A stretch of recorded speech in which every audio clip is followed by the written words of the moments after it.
Who is the biggest joke in all of sports? Some people might argue the Washington Generals, which is the team that the Harlem Globetrotters always play against. They travel together and the Harlem Globetrotters always win against them because the Generals are just there to have fun with the Globetrotters in order to make a spectacle out of the whole thing. They're kind of designed to lose. But they're not the biggest joke in sports. That honor belongs to one man in particular. His name is Dillon Danis. This goofball is someone you might have heard of because he's that coward that started a lot of shit with KSI, and then the second that it reached the fuck around and find out moment, like a week before they were actually supposed to fight, Dillon Danis backs out and weasels his way out of it, coming up with all kinds of pathetic little excuses, and then still tries to act tough.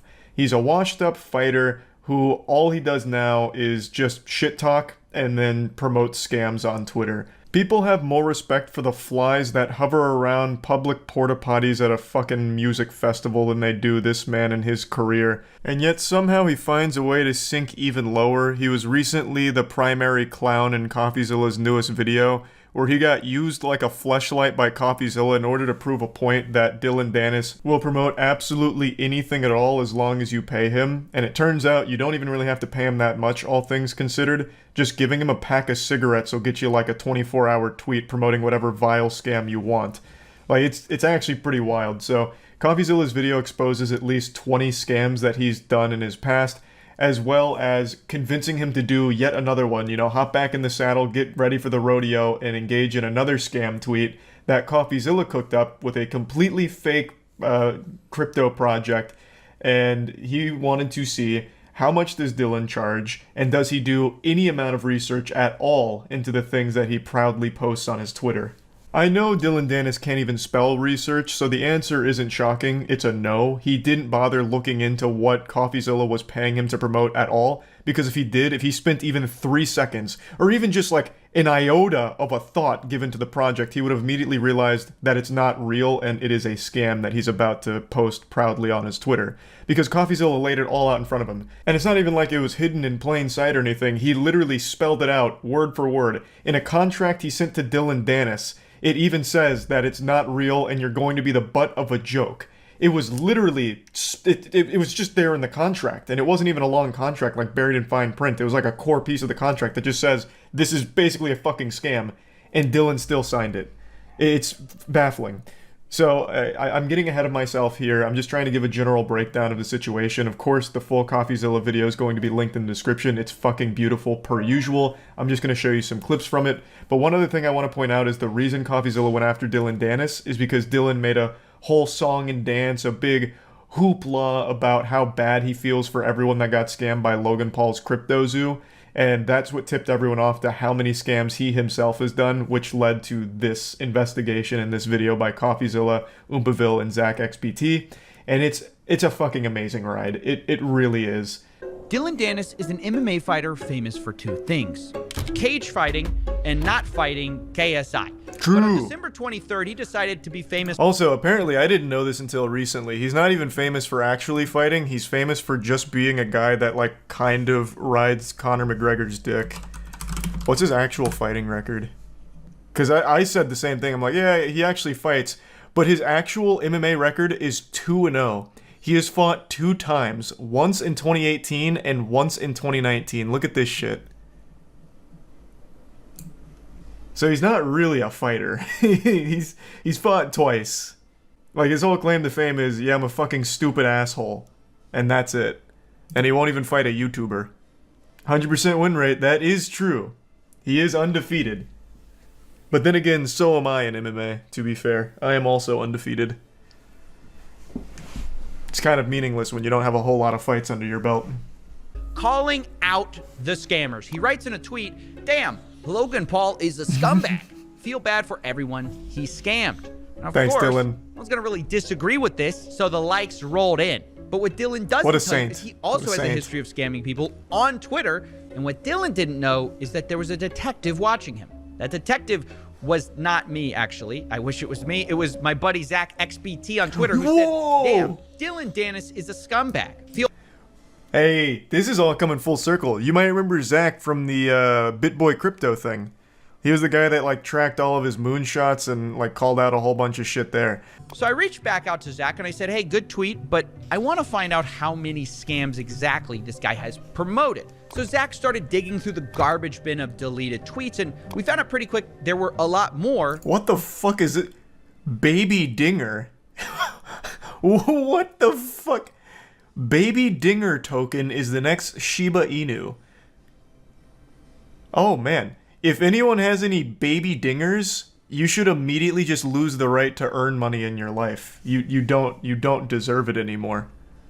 Ring dinger. Hey, let's not besmirch the good name of the ring dinger. That's as far from Web3 crypto as you get. That is literally an old man who snaps your head off.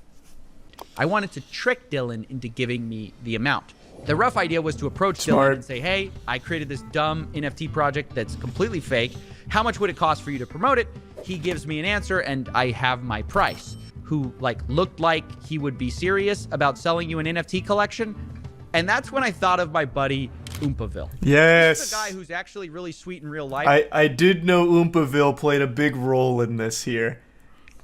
So that is exciting. Very smart. CoffeeZilla recognized that Dylan would certainly say no, knowing for sure that it's a honeypot if it was CoffeeZilla that reached out.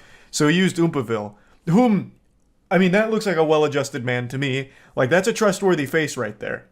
So he used him as the proxy. That's genius. We can provide all the marketing copy. Please let me know, as we're trying to launch relatively soon. That website is not a real crypto NFT platform.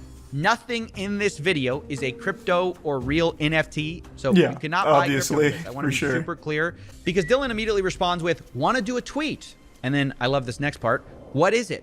I like the order of that, you know, like, let's promote it. And then underneath it, what am I promoting? And it's at this point I realized that secondary. This is not only my chance to find out how much Dylan gets paid for all these scam promotions, it's also my chance to test Dylan Dennis. In fact, to do this, I basically copied almost word for word Crypto0's white paper, saying the following. Baby. Sour.gg may appear to solely function as an NFT collection, but it's much, much more. Sour allows users to earn sweet tokens that are openly traded via a yield that is based on the rarity of a given candy NFT. I'm going to tell you right now, Coffee, I love the attention to detail here. I think that is super smart. I'm not convinced Dylan Dennis can read. I think he might be illiterate. So he just saw words on the page and he's like, man, this is legit. All these words, they have meaning, I have no doubt. I'm in. I'm confident he had no fucking clue what anything in that white paper said. But I appreciate you went the extra mile and set it up that way for it. Look out, adventurer. Now this is a sentence which means nothing unless you lay it out by the first letter of every word. And then it spells CoffeeZilla. Oh. So, don't say I didn't warn him. And obviously, that's way too smart for Dylan. Dylan Dennis surely wouldn't promote a Crypto0 project, right? Because he's, you know, he feels too bad for the victim. And then ETH? Question mark? And at this point, I'm just a little surprised by how easy this all is. Zero due diligence is I'm not surprised at all. Here. We have created the weakest facade possible for an NFT scam, and he's just immediately on board. After we settled on that, he sent me payment information. I am shocked he can even get 5K for a tweet. His Twitter isn't exactly what you'd call booming. The only time he gets engagement is when people are laughing at him. Like here, let me go to his Twitter real quick. Let's see, what's his most recent tweet? Because he deleted this one, I remember that. His most recent one is, if Alexander Volkanovsky beats... okay, it's a fight. I'll give one person who likes this tweet $1,500 and must be following to win. So he's actually having to do he has to farm. He has to do giveaway farming. But before that, it's literally nothing. And he got 8K likes on the farm. So even by those standards, that's pretty low. So I'm shocked that he's actually asking 5K. Though I doubt many people are actually giving it to him. Dylan gave us a brand new crypto wallet just for this transaction. Whoa! Which seems to imply that he probably makes new wallets for every new deal he does, which is definitely not his own idea. And at this point, I realized I had a choice to make. Someone told him to do that. Take what I learned, present it to you guys, and stop this little charade I had with Dylan and make my video. And Dylan would just keep doing this because his fans wouldn't know. Wait, what was that last one? Was that Face Writers? What the fuck? Did I read that correctly? Right before Baby Dinger. And Dylan would just keep doing this. Oh, I'm writing with Faceless. Gotcha. I thought that said Face Writers. I was like, damn, another fucking wild one. Because his fans wouldn't know. Which is actually pay Dylan to post a link to our fake NFT project. But the twist would be, as soon as he posts that link, it will become a website dedicated to every scam tweet Dylan Dennis has ever done. And remember that this website would be linked by Dylan Dennis himself to all of his fans until he kept the tweet for certain periods of time. And to my surprise, he agreed to the terms. And that's smart. That's super smart. Yeah, so space it out so that way you can get the most juice for the squeeze here off the tweet staying live. I can also promise you, Dylan Dennis has no idea what any of these words he's using here mean. He's used too much punctuation. There's 2 periods in there. That's far more than his reading level permits. He's got percentage sign in there, some underlines, parentheses. Dylan Dennis tapped out once he saw payment structure. He's like, all right, payment. I know that one. Okay, whatever else. Website, which is just a website with all his previous transgressions. Now, I did talk to some I want to read that one. What was that? I'm bullish on what? These all have the worst names. I'm bullish on Rock Smart Chain. Rocket Raccoon. Hype. From ZachXBT. He found over 20 projects that Dylan promoted and then tried deleting, where many of them were rug pulls and scams. It was at this point I drew up a contract for Dylan to sign before this whole thing goes live. He didn't read it. And in it, I lay the whole thing out. And this is what I meant by headwinds. This is where he probably will catch us, because in black and white, I lay out our whole scheme right in front of him. So it literally says, like, you're going to be the butt of the joke. It says people aren't doing due diligence. It says that we're going to be switching the website to show his prior promotions. So we lay out the whole thing there. Oh, and no. What we're really banking on is he's not going to read any of this. He's just going to see money and just sign it, which is the 100% whole point of this entire thing. He can't read it. I think it fits. Sending it. All right. And then I'm sending the drive link. I mean, we've sent the contract now. We're just waiting. We're literally waiting. Yeah. He's going to instantly respond with the sign. It's going to be less than 2 minutes. Oh, I agree, bro. I agree. It was 3 minutes. I was so fucking close. I was so close. Idiot. That's right, ladies and gentlemen. He agreed. I was so close. You might notice that we weren't actually able to use DocuSign and get his signature because it was experiencing outages at the moment, the actual website. But we were able to just have him do a written agreement in DMs that he agreed to our terms. And although that is real, by the way. If you get in writing something like that, that is actually an enforceable thing. It's not as strong as like a full signature, but that is like actually enforceable. So, what a fucking moron. Holy shit. go ahead and tweet. Just refreshing now, I guess. See what he says. Run There's it. so much work that goes into this. You guys didn't see this off camera. Dylan starts talking about, where's your community? So we have to whip up this community from nowhere. Oh, fuck. Our community doesn't exist. We had to create a Twitter profile. We had to buy a bunch of botted followers. An hour ago, it didn't exist. I don't think I've ever been so excited about something in my life. Nice. Dude. What was the total spend on this, I imagine? He tweeted it! Huge. I can't believe he did it. He actually did it. He just tweeted it. What an idiot. I can't believe it. What can I say? So I knew this tidbit of information real quick before he points it out. The actual tweet just has the word scam in it. Sour NFT candies are moonbound. Scam. Believe it. It's so adorable. What can I say? They couldn't have made it a any more tweet clear. Which literally spells out in first letters the word scam. Yep. I hope this is... Oh man, Dylan. Now he's ducking CoffeeZilla and Oompaville's attempt to communicate just like he ducked KSI's fight. God damn. It's all he knows. Yeah, he'll never mention this, unfortunately. That's his modus operandi. He just is a fucking perpetual loser, I guess. Oh, I did see that. There was a lot of brain rot takes about how what CoffeeZilla did is actual entrapment. And I'm pretty sure those people are just as CTE riddled as Dylan Dennis to think that what CoffeeZilla did is anything even remotely associated with entrapment. It's not even close. CoffeeZilla did everything possible to let Dylan know what was going on. He even put in the fucking contract he agreed to that it is literally him just being a joke. It's not real. He laid out everything, and he still agreed to it. That couldn't be further from entrapment. The guy got 1K. He did get 1K. He did get $1,000 out of it, so that's a Dylan W, baby. Fucking big one from Dylan! But also lost rep. He had none to begin with. I legitimately don't think Dylan Dennis has a single fan. Like, actually not a single one. People just laugh at him.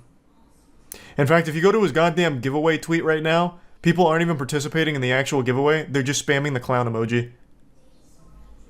Jesus Christ. YouTuber apology videos are always highly entertaining, but I've got something especially wacky for you today. It's not an apology. This is a YouTube response video from the head of a crypto company that recently found itself in some hot water after the iShowSpeed stream from earlier this week. For those that don't know, iShowSpeed is a huge YouTuber who did an entire stream earlier this week dedicated to shilling for a very shady crypto company called Paradox Metaverse. Since then, Speed has apologized, called it a big mistake, and wants to move on and learn from the experience. And I'm not here to tell you how to feel about all of that. That's up to you. I'm not Speed's PR manager or anything, and I'm not really here to talk about Speed. I'm here to talk about that company because the head of it made a response to all of this, and he just pooped out the shittiest shit I've ever seen in my life. It is terrible. This grown-ass man sat down to whine and cry about all of the people calling it a scam just being trolls and bots. He blamed the entire thing on like a cyber terrorist attack from bots trying to bring down his company. Or if they weren't bots, they were trolls that were influenced by the bots calling it scam. And then he provides no evidence to prove that it's not a scam, and instead just says, if we were a scam, why are we still here? We wouldn't be here if it was still a scam. If this was a rug pull, why hasn't it been rugged yet? He then issues a Galaxy Brain challenge to everyone to find a part in that stream where he said it was a scam, where he admitted it was a scam. And since you can't find a spot where he said it's all a scam, then it can't be a scam, obviously. Checkmate. I'm not even kidding. This is actually points that he's making in his fucking response video. It is so embarrassing. Where's their response video, though? I don't see that anywhere on here. That'd also be a really bad idea for them to post that publicly. 43 minutes into the video, we had on average 40,000 viewers. That's just speed. Comments-wise, we had around 5 to 10,000 comments. We had two huge spikes. The first one being when we introduced fake Ronaldo into the stream. 3 minutes. What does that have to do with anything? He's going to make the claim that these two spikes... Fuck, where'd they go? He's going to make the claim that these two spikes were when bots came in to say scam. But what he fails to realize is the reason there's these spikes is because more people decided to type scam when they realized how shady, shitty, and dog shit this whole thing was. It's not bots. These clowns have been very vocal about it being bots that were saying scam. Nobody else, everyone else loved it. Like the actual people with a pulse, they loved it. Everyone saying that it was a scam is a bot. They can't wrap their head around, no, people just realized it was a fucking scam. We had two huge... So that's why he's showing that, because he's going to make that claim. We are just as much of a fan of iShowSpeed. No comments suggesting that we are a scam. There was just W's in the chat all the way around. What happened next? That's just because of Speed. Again, the reason there were W's in the chat is because it was a Speed stream. And everyone spams W's in the chat for Speed. But the more that you went on about Paradox Metaverse, the more obvious it became that this is all just shilling for a dogshit crypto scam. So then people started saying, scam. You started making calls to action for Paradox Metaverse to go follow the Twitter account, playing the game. So it made people more aware of it, and then starting to type more for it. It's caught us all by surprise. This is when the first cyber attack happens. It's not a fucking cyber attack. Holy shit, this guy's talking like Jack Bauer at CTU. After the 4-minute attack, all the comments went down, as you can see here. Guys, this is very unusual. It's clear to see that he was botted. You know what else would cause a spike like this? let's say Speed went on stream, everything's normal like this, and then he fucking beat a man to death in cold blood. There would be this huge spike then too, and it wouldn't be bots. It would people say, holy shit, what the fuck? Speed? Murder? Like, it'd have a spike then too. The reason the spike happened is because you had more egregious calls to action, like following the Twitter, so people started putting out that it is a fucking scam and this is shady. It's clear to see that he was botted. No, Christ. That anybody that was watching that live stream, they started falling for it. They started thinking, okay, somebody knows something we don't. So started pushing out the narrative that this is so embarrassing. Even as like a Paradox buyer, like the community for Paradox meta, you have to see this and you have to be having your red flags go off. Like, this has to trigger your own red flags to see that your CEO is so weak and so insecure that he's writing these things off as bots in pure delusion and cope, calling it an attack. Like, in the crypto space, you have to be smarter than that. Like, you would know the bare minimum about how shit works. What he should have done is just say, the Speed audience wasn't ready for it, they didn't see the vision, so they all thought it was a scam. And you know what? We missed the mark. Now they all think we're a scam. But we're not. But he's not doing that. Instead, he's placating, he's putting this on some invisible enemy that doesn't exist. It's not bots. Now he just looks really weak to even his own community. He looks so insecure. Actually decided, you know what? This is actually funny. Let's troll the person we look up to the most, that we tune into every single day. The guilt trip. Entertains us for free. A classic. Asks for anything in return. Guys, please listen very carefully. It's very important. Our crypto exchange is worth $40 billion and has sent us a picture saying, why if I should see comment saying scam coin? $40 billion. We spent $10 million on this project and every single person in the comment is saying scam coin because we are getting botted. Please do something, we're going to lose. Listen, Twitter giveaway. Guys, what you have just heard is the aftermath of being completely botted. Scam. $10 million of my hard-earned money that I've worked so hard for. What is that even supposed to prove? You still believing it's bots, refusing to accept the reality of things, that people see through this garbage. Like, this doesn't prove anything on your innocence. It doesn't. All this proves, and if you played it longer, is that you asked Speed to shut it down, you asked if he could disable the chat, so you're taking away the people's voice. Which makes you look bad and goes against your fucking stances on things. Like, if you played it further. Like, it doesn't prove anything anyway, even if you take out that part. It is not evidence. It's nothing. It's literally nothing. Into this project, into this business. And the fact that I'm going to lose it all because everybody is labeling it a scam. Yeah, well, at least you still have your stupid fucking university. Like, you have plenty of other scams that you can hustle on too, man. Like, you don't need your sob story. 10 million to you is nothing. You made a whole video with money kicks showing off your rented car collection. Like, you have plenty of money. Like, you're got a ton of other ventures that I'm sure you can pull from. At no point did anyone say we are going to scam anyone. Anyone with half a brain cell can see this with their own eyes. Yeah, anyone with half a brain cell can see that just by looking at our product real quick and seeing all 7 of our companies that promise things like $500 a day and 10 to 100x returns. Oh, and also the same guy who can't follow through on his bet, where you bet that the Paradox meta will open to at least like 20 or 30, and if it doesn't, you're changing your name to CoffeeZilla. It opened to 9 cents, and you didn't change your name to CoffeeZilla. But here, let's take a peek at the game that you were so proud of. Man, that really does look like something that is the future and has a lot of work put into it, using so many assets, so many fucking standard packages in the what is this, the Unreal Store? I can't remember. Yeah, wow, this really does look like a lot going on here. Something that could absolutely be thrown together in a matter of minutes. And a game that I'm sure we've probably played before on Steam Indie New Release Night when we go through shitty games. They're called asset flips. There's nothing here that screams, whole team, passion project, we're in it for the long haul with this project. And what was the label? I Show Speed promotes crypto scam. Yep. Guys. He did. Listen to the audio yourself. Go over it again and again. Mention to us once when we said we are going to scam people. That's such a non-point. We never said it on that stream, so it can't be true. Prove that we said it's going to be a scam. Do it, pussy. Where did I say it's a scam? Anywhere during that stream. Is the person you want to label a scam, or is it that you just want to associate IShowSpeed with a scam? This is cancel culture at its finest. Oh, hitting all the buzzwords, all the boo-hoos, the cancel culture. Don't launch a shitty, shady crypto. It's that simple. Your crypto, your Paradox Meta has like 7 components, all of which make no fucking sense and are literally just actual dog shit. He was not getting done. Everything that was getting done in front of your eyes, no one had an issue with up until we got spammed. And that's actually not true. The smashing, like, you're already wrong. The smashing of the PlayStation 5's gotten a huge influx of L speeds.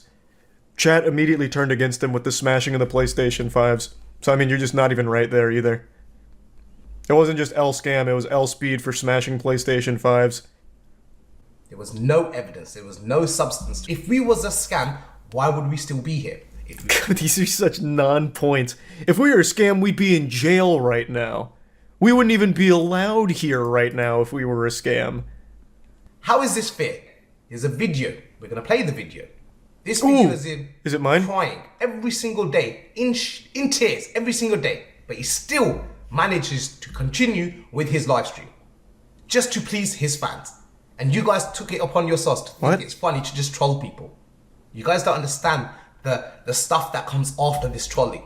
On camera, everyone has to smile. Nobody can show other people their fears. Off camera, could you imagine what he's going through? Because we do. We know exactly what's going on. You're not his fucking friend. He already threw you to the wolves. Why are you still sucking his dick? Speed, like straight up said, yeah, this was a mistake. Like, he at the very least has moved on and said, yep, that was bad. Yeah, that was bad. And yet here you are like, oh, we are there. We are holding him in our laps as he is crying profusely, uncontrollably, because of what you guys have done to him. He is not ready for what the world is accusing him of. And he doesn't know how to respond. So I'm taking it upon myself to respond on his behalf. Oh, this is so sad now. You staked the rug pull on a 17-year-old's audience. It didn't pan out.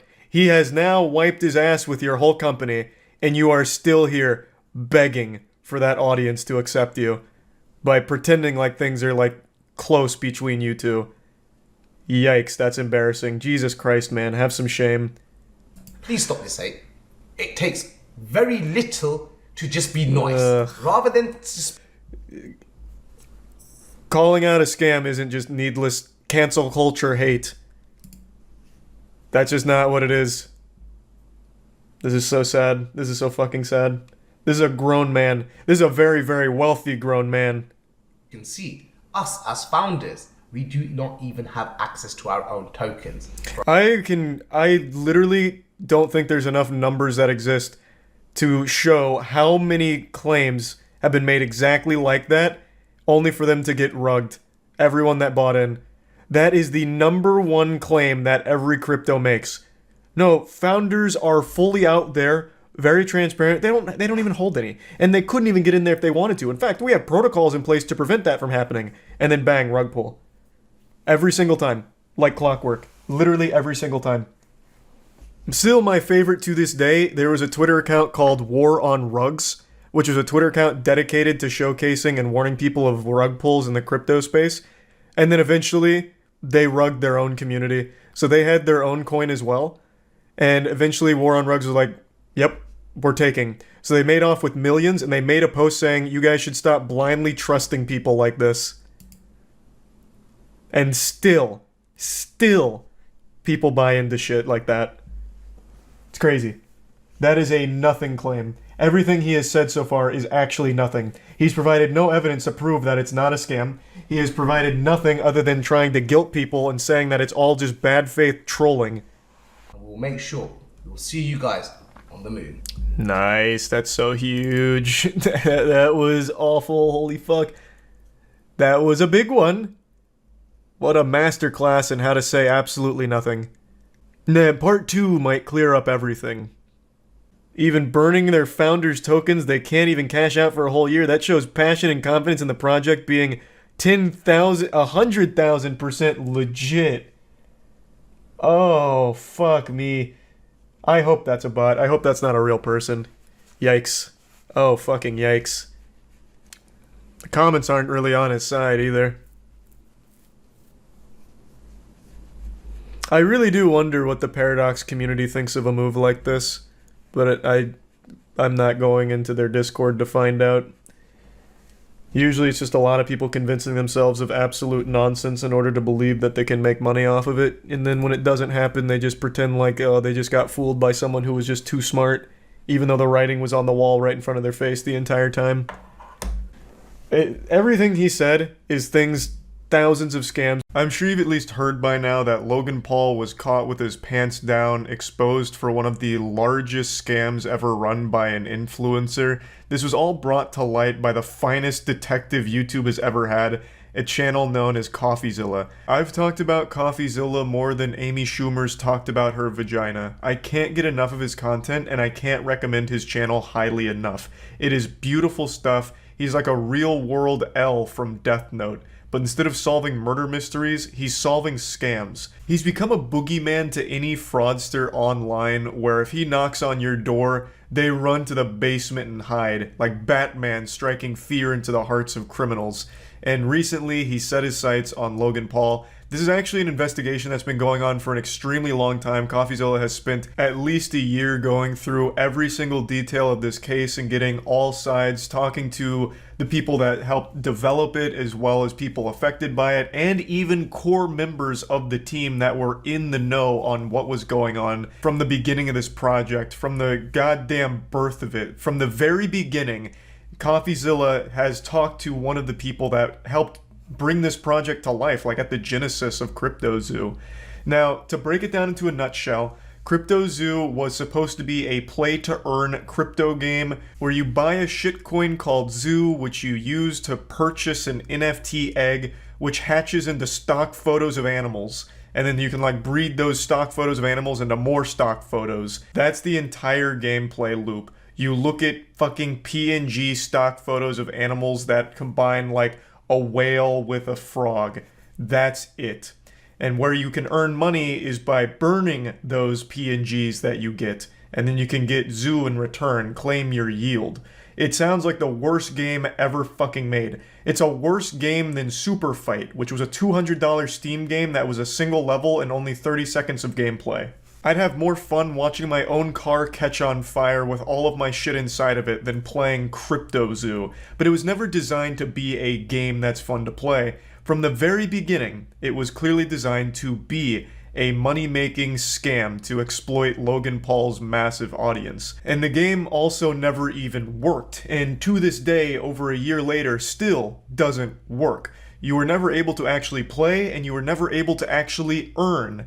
Unless, of course, you were one of the founders from the beginning.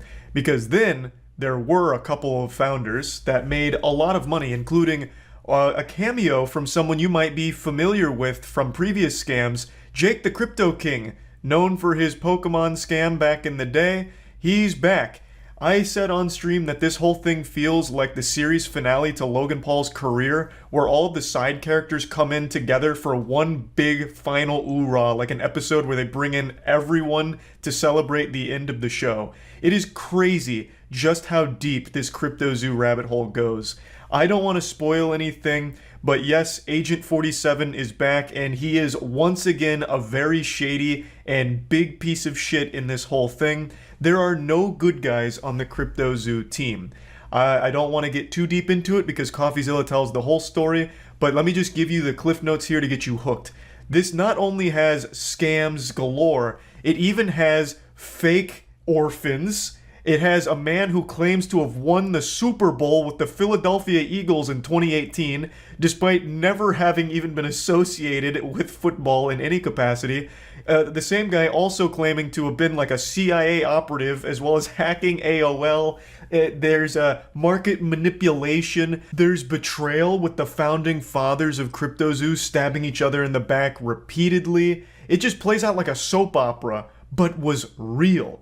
Like, even the scammers were scamming each other. So not only were normal people getting fucked in the mouth and losing money on this completely fraudulent product, but even the scammers were scamming each other. Like, it was just pure pandemonium and chaos. There was even a point where the code got stolen and taken to Switzerland, held hostage for $1 million ransom. Like, the web here is so wild and wacky. It is an unreal journey, and I don't want to spoil it all here. I highly recommend you watch the entire 3-part series from CoffeeZilla. I'm only going to be showing you the first part here that I watched and went over to get the bare bones breakdown of the situation, as well as setting the stage, the foundation for the whole investigation going forward.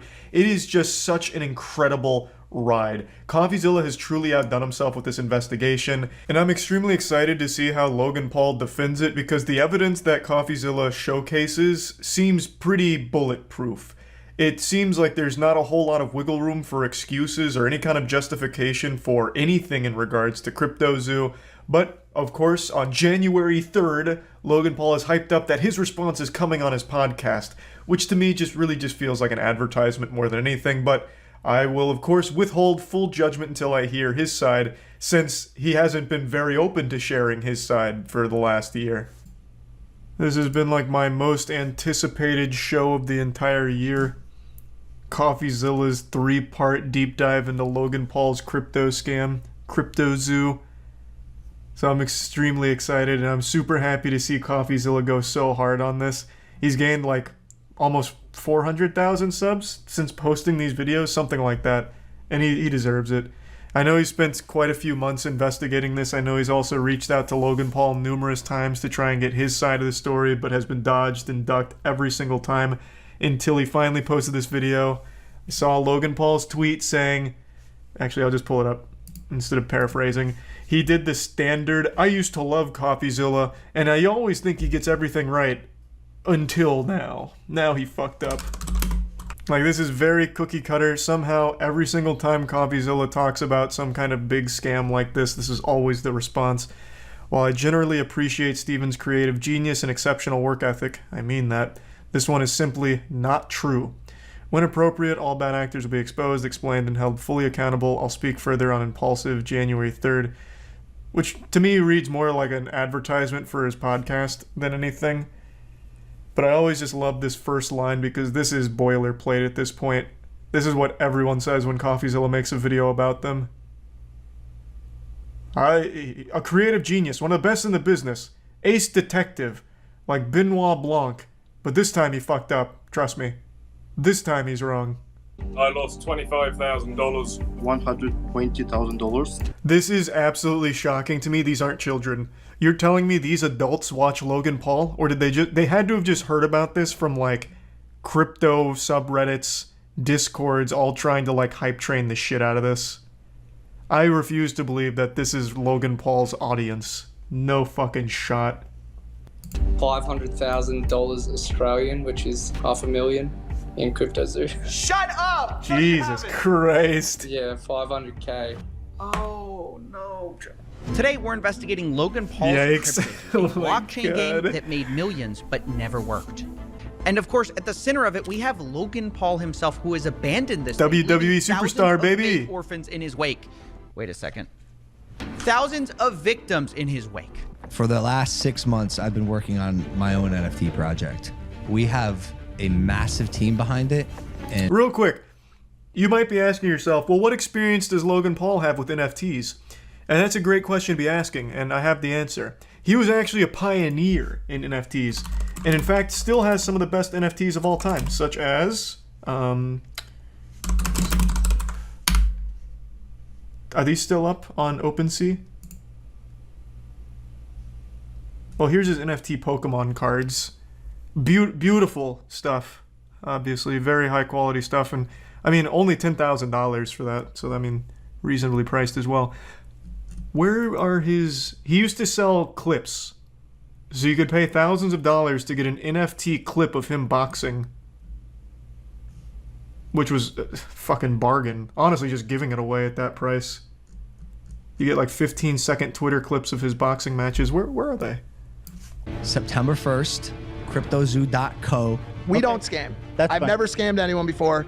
Logan cares extremely deeply about his audience, loves his brand, doesn't have to scam to make money. True, but you make a lot of money doing it, I imagine, so.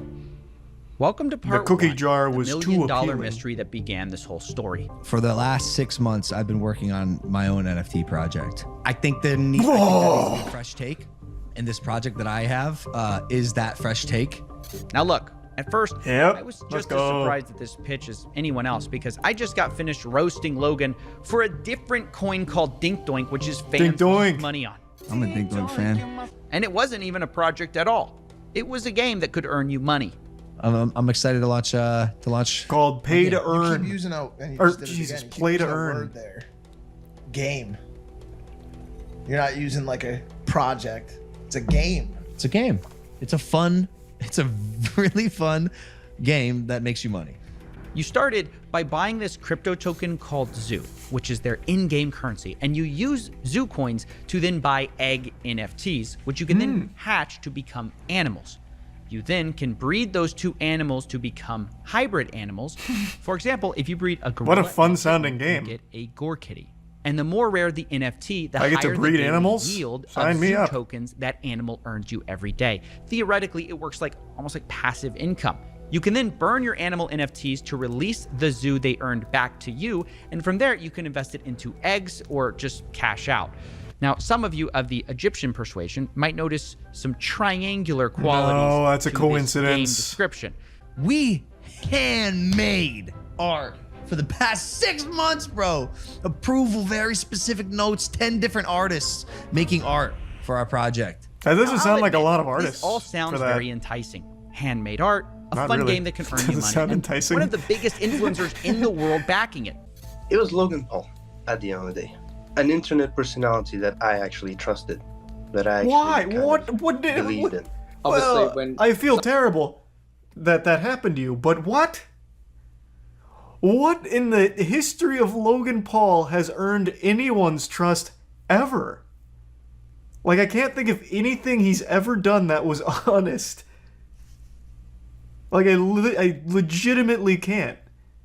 Except for him saying that he made a repeated lapse in his judgment when he filmed a dead body. Like, that's like the only thing I can think of with like honesty associated with Logan Paul. But yeah, I mean, Prime did come out. I've tried it. I mean, it's a real drink. I wasn't instantly poisoned or anything. It was fine. I actually thought it was good. But I'm just going to chalk that up to KSI. I'm just going to say KSI did everything because I legitimately have no trust in Logan. But as the game got closer to release, the CryptoZoo team started releasing the first ever photos of these animals. And come to find out, this handmade art story wasn't really true. It was actually Adobe stock photos mashed together. This was the sort of first red flag of this project. Hey! And I made a video about it at the time, but it was kind Let's of go. surface level, and something what the didn't fuck? add up beneath the surface. Something where I just couldn't. And it's not handmade at all. It's not even original. It's what's called a fork, a copy of, some other code that exists out there. One of them is called Floki Shib X, which launched before it. So where'd this $1 million go? I didn't understand. There never was. Wait. Play that again. Did you hear that? There was no way to claim your yield. There never was. Hold on. I can't The core believe it. mechanic of crypto What? that you can make money with these stupid animals didn't even work on launch day, and still to this day, a year later, still does not work. So I acquired a bunch of eggs, and I actually want to play the game. I didn't acquire the eggs with the intent of keeping them. I actually wanted to hatch them and see what I got out of them and play in this ecosystem that's. I am sorry this happened to you, my friend. What compelled you to want to play this game? There is no game. The game is you buy an egg, and then we give you a stock photo of what this animal might look like with a goofy nose. What is the game? Like, the only reason anyone would have ever put money into this is off the hope that they're somehow able to make a payday out of it. Like, cash in their yield for some kind of profit. There is no, like, actual game mechanics. It is, here's a couple pictures you can look at. That's it. That's fucking it. Just the worst Pokemon. It's not even a Pokemon at all. Like, even, let's take a card game. Even a card game has game mechanics. You play against someone, there is a goal, there is something you do, there is an actual gameplay element to it. Here, the gameplay is you hatch an egg, and we combine this photo of a moose with a photo of my cat, and that's it. And now you have played our game, and now you can either choose to keep that picture and hope it appreciates in value, yield some more zoo, or you burn it to acquire your zoo. Those are your two options, neither of which constitute a game. Jesus Christ. It's never been up. Wait, you can't even hatch? No. I'm telling you, it's just a picture. There's nothing I could do with it. You're kidding! That's the whole game. It's just a picture. Even when you can hatch, it's just another picture. You can ask any of those community guys. It's basically worth nothing whatsoever. Wow. So on launch day, basically nothing worked. And a year later, that's still true. Now, after this was discovered, the price of Zoo fell 63% in just 24 hours. CryptoZoo already got millions in investments, but Logan only speaks in the Discord twice over the next year to say, quote, sober, currently shaking my head, and yo. That was his contribution to this project. Meanwhile, his community manager, Ben Roth. Because surely Logan Paul, who's got this billion-dollar hydration company and a WWE star, he's got enough money. He doesn't need to rug us lot. And it's because of these false promises about marketing that these poor investors believed in CryptoZoo so long. They sat and watched every Logan Paul episode. It actually is very impressive how far you can get when people just believe that you're too wealthy to exploit them. Like, if someone just believes you have so much money, that for some reason makes you trustworthy. That's wild to me, because I'd always think it's the fucking opposite. Too much of this is out, but he's been working on a massive project. And one of them will be the biggest thing I ever do. It's like my life and soul is put into this project, which is where most of my time these days goes. I'll tell you about this project when we get closer to launch. This project line is going to be... Is that the thing with the egg? Like the zoo? No. Okay, that's one.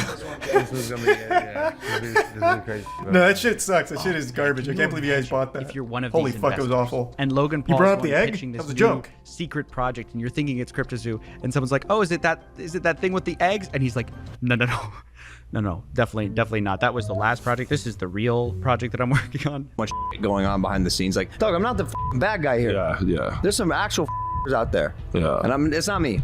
Like, I'm here to build. Oh, okay. Well, now that's a lot of people okay. Well, now I believe see you. dollar signs. Like any burgeoning industry, if there's money to be made, there's going to be both good and bad people. Okay, well, at least we set the record straight. Space. I'm learning all of it. We had an issue. Took the code that he made, fled to Switzerland, and like held it hostage for $1 million. Like behind the scenes drama that took a stick and stuck it in the spokes of my wheels.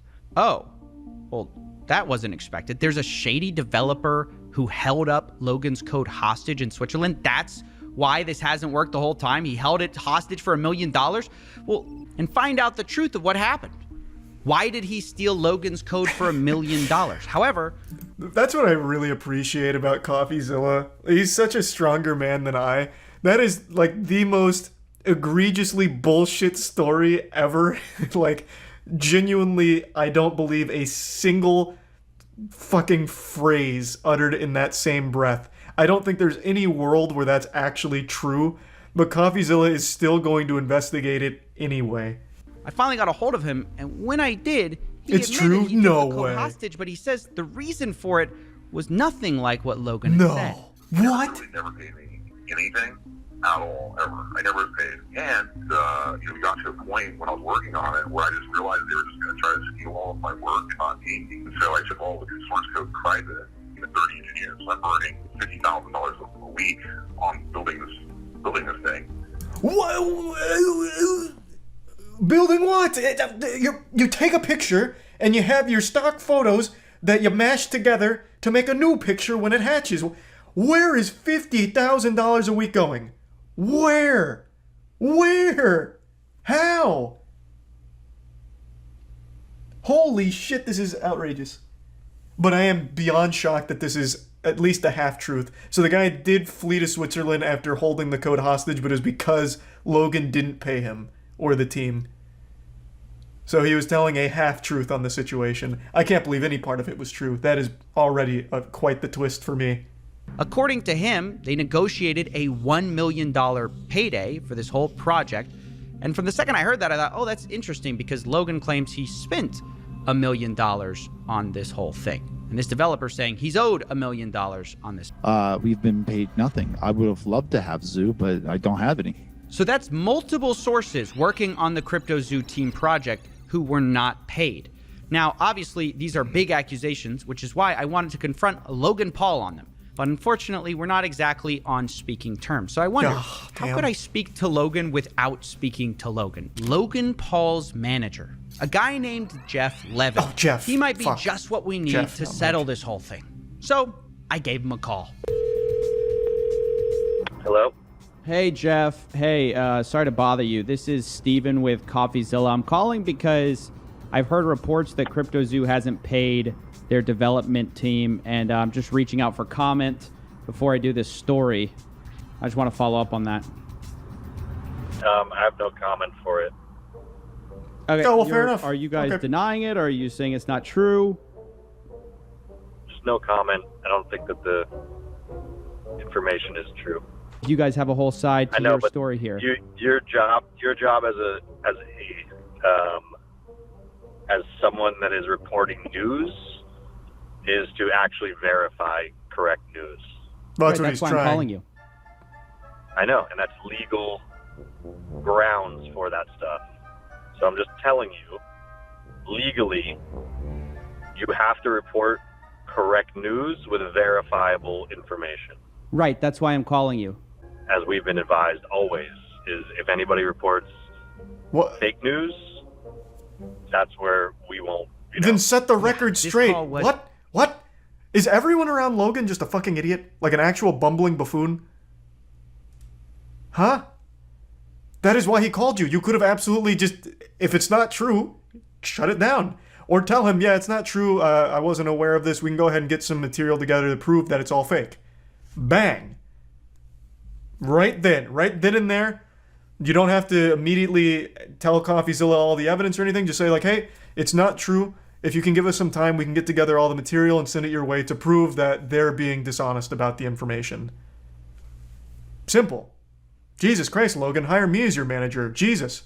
Could have saved you a massive fucking headache if this is all fake. How can you be so dumb? A mess. Jeff, Logan's manager, seems to be implying that I'm not allowed to repeat allegations his own development team made, even though Logan can go on podcasts and publicly accuse those developers of stealing his code. Not only that, he's the one who refuses to provide any evidence, but seems to sort of be implying that maybe we'll sue you if you tell this to anyone, which he then denies doing when I ask him if that's what he's doing. Told you I have no comment to it. Telling you once again, from a legal standpoint, you have to report truth. If you do not is this an verify NPC? truth, Why does he keep saying this? Then you're just allegations, and those then will be handled the way that we want to handle it. Okay. I understand you may have graduated Arizona State with the business degree, but holy shit, that is not being put to good use here, Jeff. You must have fallen ass backwards into this position. He is calling you so that way you can defend against the allegations. You don't have to do it right now on the phone call. Just say they're not true, and we will defend them. And here's our evidence. We can eventually get you our evidence. It is that simple. Like, it is that fucking simple. How dumb is this guy? Like, oh my god. He is calling you because he is trying to verify it as a trustworthy source. He wants the whole story. And how the fuck else is he supposed to verify it without talking to you? The team, the people behind it, the ones who now have the allegations. You are the only ones that can verify the authenticity of the claims. He can't go to the Better Business Bureau, who's somehow going to be having all the fucking answers to this. This guy is so dumb. He is so unbelievably dumb. And then making that like a sly little threat about it. He's Logan Paul's actual punching bag. He has to just keep Jeff around just to take all of the flack. That's got to be the only reason. He's like a little public spittoon for Logan Paul. Oh, what? No, I would have absolutely denied these things. Oh, that's just Jeff. Jeff, man, he's so fucking dumb. Yeah, no, oh my god, I can't believe Jeff. What a silly guy. I have no comment on the situation. Mm-hmm. Good defense. Your job legally is to report facts. If you don't report facts on the information you're given, it is illegal. It's not. You can report allegations. That's the whole fucking point of an allegation. He's not saying it's the truth. He is saying they're allegations, and he wants to verify, are these allegations accurate, or are they inaccurate? You can absolutely talk about allegations. Who is he? Who is Eddie Ibanez? It's a made-up name. That's a made-up name, isn't it? My name's Eddie Ibanez, lead developer here at Crypto0. Oh, never mind. Yeah, I talked about this a couple days ago. So when I watched the Speed stream, I got to see most of it as it unfolded. It was so wild. So Speed recently did an entire stream dedicated to shilling a crypto called Paradox Metaverse. It's embarrassing. It's the whole stream was a disaster. So it started with a PS5 giveaway. So you see all the PS5s behind them, and the whole thing with the giveaway is, give it to the chat. Thanks for supporting Paradox Metaverse to the moon. And Speed would take out a sledgehammer and break the PS5s, which I think is terrible. I think it's a fat L.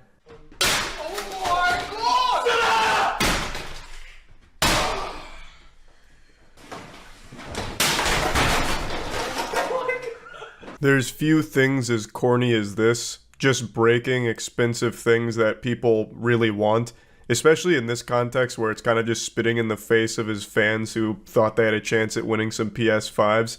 I sent it all to CoffeeZilla right before going live, so a couple hours before, and CoffeeZilla started researching it, and he made this video, he did the interview. It has been so entertaining to see, so now I'm excited to watch the video. I did see that he shouted me out in the comments here for tipping him off, and I got butterflies in my stomach. To be to something like this before CoffeeZilla is crazy. So, happy to help. I also did a ton of research on it. I went deep into the weeds. One of the people behind the crypto scam is a YouTuber named Money Kicks, whose dad is worth like 2.1 billion. So, it has so many layers. It's such an interesting little rabbit hole. Advertising 10x to 100x, is that a get-rich-quick scheme? Yes or no? No. He did them so much credit there because talking to them was like hitting your head against a wall. So he'd ask them a point-blank question, and they do the standard circular talk around it forever. And no matter how many times Coffee would be like, yes or no, they'd still just go into their spiel about shit that is completely irrelevant to whatever they're saying. It was frustrating, but still overall entertaining. Who couldn't play soccer and was wearing a Buy Paradox Crypto Coin t-shirt. And it quickly got worse. Good. The live chat started calling Paradox Coin a scam in the middle of this sponsored So I looked into this a little bit. This guy has made an entire career off looking like Cristiano Ronaldo. So he was in another YouTuber's video from a few years back called the Cristiano Ronaldo prank, and they just walked him around with security and got people's reactions. A Buy Paradox Crypto Coin t-shirt. And it quickly got worse. The live chat started calling Paradox Coin a scam in the middle of this sponsored stream and called I Show Speed a sellout, which caused him to get very angry. The fact that I ever make like Chad, the fact that y'all y'all just sticking me like that is just crazy. I hate that, bro. Y'all so weird, bro. It's crazy. He also tried to guilt trip the fans because there was a lot of donos coming through like that were like, this is a scam, Speed. You have to know this is a scam. And be like, why are you guys saying that? You're hurting my feelings. The fact you think of me like that makes me really upset. And you know I would never do that to you guys. It's just, you're making me really sad right now. Just guilt tripping them. He's like, I just want to see W's in the chat. No more L's. No more of that. Just W's in the chat. Only mods. Only W's. It was fucking embarrassing. Shameless. Now, yeah, it is important to remember Speed himself is a kid. He is 17. And people keep using that as an excuse. And I think to some level, that's fine. Because he should have people around him that are able to sniff out scams like this. But Speed also clearly knew what he was doing. The audio in here that leaked because he didn't mute all of the mics so it got picked up pretty much confirms that he knew this was kind of shady shit to begin with. He is not 19. He says he's 19. He is 17. He was born in 2005. He is a minor. He is a kid. It is a meme that he says he's 19. We double-checked last night. He is born in 2005. He's 17. But his team around him is clearly not actually looking out for him, for allowing him to do shit like this and be used. I'd like to come in here and further clarify that I'm not saying everything that happened is excusable because he's a kid. He still, of course, bears the responsibility and at the end of the day has the final say in what he does and what he promotes. So he should be doing at least the bare minimum to have an understanding of what's going on and what he's actually promoting. Because even during the stream, he couldn't even remember the name of the company like twice. Which, of course, made the chat turn against him, saying things like sellout and I show scammer. So I do absolutely think that he needs to pay more attention to this kind of shit. And he also needs people around him on his team that are old enough to rent a car and actually have experience in life that can look at things like this, go through it, and then decide if it's legitimate or not, and then relay that information to him. Because right now, it doesn't seem like he has that team. From the look of things, he's got a bunch of people around him that just care about money, like Mr. Krabs here. So it leads to absolute catastrophes like this. And I do think that at the end of the day, Speed did get used here. He was exploited by this shady, shitty crypto company to shill their dog shit. But that doesn't mean that Speed is blameless in this situation here, even though he is a kid. And that is the fact that all these teenagers and kids called this guy out. I mean, just think about it. The target of most crypto scams is gullible people. And who's more gullible than kids and teenagers? So when those people see right through your scam... You know who's more gullible than kids and teenagers is adults who think they're early. I would wager the most gullible people on the planet are like the mid-20s people on the cusp of what they think is new technology or anything that will make them money. I think those are the most gullible people. You see that all the time from the crypto community. Hey, can someone recover my NFTs? I clicked on a link in my emails talking about minting new boof tokens. And now all of a sudden my whole NFT collection's gone. I think I got fished. Any help? Like, you never hear the end of that shit. I think they are much more gullible than kids. 100%. The only problem is he forgot to fully mute the mic. So what do I do now? Oh, they're spending hell stealing. Now, before we get to the rest of this audio of Speed exposing the scam, let's talk about Paradox Coin, the thing he's promoting. How do we know this is a scam anyways? Well, I checked out their website to learn more, where they call themselves the future of gaming. To answer that question, how do we know this is a scam in the first place? I think every crypto project should be guilty until proven innocent. If any crypto startup comes around, you should assume it's a scam until they prove otherwise.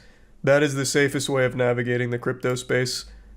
Is that they're not one thing. The Paradox Metaverse is actually 7 things, each one possibly dumber than the last. And I'm going to explain them. So first up is the Paradox game, which has graphics out of the PS2 era, which made me wonder why they'd be giving away PS5 and trying to make your games look worse by comparison. But it gets even crazier because I spoke to the founders and they called their game AAA quality. And I took issue with It's pretty close. It is actually, this is up there with like the new Saints Row, Crackdown 3 maybe? Like it's not far off. Also, from what I was reading, they used a lot of stock assets. So and I don't know this for sure because I'm not familiar with all the stock assets available. But that would mean that they're not even like actually building it ground up or anything like that, or even trying. They're just asset flipping like the shit we play on Steam Bad Game Night.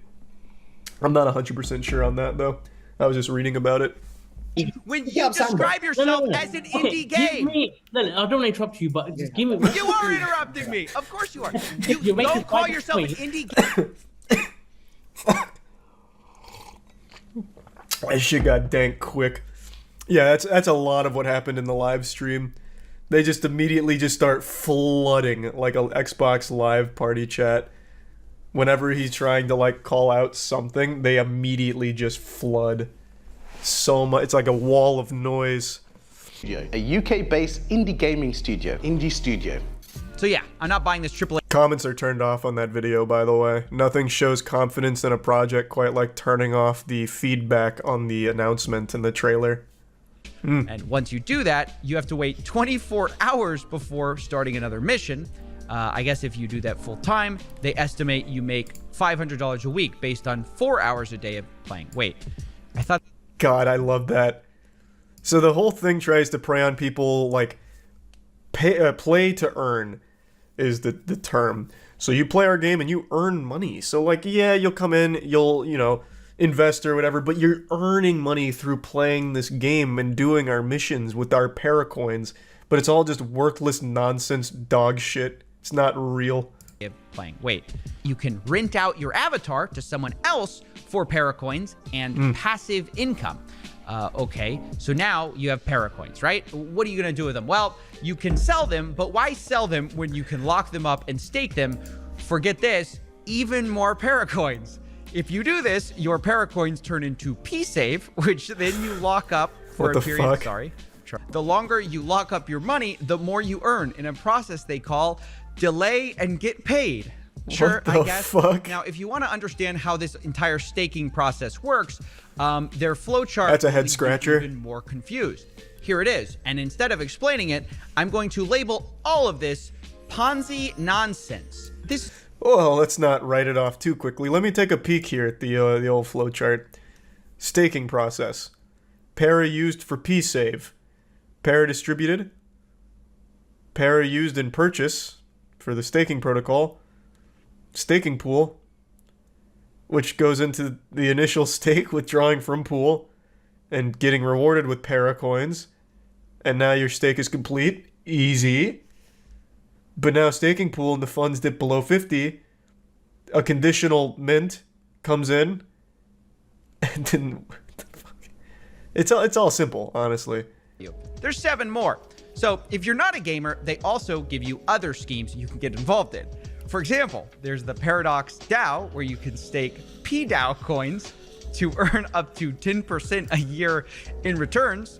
And if that's not your thing, you can try the Paradox Pad, where they promise so many options to 100x multiples if you invest. Okay. They made a bet here with CoffeeZilla where they said they would change their name to CoffeeZilla if Paradox Meta didn't open to 20 to 30 bucks and it opened to 10 cents.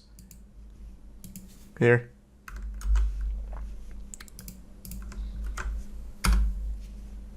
So they didn't even get the full pump and dump. So this is where that bad girl kicked off.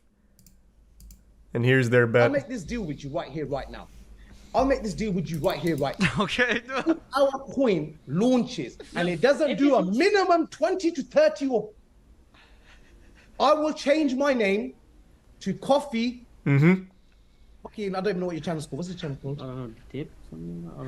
CoffeeZilla. CoffeeZilla. I will change my name to CoffeeZilla. I'll make this deal. Unfortunately, he didn't do it. He didn't change his fucking name. I haven't checked today, though. Maybe it did hit 20 bucks. Let's take a peek. It's now at 9 cents. I can't believe it. What? Man, I can't believe it didn't go to $20 or $30. Crazy. Criminal, even. Is nobody playing their game at the moment? It's the goddamn World of Warcraft killer on those battlegrounds. Up to 20% on staking rewards, all right?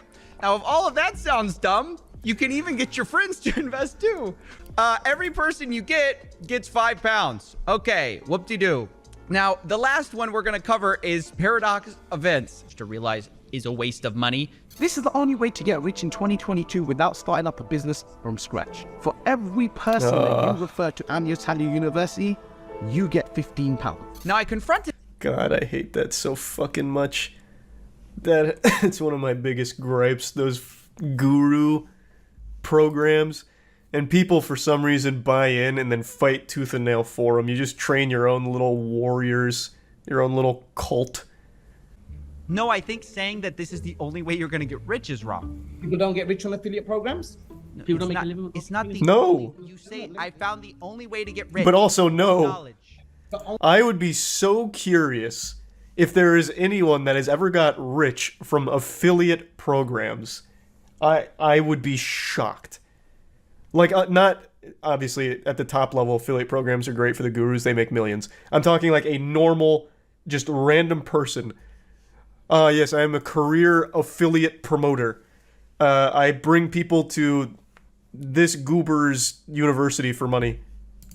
And now I own 5 Ferraris in this garage.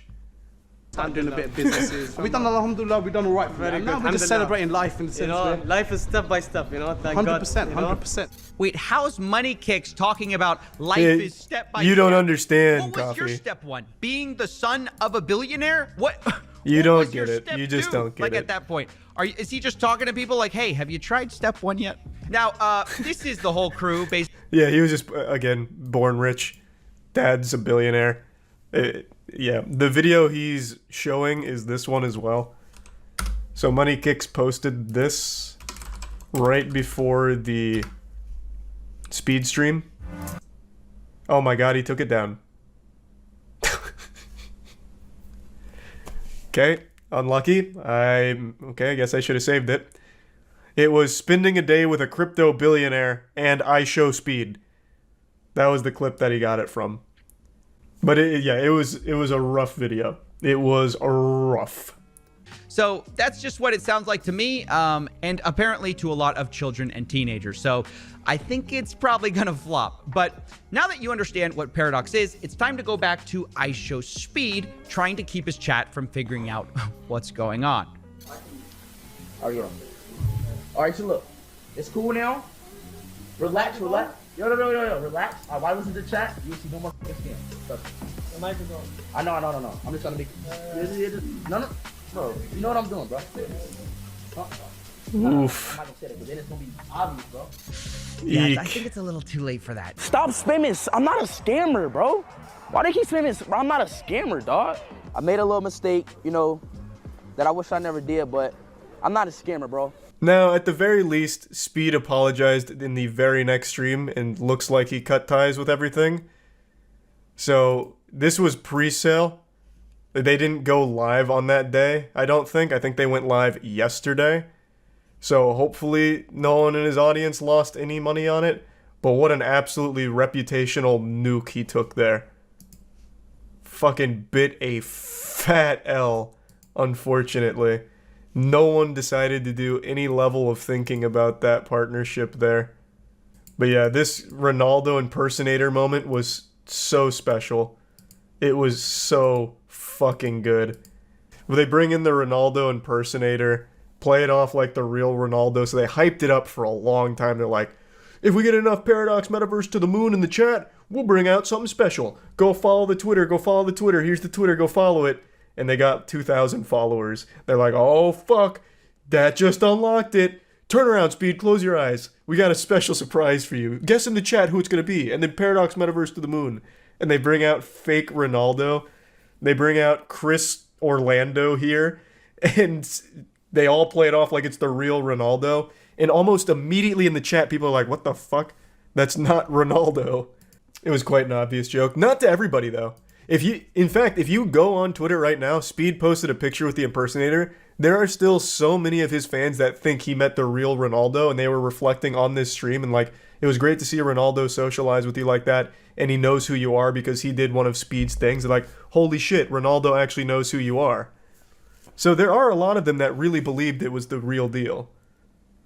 They were trolling. You like to think that, but I just don't believe it. You have to remember, a lot of his audience is kids as well.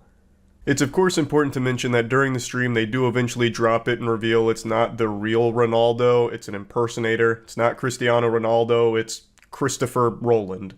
But I think a lot of the kids only focused on the part that went viral, which was Speed's reaction to meeting Ronaldo, where he's yelling and screaming and shit and hugging him. So a lot of them still, to this day, believe that he actually has met Ronaldo because of this moment.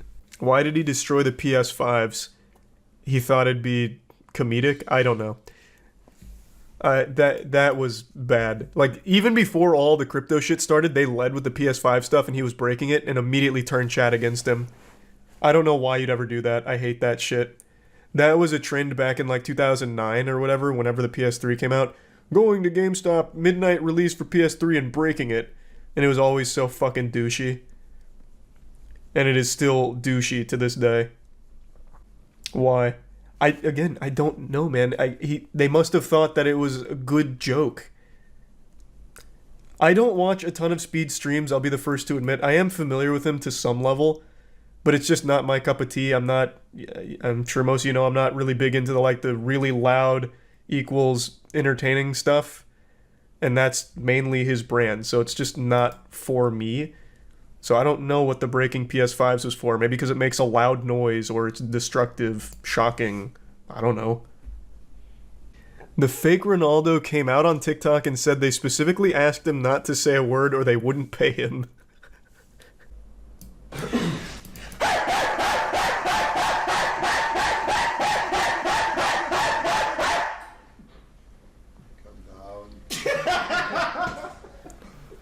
This isn't what I was talking about. What are you?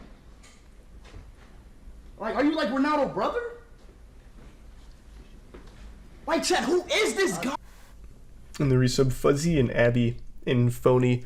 Yep, that's another day, another goofy crypto project to laugh at. Yesterday, I was finding tons of beautiful NFTs to make me sick to my stomach, such as the Adolf Hitler collection, where apparently Adolf Hitler's soul has been minted into the blockchain in a collection called the Adolfies, which is basically Bored Apes, but with Hitler.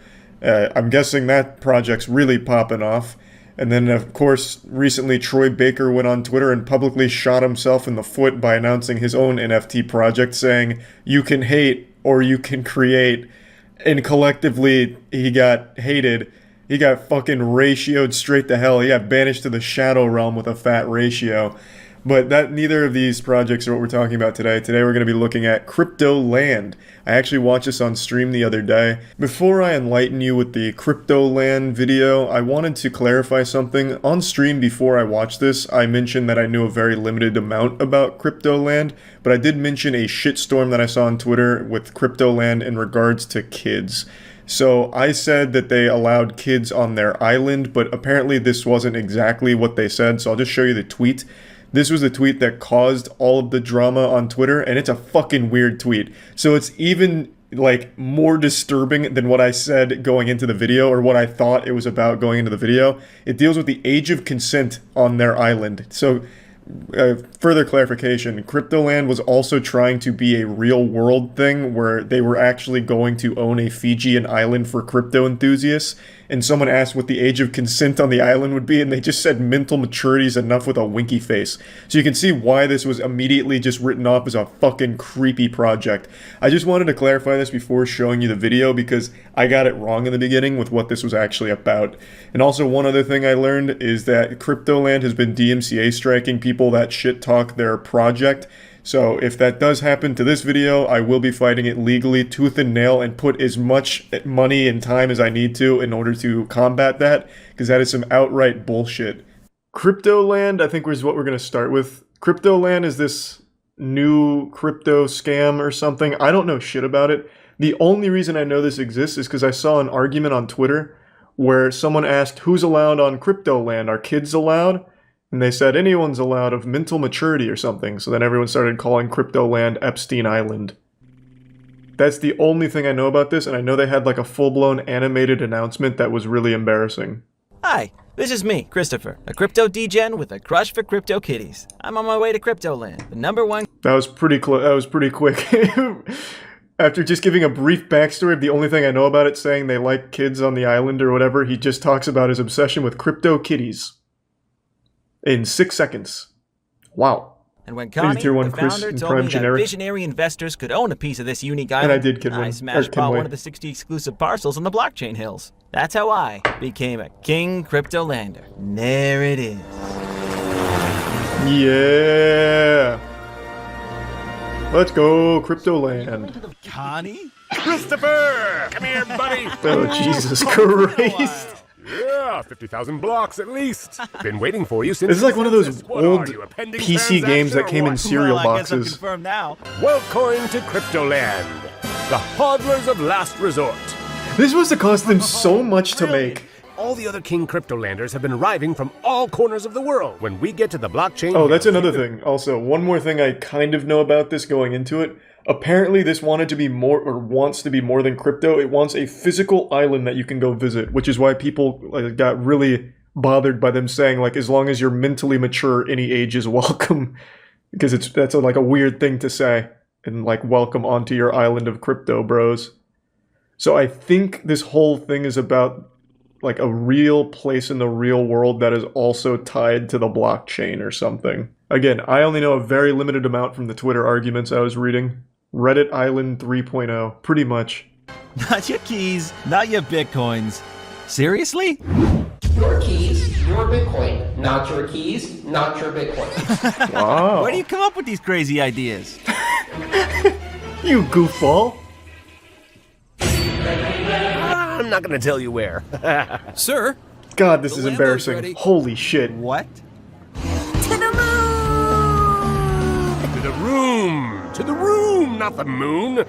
Entering the blockchain hills. Hey, what's that? The Vladimir Club. No, this is a real project. This is an actual project. Cryptoland is a real thing. Like, they have their own white paper and everything. A glimpse into the future we all deserve. Yeah, I guess that's one way of saying it. Oh, here. I guess this is a better explanation than I provided. It's a project headed by cryptocurrency enthusiasts to purchase an existing Fijian island and develop it into a haven for fellow cryptocurrency enthusiasts. Oh my god.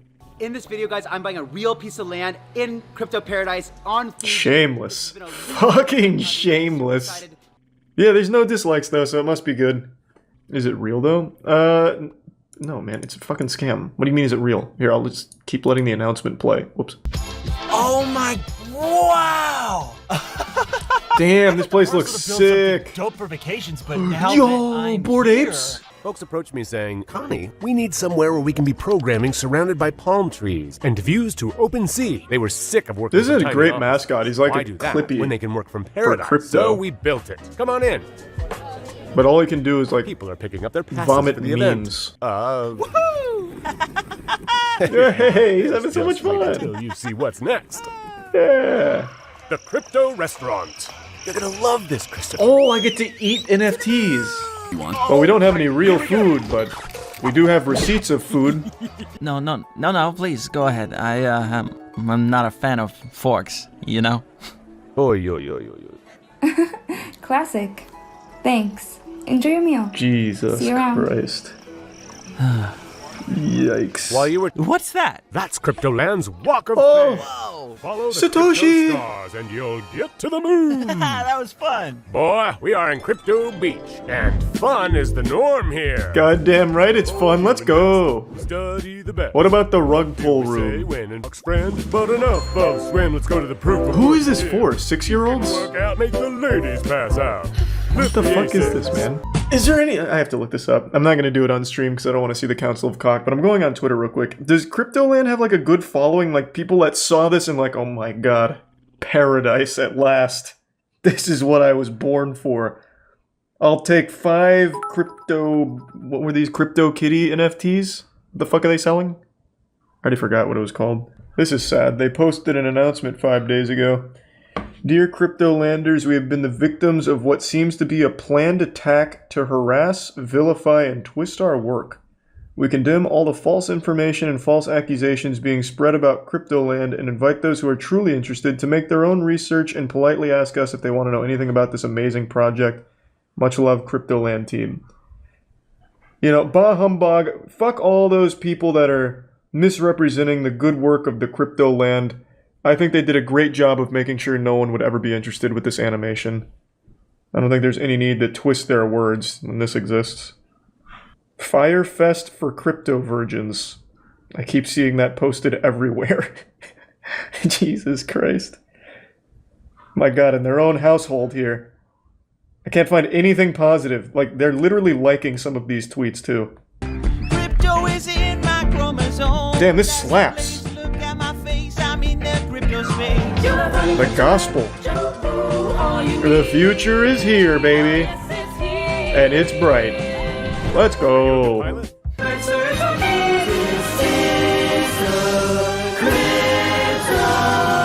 Alright, I'm coming to Cryptoland, baby. That looks amazing. That looks good. I'm exhausted. I come from New York City, New York. Oh my god, even Crazy Frog's here? He's been minted into the blockchain? That's actually just gonna get me DMCA'd. See you all there. Hey, see you on Cryptoland. All right, that looked awesome. The land of DMCA strikes and cease and desist letters. They have resorted to legal threats and DMCA strikes and misrepresenting information. Is that right? Because they are doing the good old DMCA and sending legal threats to people. Are they? So good luck with that one, by the way, guys. But either way, let's start looking into some of this stuff. The tweet about age of consent, right? Somebody tweeted at them and said, "What's the age of consent on Cryptoland?" And the Twitter account responded with this: "Mental maturity should be more than enough." Winky face. Yeah, that's what I was talking about. Yeah, this stirred up quite the shitstorm. Like just a normal question. You know? And such a normal answer. It's weird that people have been besmirching the good name of Cryptoland. Yeah, I mean, maybe this is where EDP's hanging out now. Like, he works there. I couldn't tell you. Yeah, this is a very fucking weird response. And especially the winky face at the end. I know that this is going to sound ridiculous because this wouldn't hold up in a court of law. Yeah, but you're going to bring up the winky face. The winky face is weird. Public opinion. Why is there a winky face in there? So this is when they started sending out cease and desist letters. It looks like the cease and desists are going well. Lol, 36k likes. Nice. The Cryptoland legal team. I promise you no such thing has ever existed in any crypto project ever.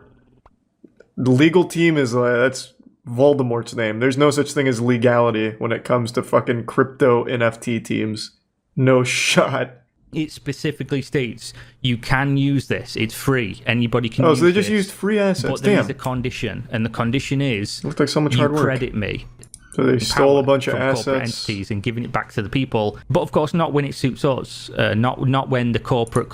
Oh, so it actually did go through on YouTube. I think that's one of the most laughable parts about YouTube is that something like Cryptoland can still take down a video, like from just some person. That's pretty wild. This is a video that's showing every single one of their things is from somebody else on Instagram. So they stole everything, and it's a terrible project to begin with. Nice. Well, I'm all caught up. That animation was pretty fucking lit, though. That shit really kind of went in. Do we have any... Yeah, the Hawk Tuah girl launched a meme coin. That's just like a term they use, calling it a meme coin. It's really not. It's just always a scam coin. It's made for the sake of rugging her viewers within the first hour of its launch. And I feel like everyone in the world should have seen this coming, but somehow still they were able to make tens of thousands of dollars rugging idiots. My Hawk meme coin is live! And so, as you can see in the community note, 90% of the token supply has been sniped and being sold on the community. Buying this highly speculative Hawk coin could result in loss. Just giving people a fair warning, which wasn't heeded. So what ended up happening is what everyone knew would happen. It got rugged. Instantly, pretty much, within the first 2 hours. So then Haley Welch's PR team made this post talking about the Hawkonomics, saying the team hasn't sold one token. Baloney. I'll call horseradish on that. We tried to stop snipers as best we could. Also, huge dirty barnacles on that claim, too. And then, once again, a community note. The team and insiders have actually been selling their tokens since launch. Majority have never purchased anything and have only sold the token they were given. Haley is lying and will likely have to talk to a judge about this. Community note, just dropping a fucking pun on it. Cold turkey like that. Might as well. But, yep. We live in a world where CoffeeZilla will now make a Hawk Tuah video. That's why this tab's open here. I'm just waiting for him to drop the, the Hawk Tuah video. I'm very excited for it. The idea behind goobers putting money into things like the Hawk Tuah coin is they know it's going to rug, but they really think that they'll be the ones to capitalize off the rug. They'll pull out at the perfect time. Completely oblivious to the fact that insiders are the ones that actually make the money. Not the idiots that buy in thinking that somehow they're smarter than the scammer. Like, you're not in on the scam, you are just another one of the pawns on the board. You are just another little dime into the piggy bank. You'll never beat the rug. Imagine getting rugged by Hawk Tuah girl in the year of our Lord 2024. Again, you absolutely fucking deserve it. This is a scam where the only victims are the ones that actually deserve it. This is a lesson that you needed to learn. And Haley Welch took you over her knee and disciplined you. And I know they're still not going to learn their lesson. They will once again just dump into the next fucking shitcoin from Pump.fun. Why can't I find the graph again? Because it's like a beautiful rug graph. Like the most... Oh yeah, here. Someone even put it in as a Christmas tree. It's just like the quintessential Solana rug graph.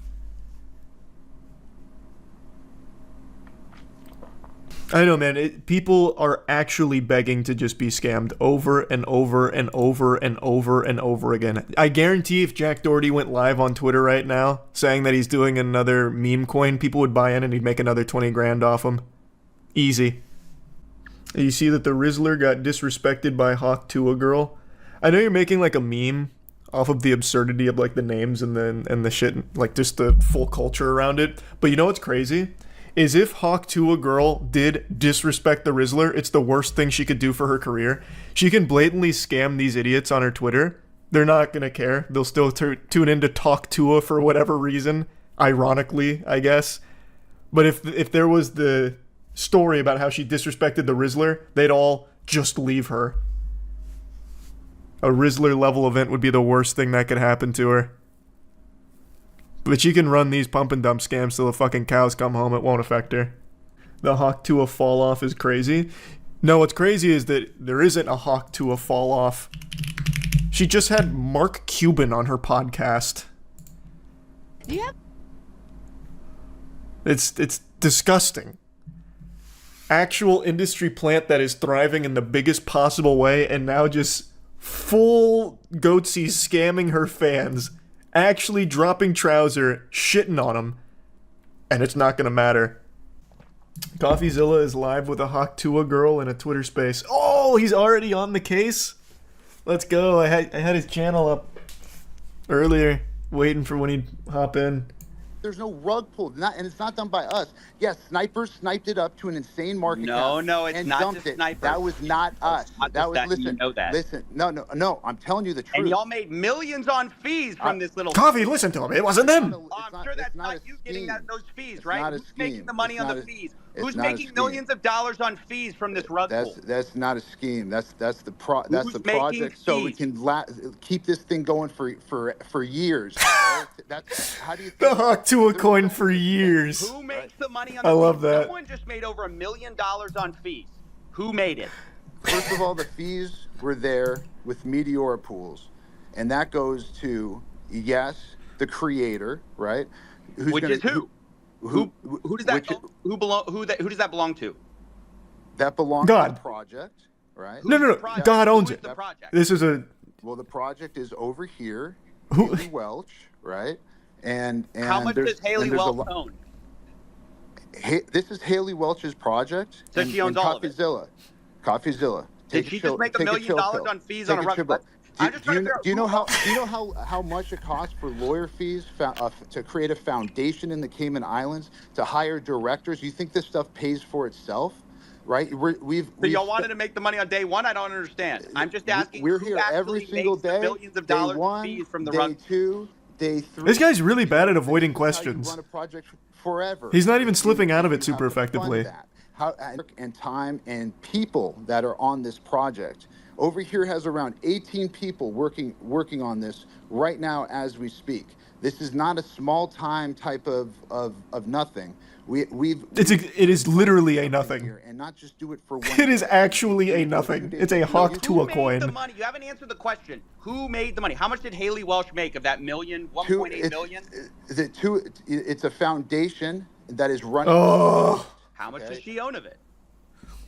It's a foundation. She owns 0 of the foundation. So y'all made the money?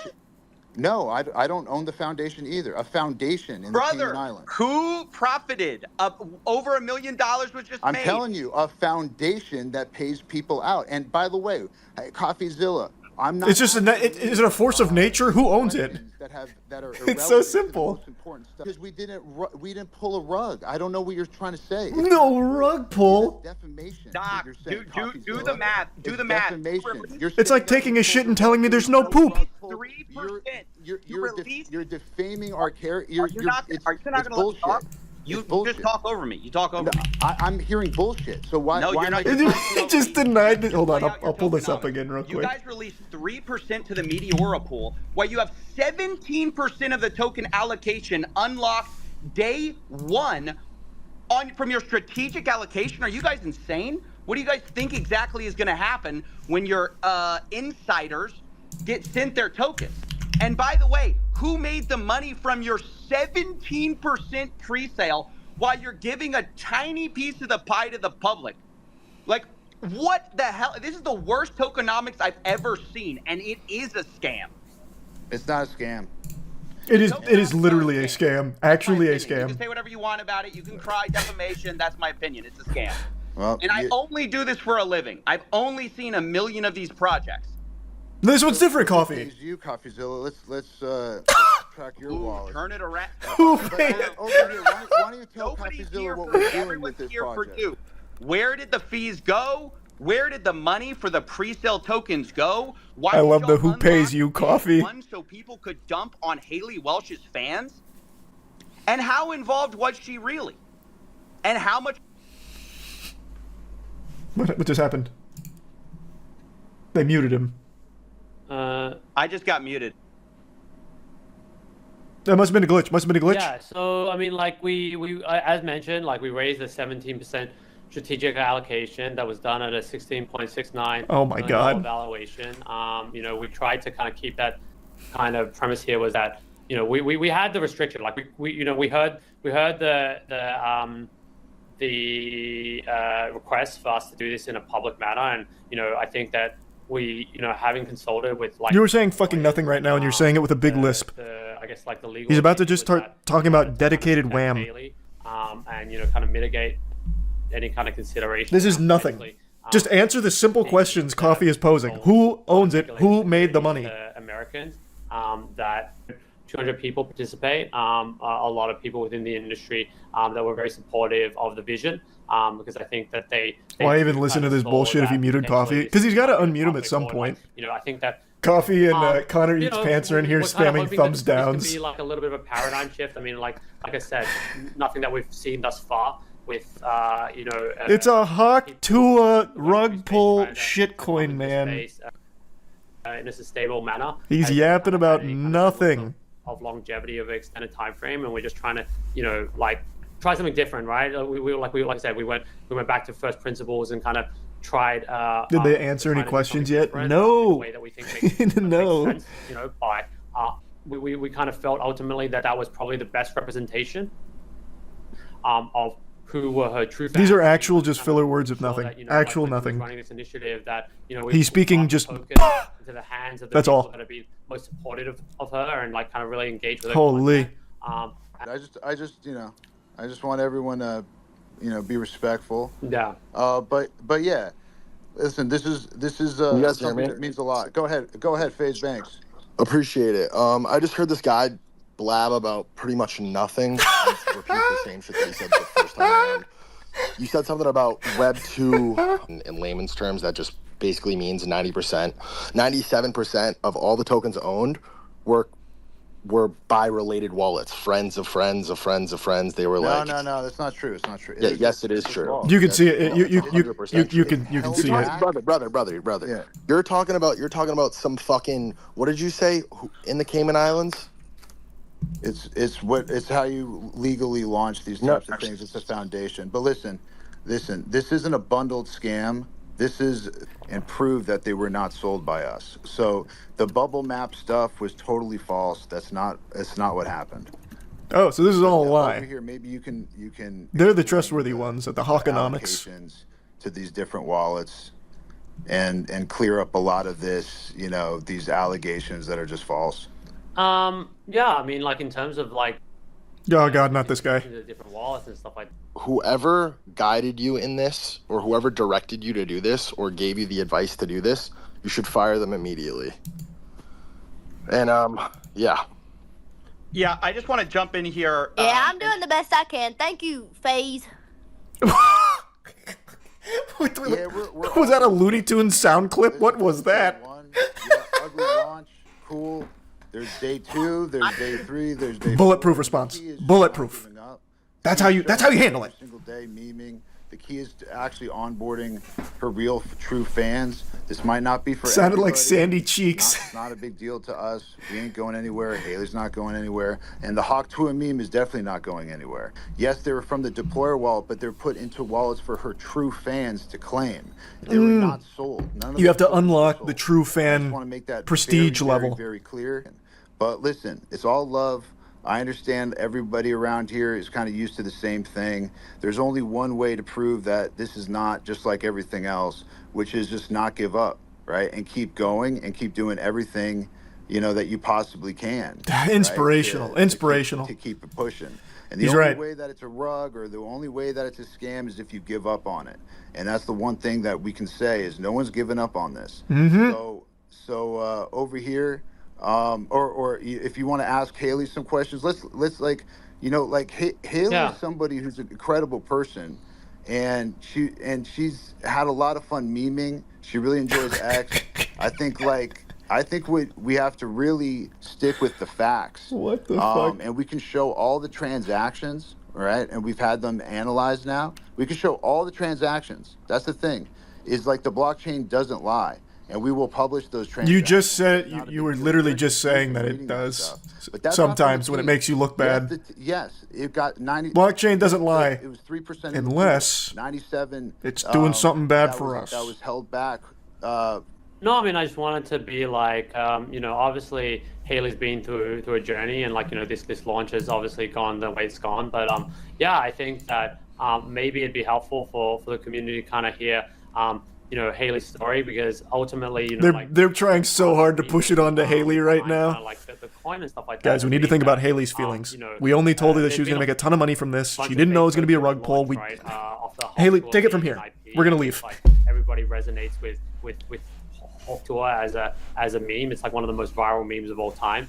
And I think people have been making a lot of money off derivative works, and people have launched a bunch of fake tokens, which is, maybe the launch didn't go the smoothest. That's one way of putting it. It didn't go the smoothest, huh? Showing up every day, trying to run the project. I think Haley's here for the long term. Ultimately, her career is just kind of starting, and she's accomplished a lot of amazing things in this short period of time. And obviously resonating. Nice membership, Jack. Really strongly with a global audience. And I think it'd just be useful for color if Haley was able to kind of share a little bit about that original story, because I think it helps kind of paint the picture here a little bit of how she's constantly tried to build community and use what she's built to kind of engage the broader community and be very inclusive, and she's done a lot of cool stuff around charity, and I think she really cares about dogs and stuff like that, and I think it's really cool to see. What are you saying? What are you saying, man? What in the world? I guess cool with what she's been able to get into. I went over to Haley's house one time, and she let me in. She let me in the door, invited me into her abode. Me. This woman is an angel. Yeah, I don't know if Haley, that's something you're comfortable sharing with the community, or if you feel like it's a little bit too sensitive, or how you feel about that. But I definitely think that it's helpful for the community to have that color. Yeah, guys, I'm just here to have fun. I don't really have a full head wrapped around this whole thing, but I'm figuring it out every day, and I'm here for the long term. My skin's getting thicker every day, and the hate's not going to stop me. I'm here every day trying to work on this and get better at it, but I'm not going anywhere. Hey, thanks for summing that up. I'm glad I lost all my money. And now it's all good. Hey, you're having fun? All right, that's what it's all about. Tough. And this was a learning you can integrate in all these different things she's doing, including her podcast every Tuesday. She literally, is talking about her meme token on a really big podcast, on a charting podcast, and onboarding and talking about these memes, all different types of memes, all different memes that everybody holds. Now I'm just getting an advertisement right now. Can I skip the ad? Bringing awareness to it, so it's it sucks that everyone wants to see it fail. It did fail. It immediately failed. Of it. Well, it didn't fail for you guys. You guys made out. In week 2, in week 3, found it. So, I mean, that's my belief. That's why we're doing it. We're doing something, super innovative in my opinion. Innovative. With the meme token. Dag nabbit, he's right. We've never seen something like this before. Go ahead, man. They won't unmute Coffee. They refuse to unmute him. I completely agree. I would urge you guys as well to share at least what you know now, because while people are here, they really for sure. I mean, like I said, it was. I haven't, the bubble maps. I don't know why it's showing if it's showing 12 holders or whatever it is. We distributed. Hey, way to explain it. I don't know why it's lying. I'll have to investigate why it's lying. I mean, like I said. Sad part is crypto bros probably think they're telling the truth. I can promise you, I think even the most delusional would look at this and listen to this and be like, oh my god. Oh my god, what have I done? I got fucked. Investors, If they're not going to bring Coffee back, I'm just going to leave. This is nothing. This is just actually nothing. This is this man talking in circles with a lisp. We tried our best to curate. Haley did it, her team, little shady. I don't think they've done a good job of explaining this. But Haley, man, how can you even be mad at her at the end of the day, right? She said she's having fun. And that's all she said. And what else do you need at the end of the day, huh? You know what I mean? So yeah, you lost a lot of money. You got rugged. Fucking Hawk Tuah, spit on that thing. Am I fucking right? You go again. You buy the dip. So that way herd investors can make some more too. Holy. Again, if you bought into this expecting to make money on it, you're a fucking idiot in the first place, to be fair. Putting money into a Hawk Tuah coin. Christ. Hawk Tuah coin was 100% unlocked on launch. That always will rug if you have people buying in with zero unlock. This team pre-sold tokens for millions and then are crying that they didn't sell and blame it. Oh, nice. I don't think there's anyone in the world that actually believes the developers here. I don't even think the most delusional of crypto bro would find anything that they said compelling. So I feel like this is one of the very few cases where people are like, oh, that was just a complete scam from the get-go. Which I feel like people should have been able to know immediately with the Hawk Tuah girl making a fucking crypto. This is some Jack Doherty shit. It is. It is actual Jack Doherty shit. Except hers is somehow even more egregious. Oh yeah, I'm surprised they were even doing that call in the first place. Usually when it comes to a big rug like this, the people just vanish. Meanwhile, those two goofballs were somehow taking it in a Twitter space, pretending that it wasn't a scam. So, I mean, they talked about innovation. That is an innovative new strategy to rug pulling. Usually they just disappear. I wonder if she even knows what crypto is. I can say with at least 85% confidence, Haley Welch just learned what Solana was a week ago. After this space, when CoffeeZilla eventually got kicked from the Twitter space, he started his own to explain to everyone exactly how this rug pull worked. He explains it far better than I ever could, and it's actually a lot more intricate than I thought it was for a rug pull. There were more moving parts to it, and even more nefarious, scummy dog shit that was happening behind the scenes that CoffeeZilla highlights.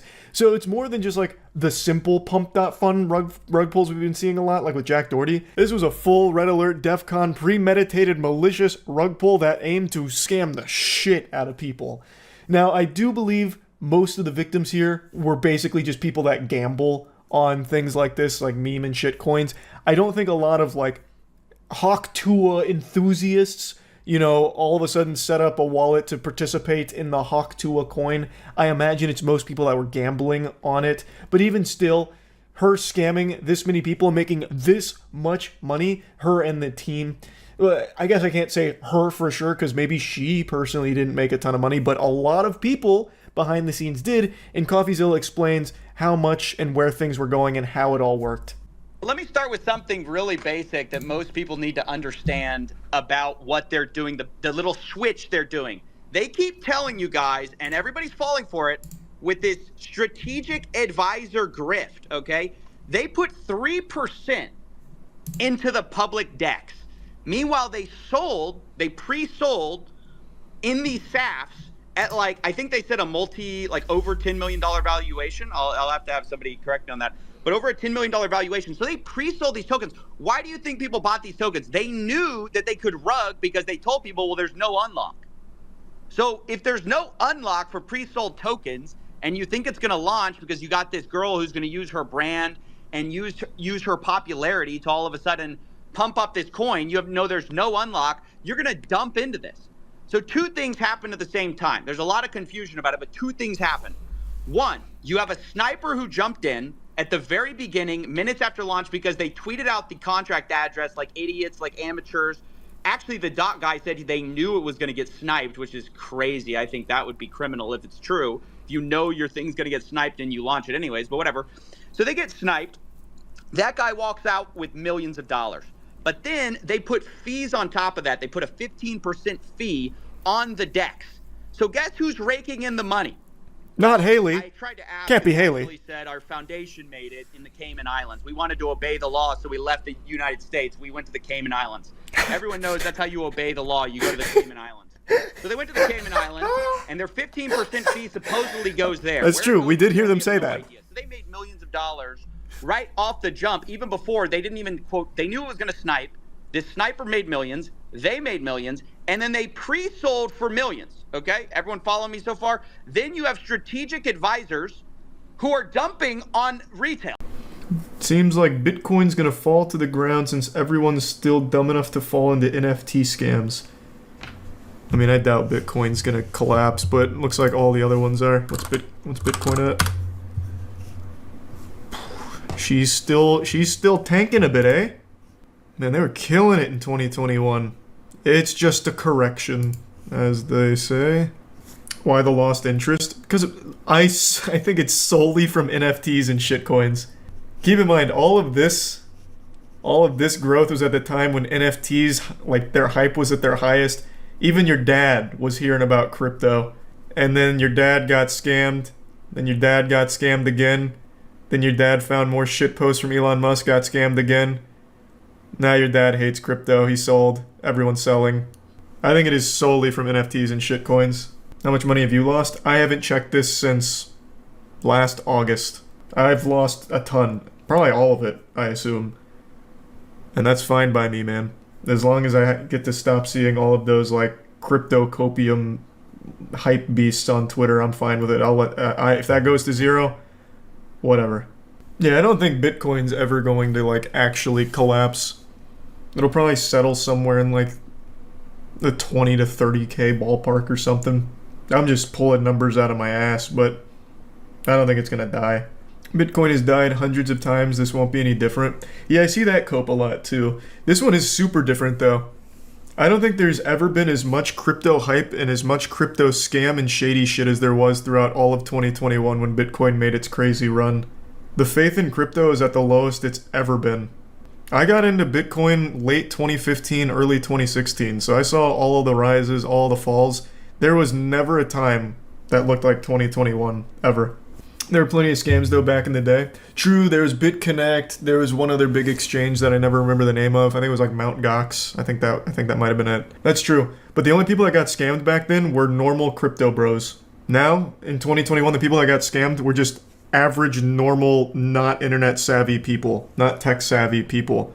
And now they will never come back. That shit will just get slapped down. And every company tried their best to hijack NFTs as quickly as possible for a quick turnaround. I don't think there's a chance anyone believes in NFTs again. Even Poppy's Playtime made NFTs. Yeah, they did. Everything. Literally everything. The moment I saw Paris Hilton shilling Bored Apes on Jimmy Fallon was the moment NFTs died. I feel like you can kind of pinpoint the day NFTs died. I really think it was when Gwyneth Paltrow introduced her own Bored Ape. I really feel like that is when it actually went into a death roll, like an actual death spiral. Because after that, I recall everything going down. It was Saturday Night Live that killed crypto. That killed Dogecoin. I don't think it killed crypto in general. Weren't they trying to make a Bored Ape movie? You're talking about the ape cartoon. Forgot what it was called. I think it was like Red Ape. Yeah, Red Ape Family. Well, episode 2 came out 2 months ago. Hold on a second. Hold on a second, sports fans. Oh, and you can even buy episode 3 NFT. Let's go. Please make your way to the boarding gate. God. What a beautifully awful cartoon. I love the comments they picked. One of them just said, "This is epic." I saw another universe too, royally fucked, by the way. Creatures called trolls, who were trapped in a thing called YouTube. Poor things. Oh. No, they were assholes. Virgins making reaction videos in their mother's basements, all talking about how shitty we are. Oh. No, babe. This is the most NFT bro shit of all time. The insecurity immediately oozing out of the script. Holy shit. Not even a minute in and they're whining. Just instantly fucking whining. Thanks to resub Twisty and the bits of Bungie. So episode 2 is just the creators all in their feelings, like, oh, you guys you're trolls. You're in your mom's basement. That's so sad. Fuck. I see why no one talked about episode 2 in the crypto community. Jesus Christ, that makes them look like such pussies. They make fun of Saberspark in episode 2. So is this just like their YouTuber call-out episode? Red Ape's so strong. We don't care that you guys are mean. What you experienced was a rip in the multiverse caused by the power of the golden NFT you stole. What the fuck are you doing in our bed? I get lonely at night, and I like to cuddle. Good God. You're grooming as shit. Hey, that's my kid, fat fuck. The name's Fat Fucking Ape. Who do you think you... Oh my god, this is fucking awful. Episode 1 was bad, this is worse. At least episode 1 had, like, animation to it, kind of, I guess. I don't know, it's really hard to fish for, like, even a single compliment for it, but it wasn't this bad. Yucky. Yikes. Who is this for? I don't know, I guess just more insecure crypto bros. I really couldn't tell you. Like, even the comments just eat them alive. So I don't know who watches it for, like, entertainment. They even hide their own likes because I'm imagining the likes were so little compared to the view count that it also looked bad. Yeah, I don't get it. I don't see the point.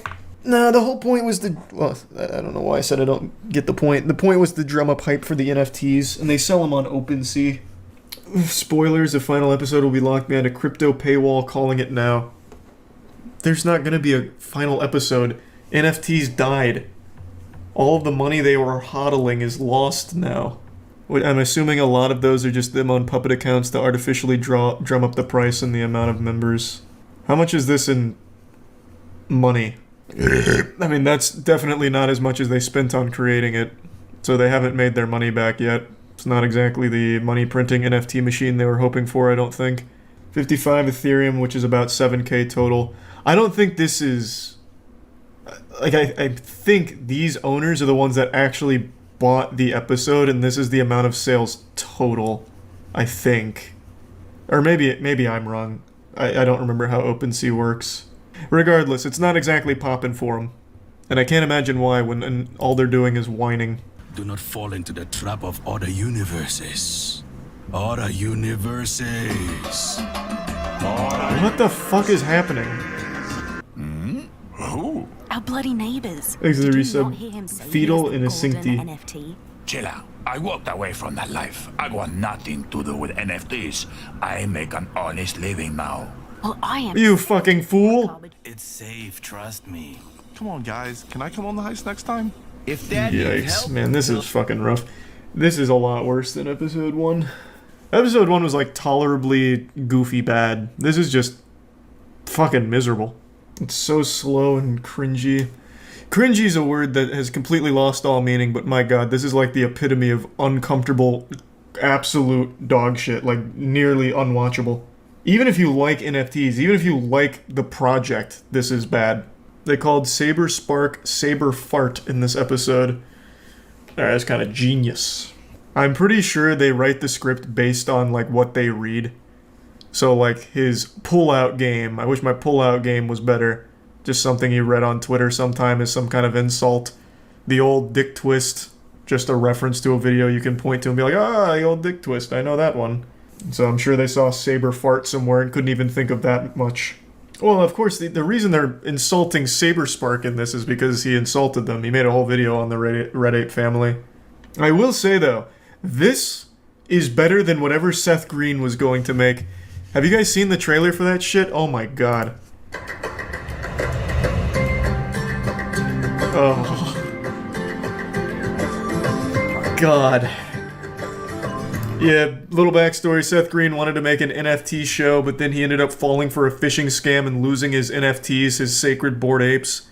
So then he publicly started begging the guy who bought the stolen apes to give them back, and I think that he was able to repurchase them from the guy. It's so embarrassing. I kind of want that rose. Don't take the rose, sweet. I'm taking my break. What? Yeah, it's fucking awful. It's so bad. It's so bad. So I will say, the one compliment, well, I can give two compliments to Red Ape family. One, it's better than whatever the fuck Seth Green was cooking up here. And two, at least it has it ending. Like, at least the episode ends in 14 minutes. This was gonna be fucking miserable. Wait, so he made a video with his NFT, lost it, and then didn't have the rights to use that image in the video anymore? Yep. So, he was making an NFT show with his NFTs. Then his NFTs got stolen because he fell for a phishing link. And by the way, the phishing scam is the most batshit lunacy I've ever heard. He clicked on the phishing link and thought he was minting Dex Cats or something, Dax Cats, another NFT. He thought he was minting them, but was actually just getting robbed. And then publicly groveled at the feet of the guy who bought the stolen NFTs to let him buy them back, which he did. But I also don't think he would have had any trouble just making the show anyway without owning the NFTs. Because they're fucking NFTs. There are no rights. What a fool. Yep. Well, actually, what's he doing on Twitter right now? Last time we checked, he was only whining. What's going on Twitter today, Seth? Hey, more NFTs! He hasn't learned his lesson, my man. Yeah.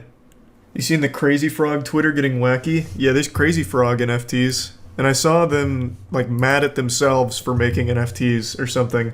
Like, the Crazy Frog Twitter had, like, a disagreement on NFTs. Like, amongst themselves. Not too long ago.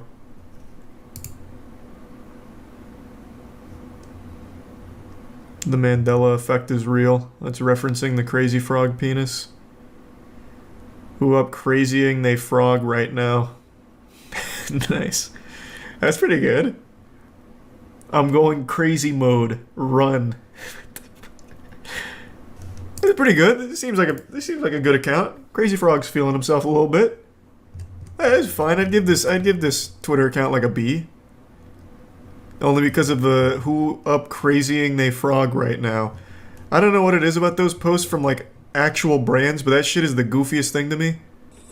You British bastards will feel the wrath of Hector, the rage monkey!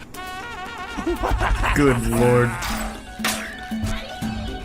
Man, the action's pretty intense though. Are you okay? Disgusting. I thought that guy get his float. I pay you two knuckleheads to do one job. Now look at you. Let's bounce. We have new orders.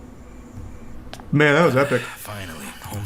Okay, yeah, there's probably nothing else worth seeing here. Good. It's so bad you want to keep watching, don't lie. It's not fun bad, though. Like I said, episode 1 is fun bad. This one's just more sad. Jesus Christ. All cats stand by. That was it? Cannot underestimate the Red Ape family. Alright, a little cameo. I thought it was gonna be like a written joke or something, but I guess they couldn't think of anything. Wrong Bitcoin. Wrong Bitcoin. Show the Bitcoin. Holy shit. Come on, guys, let's go. Oh my god. Get to the Musk one, quick! Chucky. Holy shitballs, you can talk? Yes. The Bitcoins have set me free, Chucky. You have no idea what is happening, do you? Not the slightest fucking clue. All will be revealed, Chucky. Here, it will reveal your origin and show you your... Why are you saying 1555? Chosen one. Why did you tell me to come to this? The baby is Elon Musk? Idiots. They don't have... Oh, I I didn't even connect that. I'm not gonna lie. I didn't connect that at all. The Staples announcement for a new logo was more quality than this. True, but that logo slapped. Boogie2988 is not only the most manipulative YouTuber this platform's ever seen, but he's also among the stupidest as well. And this is actually one of his go-to bread and butter defense strategies anytime he finds himself in hot water. He'll always play the card of, oh, I'm not an evil person, I'm just a bumbling moron. I got zapped by an idiot beam. Timmy Turner made a wish that I'd be an imbecile and, well, that's out of my control now. I'm not a bad person. I'm just stupid, and you can't be mad at me for that. He uses this signature anime finishing move more often than Goku uses a Kamehameha to finish off an opponent. He is stupid, don't get me wrong, but he is also a bad person. Both of these things are true. And he's using this defense right now with his latest cryptocurrency scam. I wasn't even going to bother making a video talking about this because talking about any of Boogie2988's L's is like talking about taking the trash out. Who gives a fuck? It's garbage, so who cares? Everyone knows it's trash, so why even bother talking about it? Well, in this case, it's especially heinous because he actually did an interview with CoffeeZilla on CoffeeZilla's second channel, Voidzilla, where he was covering Boogie's new crypto scam. And he basically admits to it being a pump and dump, but his defense is that he was too stupid to recognize that. Like, he's too dumb to have known that this was going to be a scam that would hurt his almost non-existent audience. He has a very small pocket of people that still support him left, and he is using them like a fleshlight for a couple of fucking doubloons to pop out the other end as he puts his cock in it. It's disgusting. The Boogie298 fan club has less members than the goddamn Balan Wonderworld Enthusiast Society. Like, there's not many of them left, and now Boogie's running a cryptocurrency scam directly at them, yet denying that he's trying to scam his fans, saying that it's obviously just a joke for his fans to point and laugh at. This is mainly meant to target millionaire crypto bros who can kind of just get fucked. It's also worth mentioning that he was paid $10,000 to promote this fatty token meme coin by a very shady group. But I'm sure that's not important. I'm sure that 10,000 doubloons is all just part of the joke. It's all in good humor at the end of the day. I'm sure that had nothing to do with Boogie's involvement here. Now, I do believe that a lot of people that did put money into this were just hoping that they could dump the bag on even bigger idiots that bought into it trusting Boogie, because there are still people that do have faith in Boogie as a creator and as just a genuine person.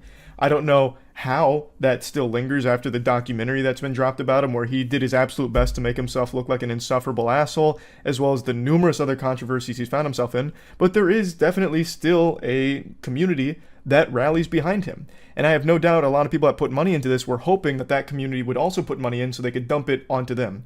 And maybe they were able to, maybe they weren't, but right now it looks like everybody, except for those on the inside, have lost money. You posted a video on your own channel called Fatty, because the name of his token, his scam shitcoin, is called Fatty. He posted the video on his channel.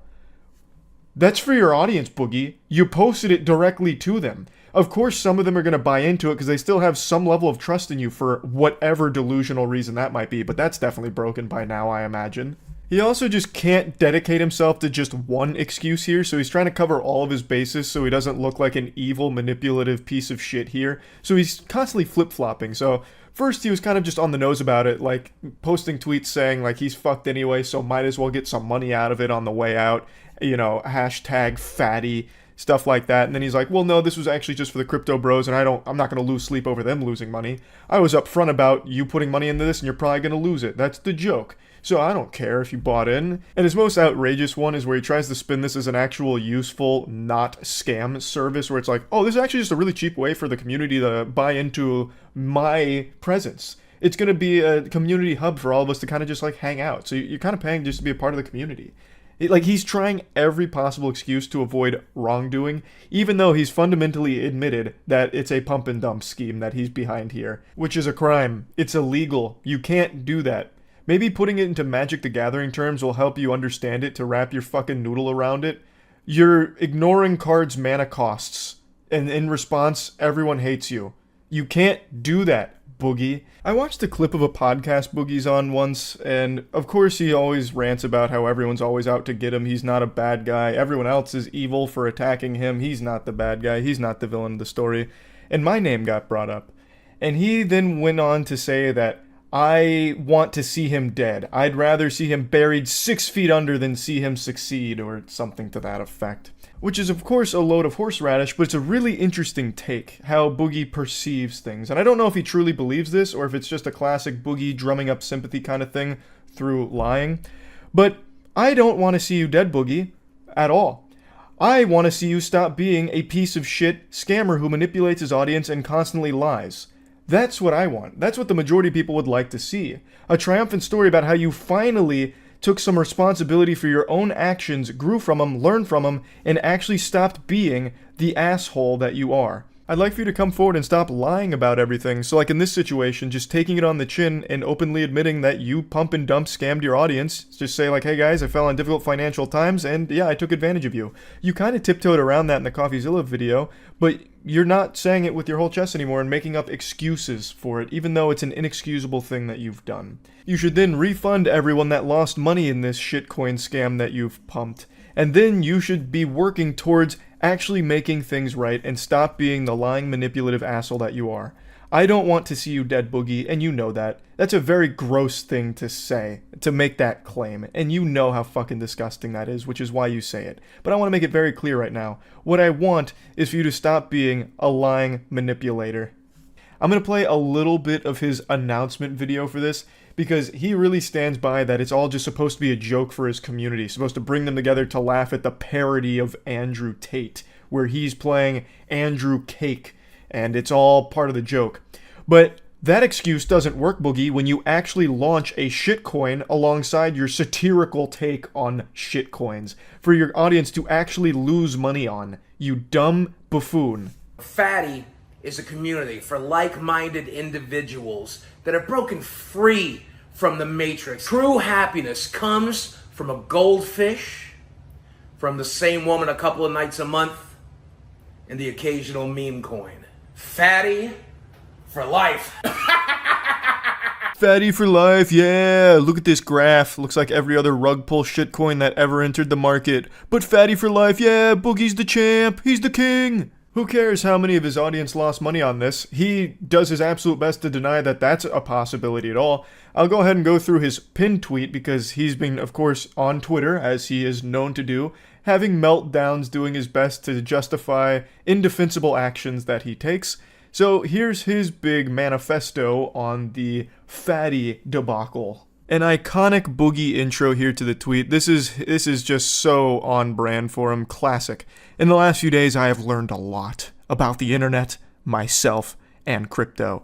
For those that don't know the Boogie lore, he also lost almost all of his money in crypto well before this, so even knowing just how dangerous it is to buy into this kind of shit, he still promotes it to his audience, even though he himself is the victim of losing tons and tons of money in crypto dog shit.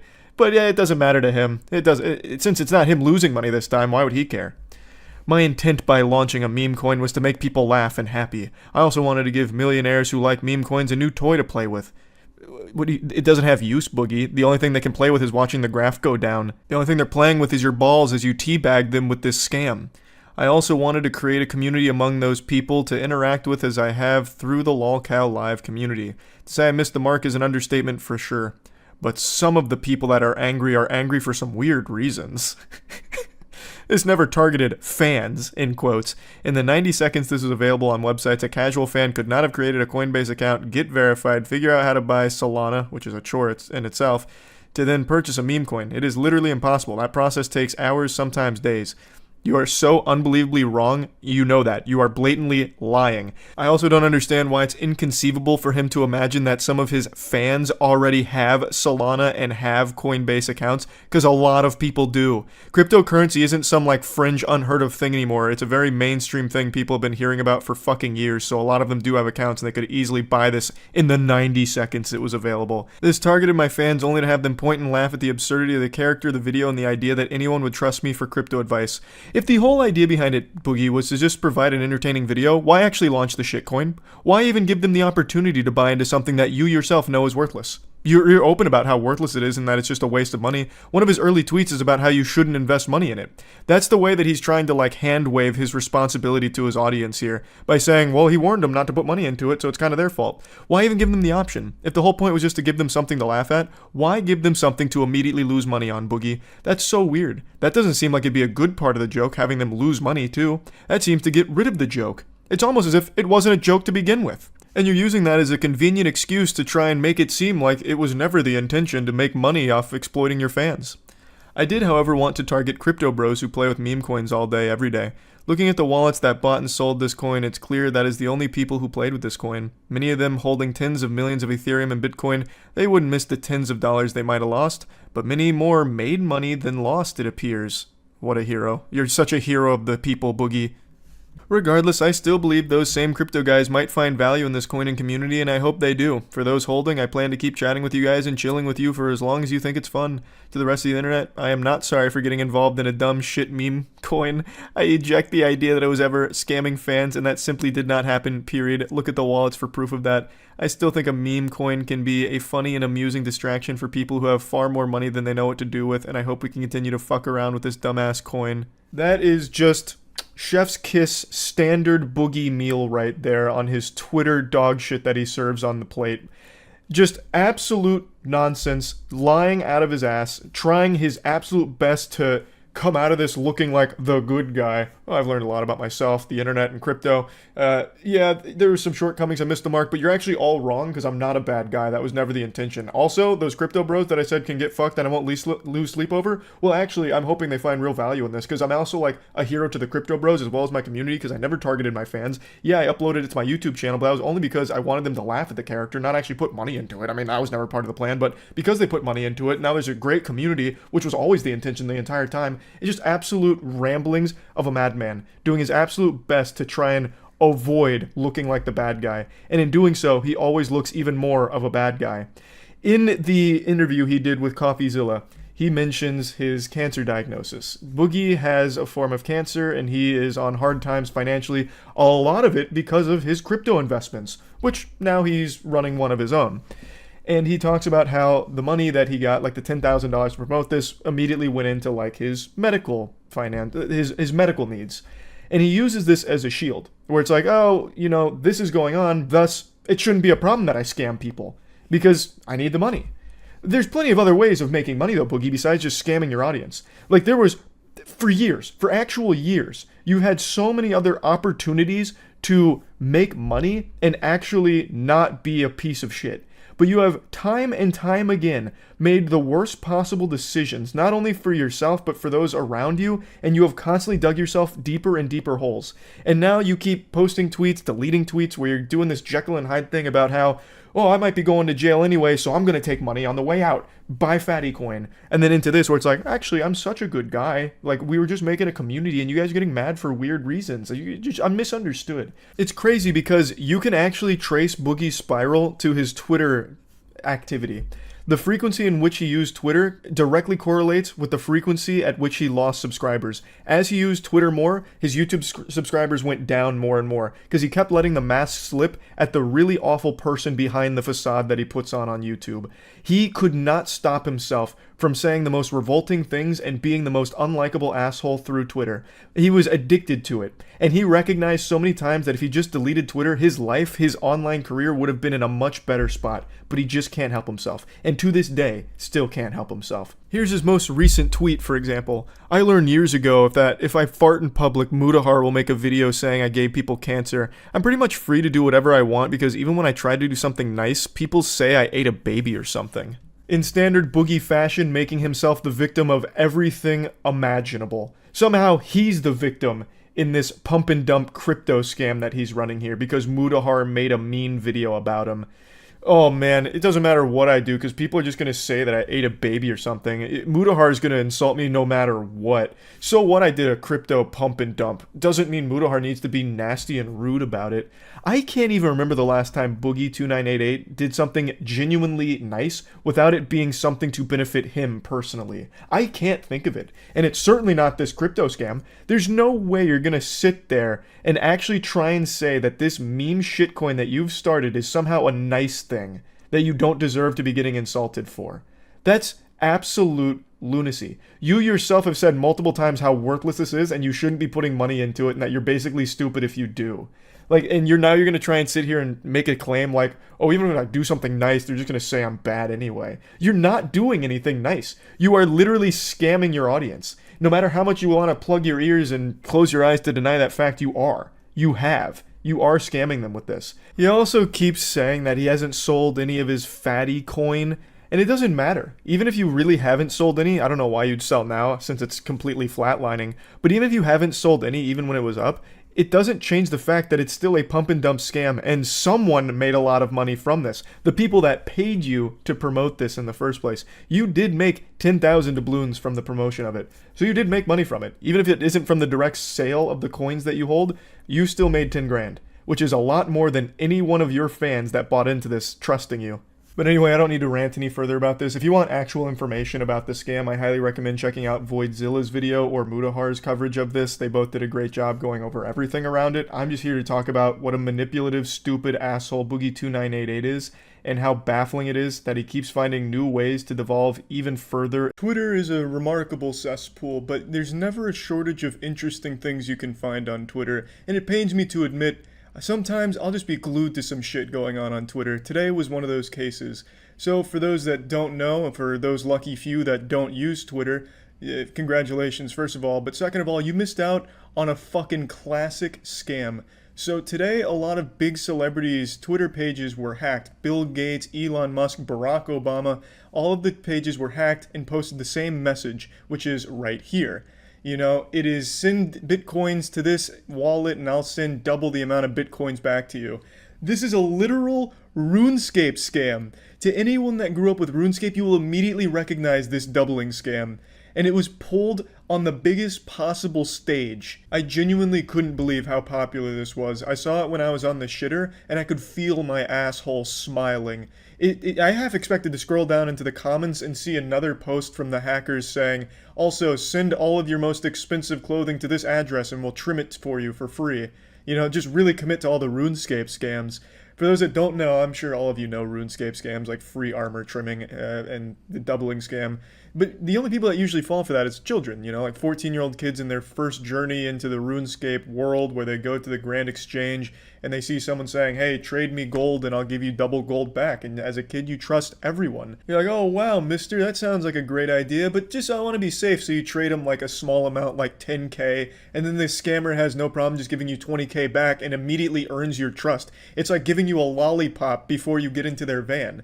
Yet you just trusted like, oh, wow, they're legit. Okay, let me give them all of my bank money so I can double this real quick, and then they just take it and run. You know, because you don't recognize that, you know, not everyone's great. Sometimes people just want to fuck you in the mouth. And that's the case on RuneScape when it comes to doubling, and it was just pulled off in the real world to a remarkably successful degree. You can see the transactions that went to the wallet since they publicly posted the wallet. I cut it out in the video here. So if you check the wallet, they made $110,000 off these posts.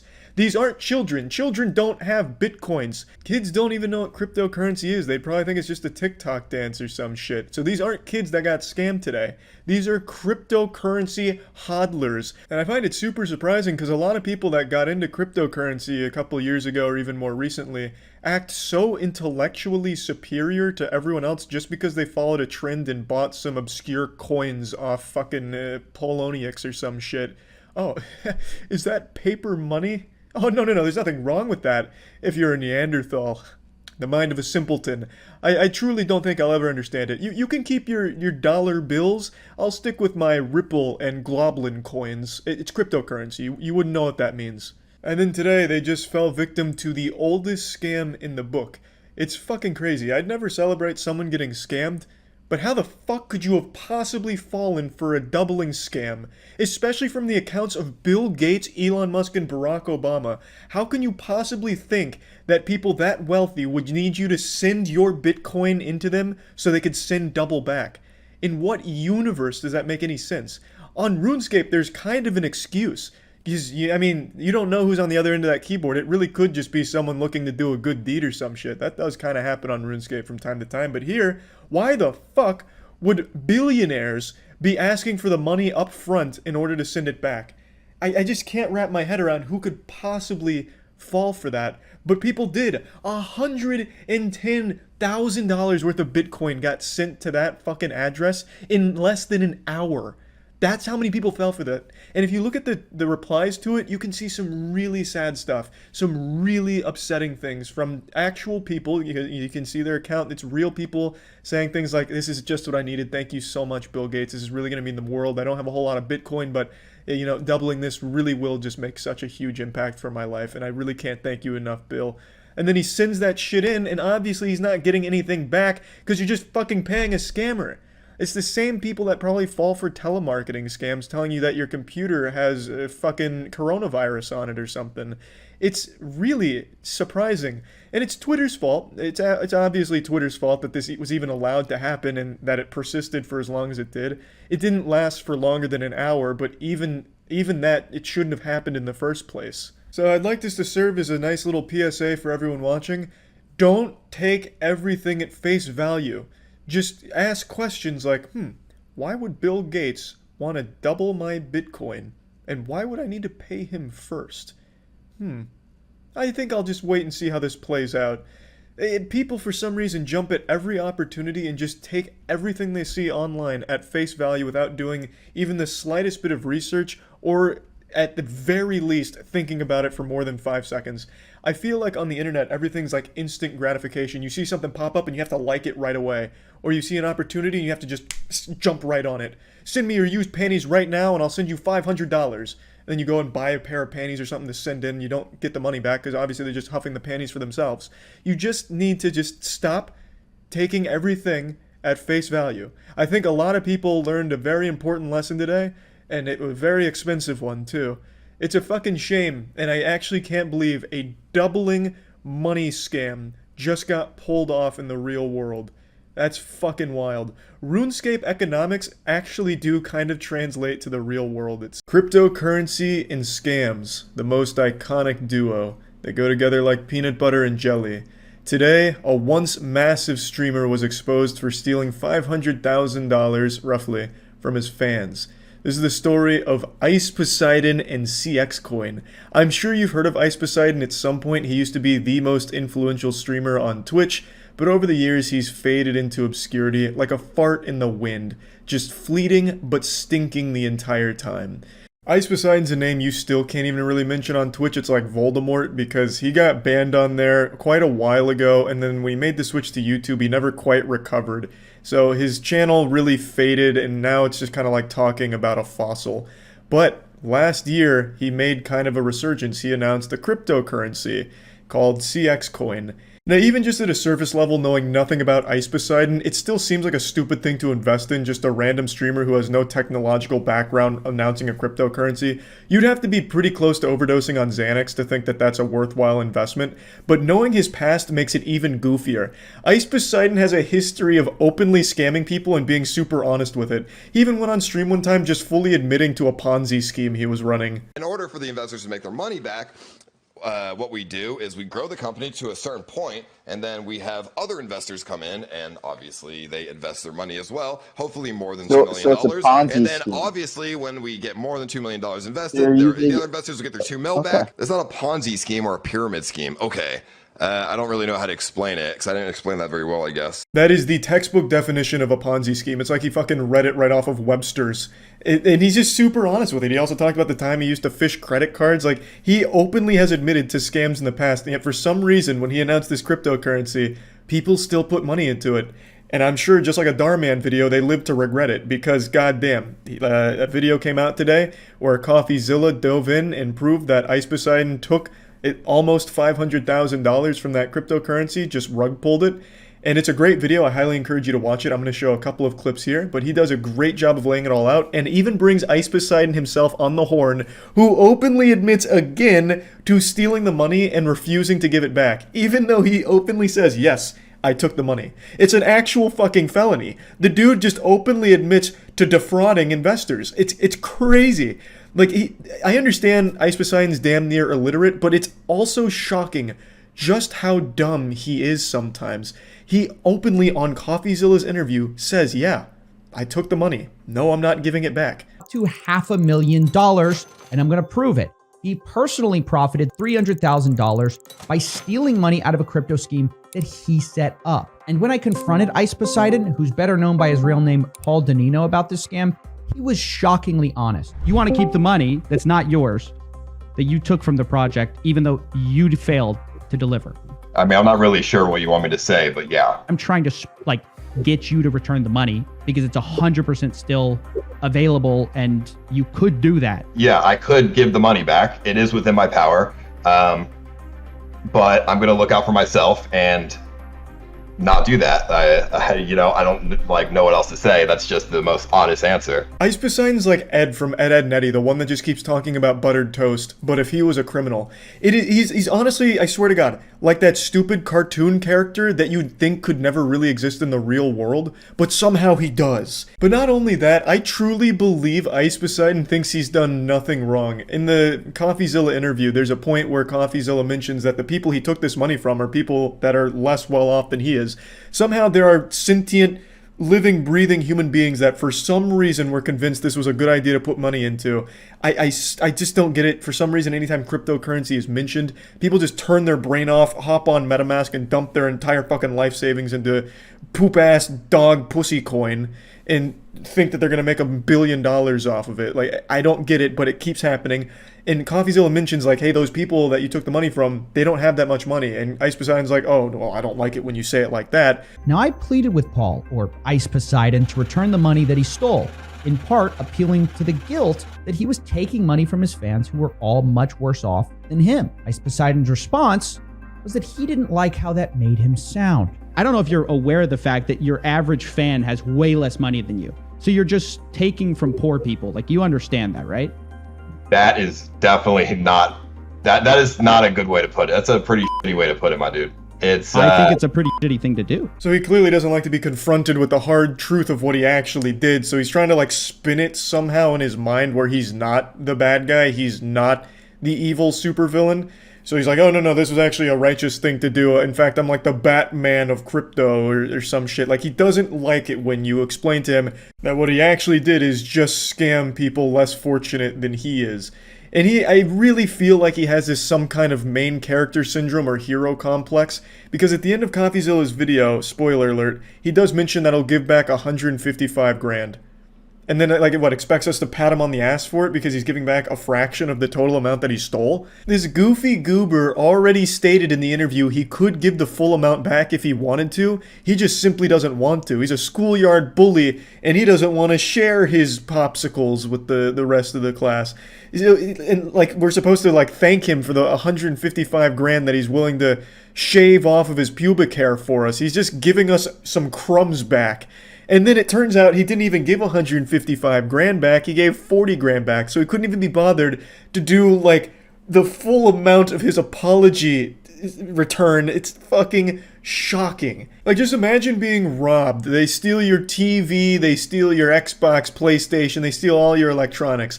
But then a week later, you get a box from the burglar, and he sent you the TV remote back and nothing else. What, are you supposed to, like, write a thank you note to them? Like, hey, fuck yeah, at least now I got this back. You know anything about that? I mean, yeah. I mean, not rugged, but, I mean... Well, someone pulled all the liquidity out. That's a rug, right? That would be a rug, yes. But there is still liquidity in there. 40K got left and 300K got ripped out? Or something like that? Yeah, I mean, that is exactly what happened. Right. Are you laughing? I mean, is that funny? I mean, no. You're hearing this right. He's admitting he took out 90% of the money, but that's not a rug pull, apparently. $300,000 is in there. There's two options, right? Leave the money in there, and then if BNB goes down to like $100, the money goes to shit anyways, or I could take it and the money is not just going to dust. I love that explanation there for, like, his reasoning of stealing 300 grand. It's like, I was faced with two choices, the ultimatum, you know, the red or the blue pill. Do I let the money sit there and hit zero in this fucking poop project that I've started? Or do I take the investors' money, 300 grand for myself, and then at least it never hits zero? I'm sure the investors wanted you to have that money, Paul. I'm sure they were really, like, breathing a sigh of relief, like, oh, Fuck, what a hero. That money was about to hit zero, but luckily all of the money I invested went to Paul instead. So now I've lost all of it, but, you know, at least Paul's got it. I'll just call it a scam. I know you don't want to call it a scam, but it is a scam. So what did you make off this? Well, I got 55%, and then 45% went to my developers. So I don't know, probably like 300,000. Nice. What a good profit from doing. I mean, how long did you work on this project? Like, seriously, how long did you work? I'm just curious. Well, like you said, it was a fork, so I don't know, a couple weeks. 300,000 fat clams for 2 weeks worth of work, and I'm sure he inflated that. I don't think he did 2 weeks worth of work for this at all. And yeah, I highly encourage you to watch the CoffeeZilla video. It is absolutely wild.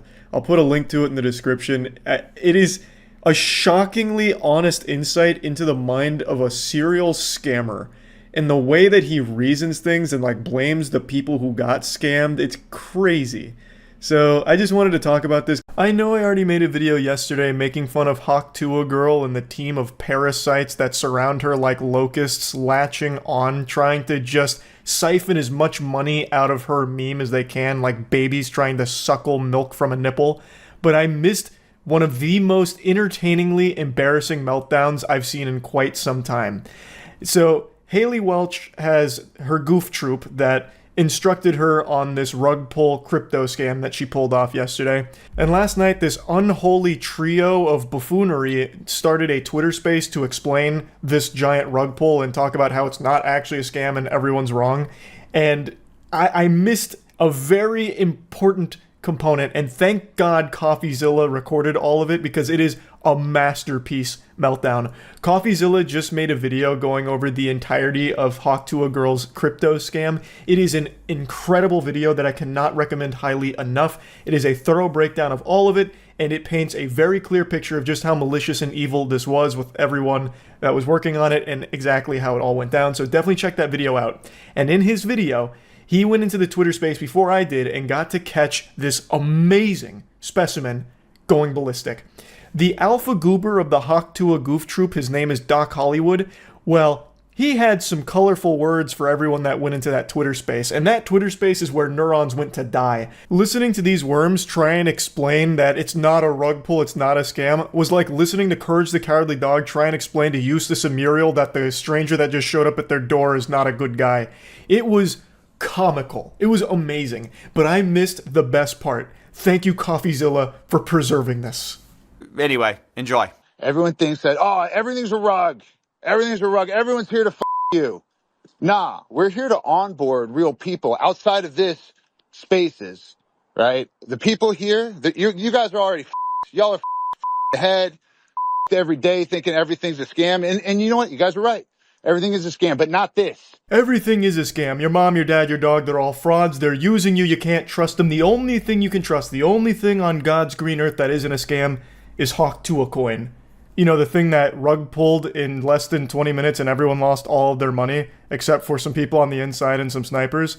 Yeah, that is the creme de la creme of real, legitimate business.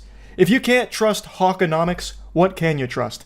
And you know what? Let's say you wipe your ass with the Hawkonomics good reputation. You don't spit on that thang. You don't trust that thang. Well, how can you not trust this face?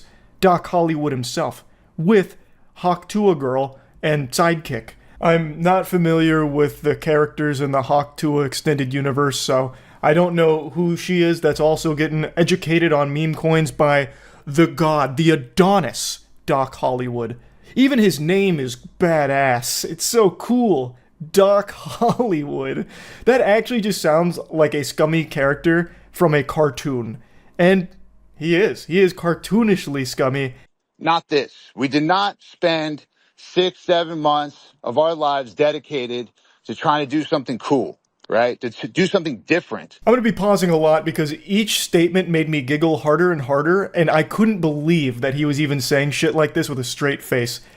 What new thing did you do? What was different here? You made a rug pull crypto.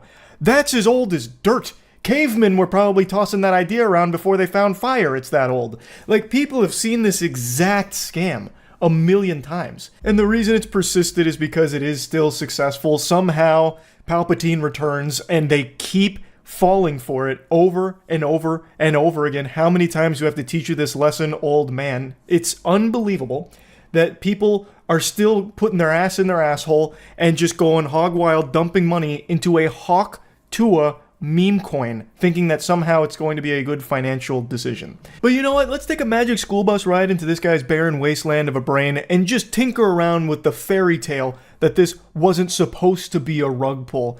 We'll take a trip to the alternate dimension in the multiverse where this wasn't a scam from the get-go. What new cool thing did you make, brother? Doc Hollywood, you made a meme coin. You and 10 billion other goobers on the planet. Well, it didn't do anything new. It was certainly nothing we haven't seen before. You made a meme coin to capitalize off a stale meme. Like, what are you talking about? That's like me saying I reinvented water by putting it in this glass, as opposed to like whatever glass you might be using. It's the same goddamn thing everyone knows. It's like, what?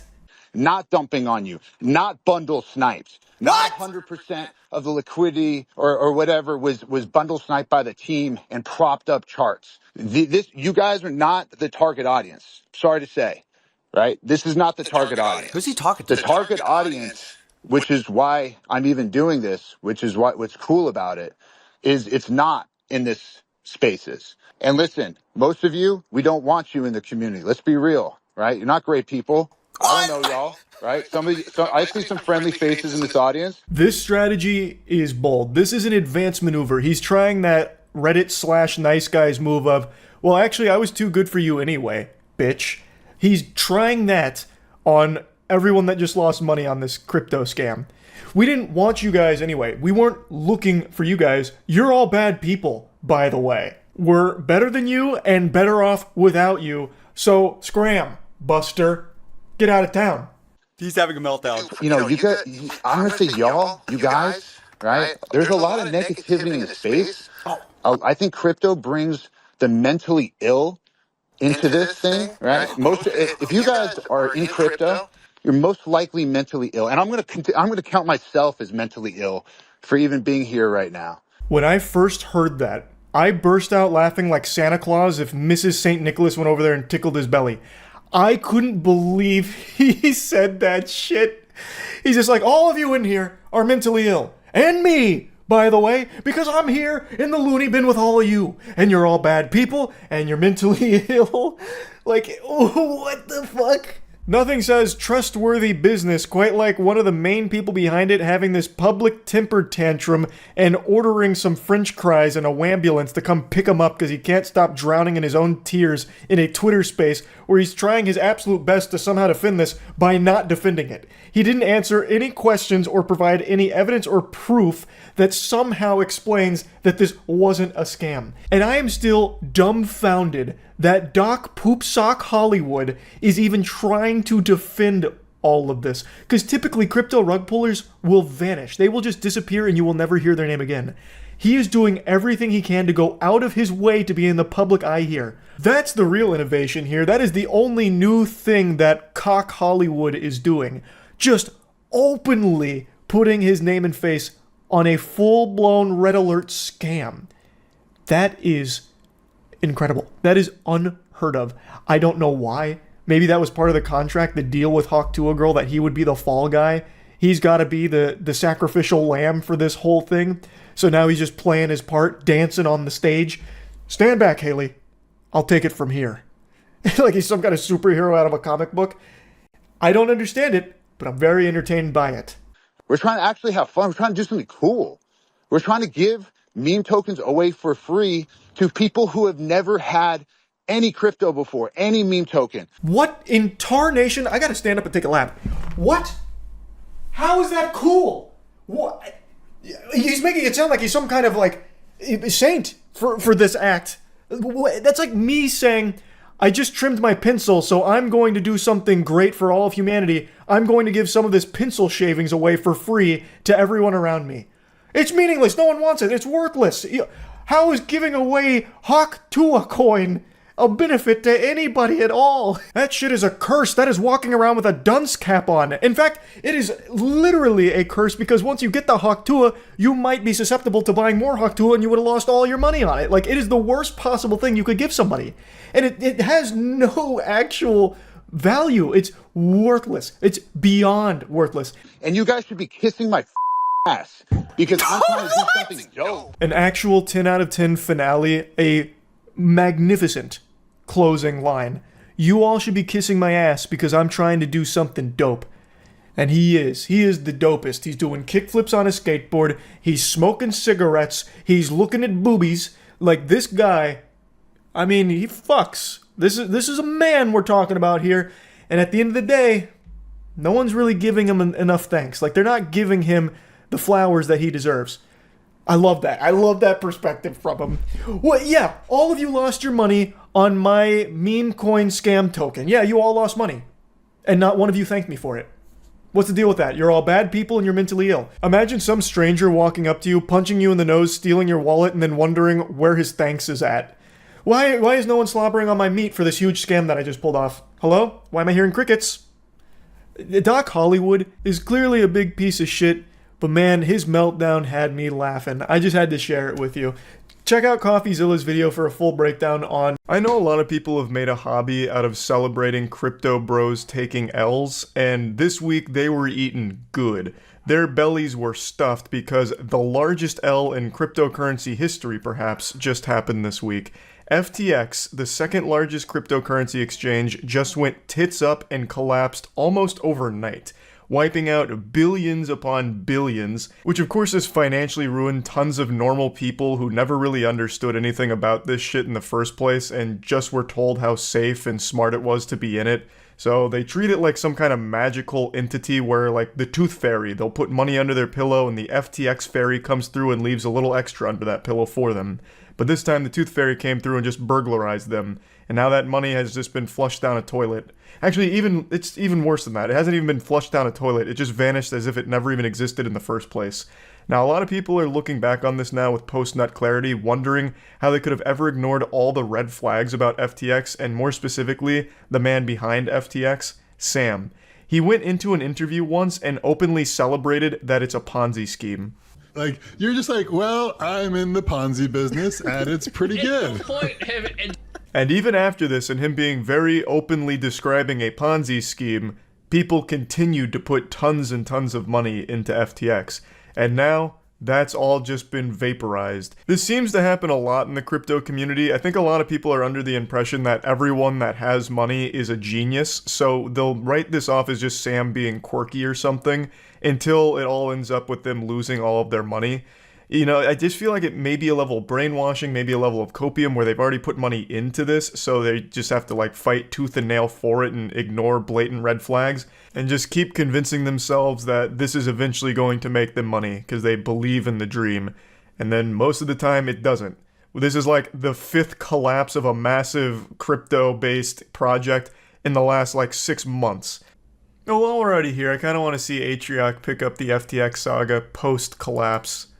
All right, I'm going to try and explain what's been going on with FTX, which is the largest crash in crypto history and probably the end of crypto. I'm going to try and do it as fast as I can. So here's this guy, Sam. I will say, off rip, I know he's exaggerating. Unfortunately, it won't be the end of crypto, but god damn it, is it a wonderful fucking dumpster fire in and of itself. Sam Bankman-Fried. He's like 30 years old, and he's been described as a wonder kid. He was put on the cover of Forbes as the next Warren Buffett, an investment god. He's also described as the most generous billionaire. Yeah, that's what I was saying. That's what I showed you. Next to me is the most generous billionaire in the world. Hi, my name is Sam, and this is my story. Sam has crazy hair. Sam it is crazy hair. In the Bahamas with Sam is 29 years old only, but Sam has $22 billion. Or so he did, because as of today, he is worth exactly zero and facing jail time. So let's get... Damn, I read that he had $22, but maybe they were just being nice. Yeah, I wasn't exaggerating. His net worth is legitimately non-existent right now. It's just wiped out. Also in the video, I don't know if Atrioc's going to play much more of it. Big A probably won't let this one ride because it's a really stinky video. But when they're interviewing Sam, they ask him how he gets started.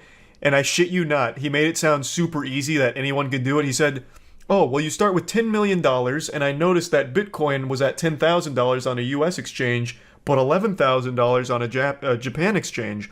So I put my $10 million into Bitcoin at 10K, and then sold it for a 1K profit on the Japan exchange. And I did this every weekday, making $1 million a day. It's that easy. You just got to start with $10 million, and you too can be the next Sam. Literally, step one, start rich. That is almost every billionaire's story. It's a safe and easy way to get into crypto. God. I don't think so. And I'm never wrong about this stuff. And he never was. Don't be like Larry. Don't miss out on crypto, on NFTs, on the next big thing. God, that feels so good. Oh my lord. I don't remember that commercial like that, but that is beautiful. Larry was not wrong. That is correct. Man called it. Maybe we all need to be a little bit more like Larry. Safe. They know that crypto is becoming this big thing, but they don't really understand it. They're afraid of being called out of touch. That's one other thing that I've talked about a lot, but I can never understate the importance of it. I think the way these exchanges, as well as just like general NFTs and crypto, the way they present themselves and market themselves is so evil. They're very clearly targeting either older people or people with legitimate FOMO, fear of missing out. They're always saying it's safe. You're going to make money. Like, there's really no risk involved. It's easy to start up. It's quick. Like, you are stupid if you're not putting your money in crypto because it's so guaranteed. And it's fucking wild how effective that is. Now, of course, I did the same thing. Yeah, 100%. Like, when this shit was hitting hard, and it really wasn't crypto, it was GameStop stock because I had such a bad, such a bad time. Like, I was so upset that I missed out on GameStop stock because I got told about it really early. I was like, nah, it's fucking stupid. So then GameStop happened, and then immediately the crypto boom happened after I'd already been in crypto for like 3 years prior, but just never got serious about it. And I had such bad FOMO, I was like, fuck it, I'm going all in on like every crypto, and lost everything in crypto, in every department of crypto. Well, I guess I haven't lost it because I still have all of it, but it's all worthless now. It's completely worthless. Half of them are rug pulls anyway. But like the marketing targets people with my mental illness, where it's like, oh, you mean like it's guaranteed? Like a cheat code? Oh, like it's safe too? Oh shit, okay, then I'm in. And just saying that it seems like a scam. So they start investing big money, but they want a safe option. And FTX, an exchange, almost like a bank, feels like a safe option. Here is an example. This is on Sequoia Capital, one of the most nice Enron hat too. That's a nice touch. In Silicon Valley. This is on their website. You can buy Bitcoin. You can send money in whatever currency to any friend anywhere in the world. You can buy a banana. Huge. Suddenly, the chat window on Sequoia's side of the Zoom lights up with partners freaking out. I love this founder, said one partner. I'm a 10 out of 10. Yes! Exclaimed a third. What is that? That's dumb enough. But then we find out. I am a 10 out of 10. Is that flirting? Like, I don't even understand what that means. Like a 10 out of 10 on the excitement scale? What the fuck is that even in reference to? You can buy a banana. I'm a 10 out of 10! Holy shit! From all the money coming in to pay you. And the only way this really would go bad is if they ran out of money. A major market downturn and everything. Okay? Yeah. That's how a regular bank works. Yeah, the way this goes bad is if the exact way FTX went bad. Hey, I want to withdraw my money. You can't. We can't cover that. You can't. We don't have the funds to cover your withdrawal. You know, there's definitely some risk here, but in general, it's okay, especially because in a real bank, all of your money is guaranteed up to $250,000. It's called the FDIC insurance. It doesn't matter if the bank goes out of business. The government will make you whole. Crypto has nothing like that. Understand that, like, there's a variety of things that can be in this basket here. So imagine if instead of buying a house, you're buying Yu-Gi-Oh cards or things that generally are stable and appreciate in value. What if they bought a holographic Charizard? Whoa, Bro, Big A and I are in the same fucking headspace here. Oh my god, we're mind melding. What the fuck? This is not pre-watched. Literally not pre-watched. My god. You say you give him $300,000. No, I swear to god it's not pre-watched. He uploaded this during my stream. All right. No, I swear, I promise. I'm not a fraud. I'm no SBF. I've been streaming for an hour 30. He uploaded this 49 minutes ago. The math vindicates me. It proves I'm innocent.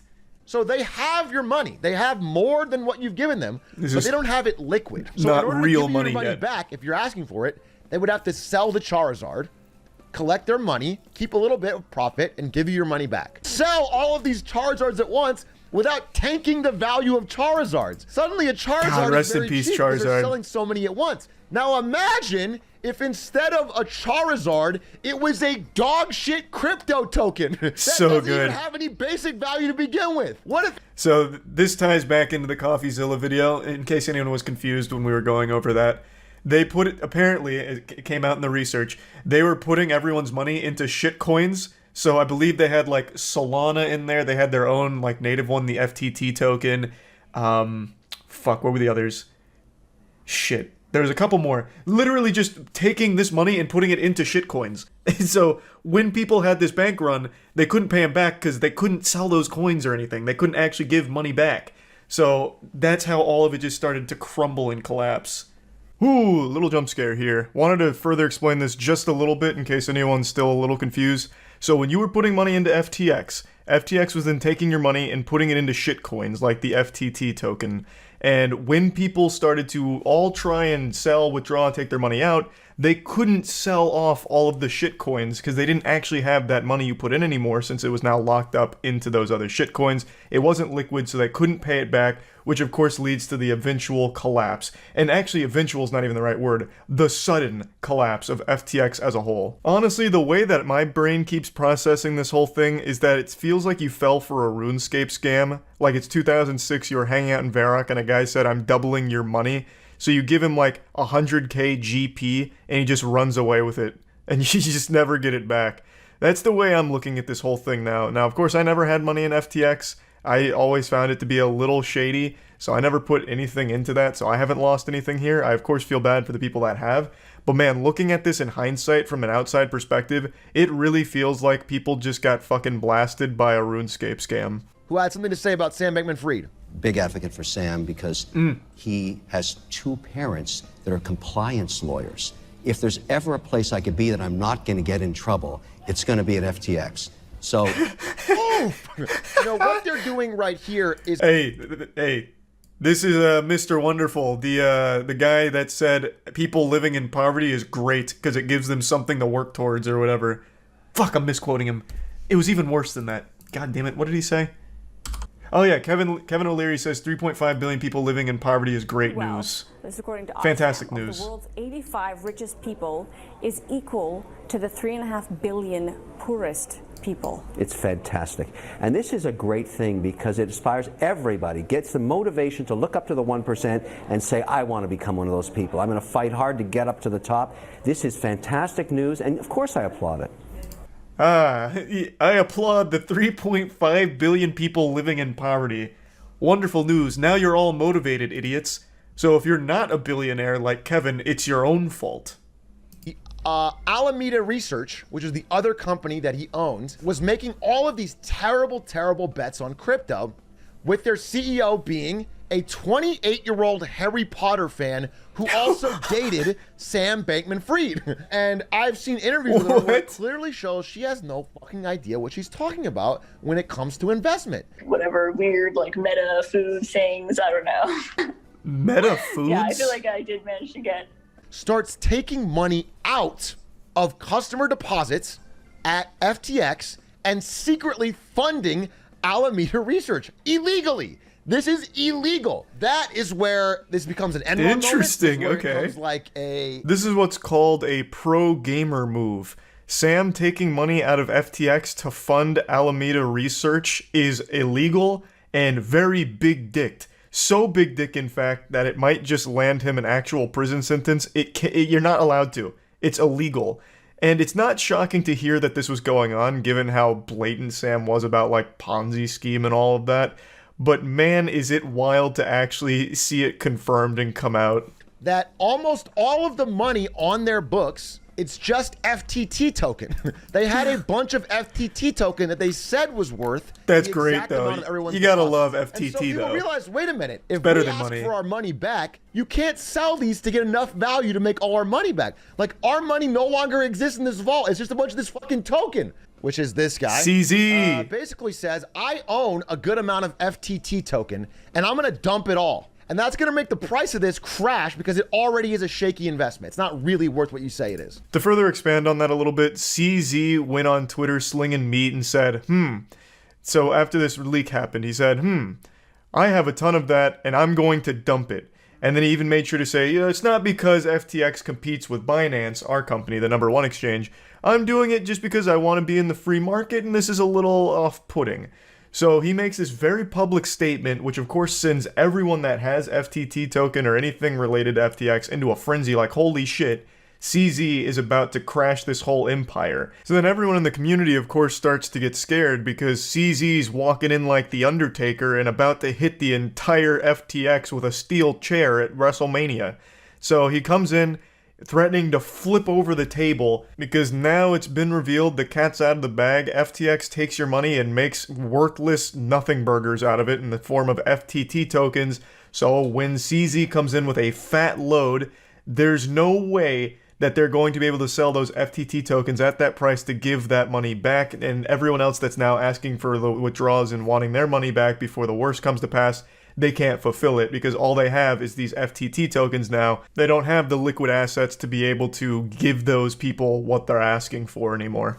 And so Binance originally offers... I do think, like, extending this further beyond FTX, I really feel like this is like something that could happen to any crypto exchange.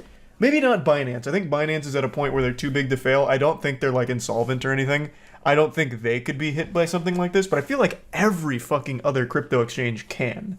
You never know. Hey, again, you never know. I did say that behavior from CZ, while being a Giga Chad move, has historically been like a dagger in the future. Do Kwon said something similar, did something similar on Twitter days before Terra Luna died, in very similar and tragic fashion.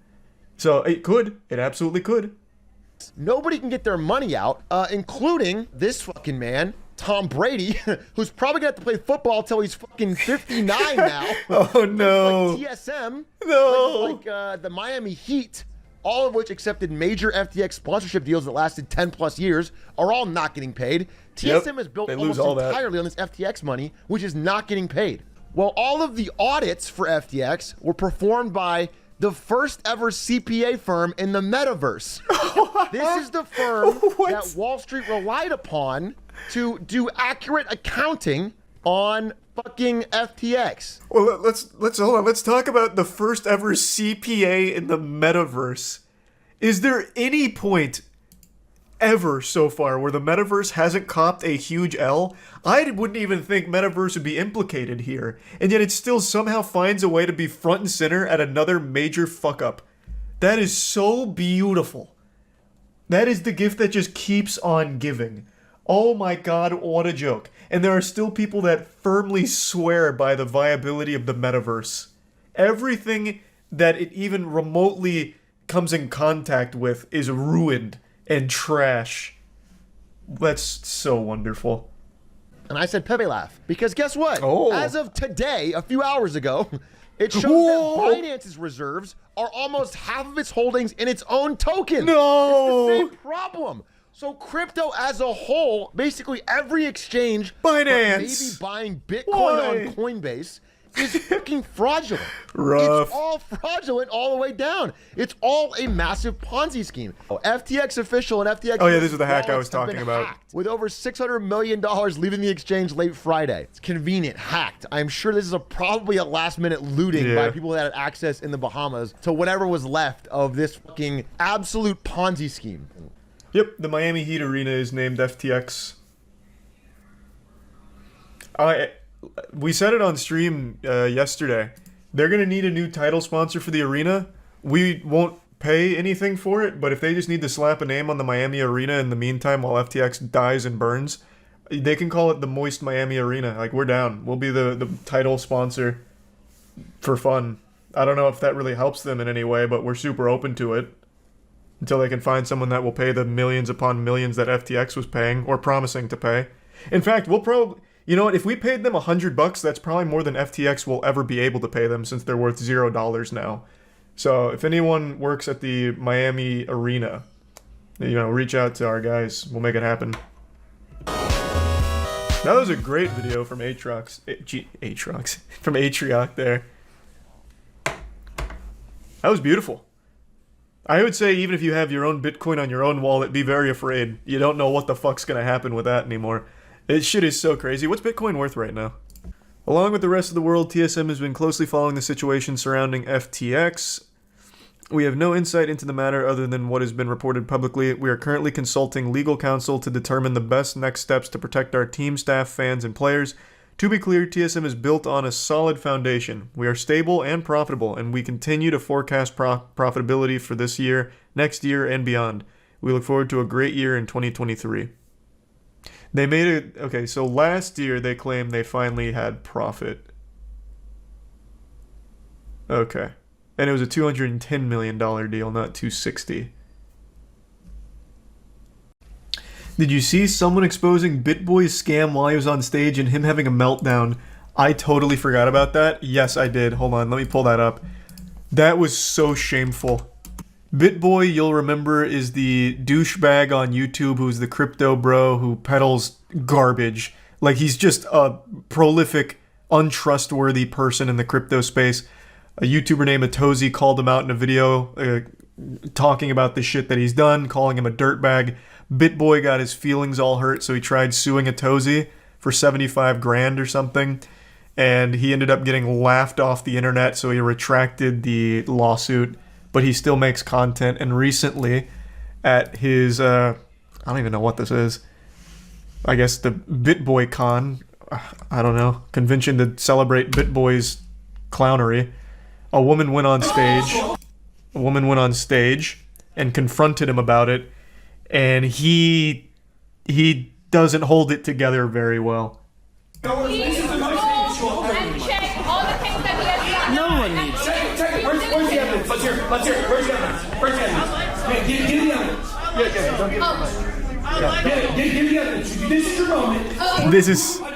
So what's happening is here. What's happening? She came up, is like, man, fuck you. You're a fraud. Your shit's bad. You're stinky. Boo, boo, BitBoy, boo. And he's like, oh, you think I'm a fraud? Well, where's your evidence? Pull up your evidence. She's like, bet. So she goes to Zach XBT, who made a huge thread not too long ago, it was back in January, that pointed out so much of BitBoy's garbage. Like, poking holes in everything BitBoy has pretty much ever done, really. It's such a thorough beatdown of his whole career, and she brings it up here, and BitBoy's not super happy. Show me the issue. He continues to invite it, challenging her. So guys, we can just go and check all the evidence posted by Zach XP. A thread from a year ago. It doesn't matter whether it's a year ago. It doesn't matter at all. His defense was, oh, it's old, that's a year old. So you were scamming a year ago then. Like, it doesn't change anything. All of the information is still accurate, even if it's a year old. You still did this. It doesn't really change it, so it's a bad defense. BitBoy's sweating, getting a little swamp-assy, and then it gets real rough. When you do this... go and check all that. Oh, okay, so... You're a child molester. You're a child molester. You're a child molester. Okay, can you let me complete now? No, I don't have to back it up with evidence. It's just something that I said. You know what? This woman is a child molester. She's a murderer. She's a murderer. Look at you, you're shaking. You know when people shake. Yikes. So his defense, after she brings up the Zach XBT thread, his response is, you're a child molester, murderer, murderer. Like, he just had this biblical meltdown in his mind. He could no longer even pretend to not be offended, bothered, and he had no rebuttal, so he defaulted to child molester and murderer.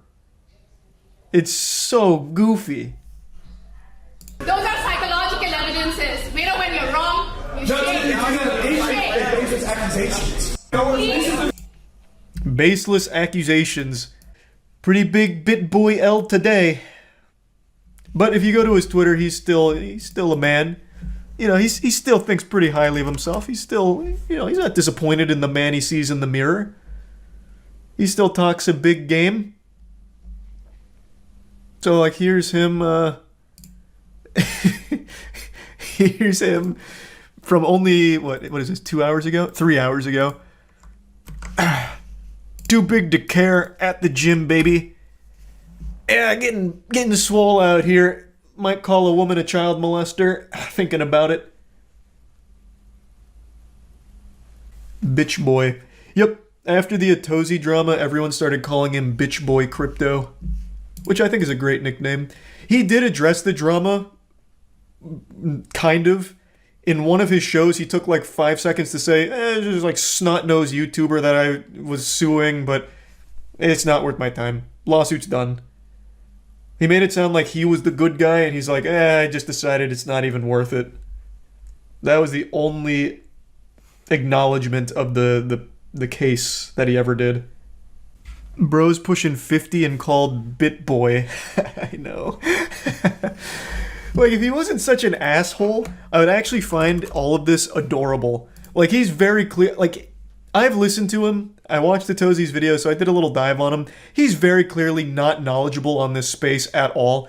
I pulled this up on stream. I don't know if I'll be able to find it now because it's been a couple months.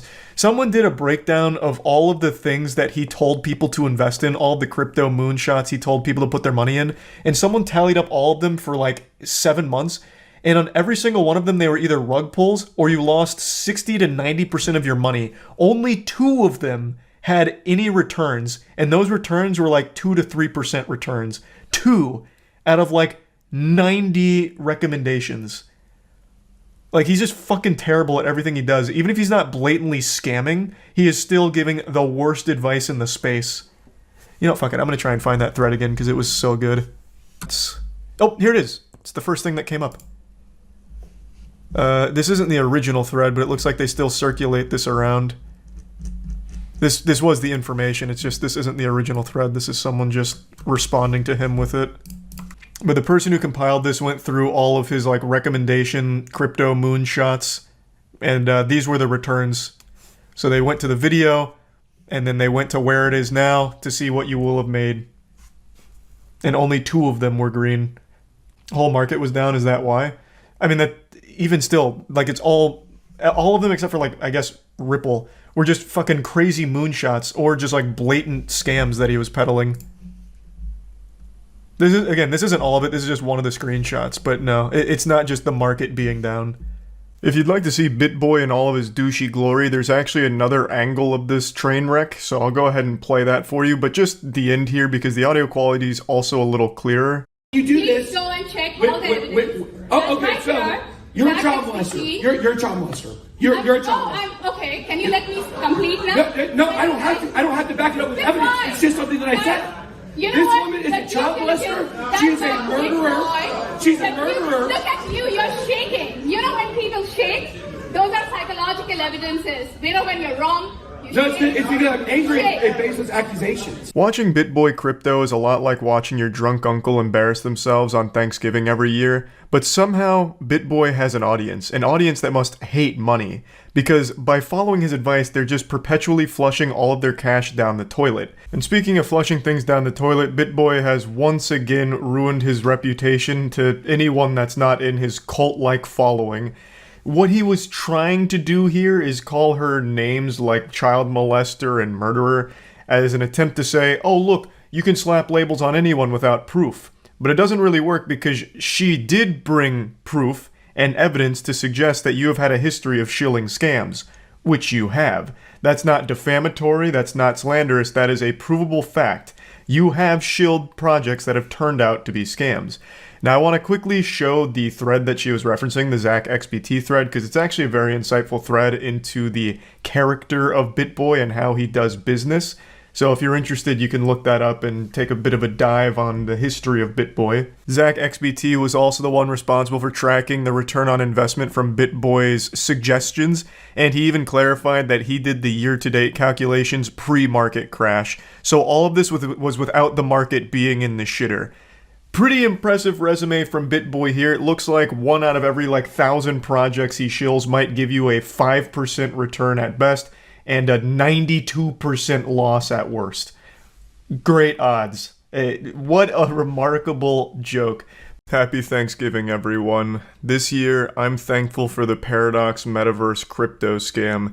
It's the gift that just keeps on giving. Just when you think it's finally flatlined, no heartbeat left, someone brings out the defibrillator and gives us yet another embarrassing disaster to point and laugh at. To think it was only a brief 24 hours ago that the head of Paradox Metaverse embarrassed himself on video with the worst response the internet has ever seen. It honestly would have been less shameful for this guy if his sex tape leaked instead of that video being made.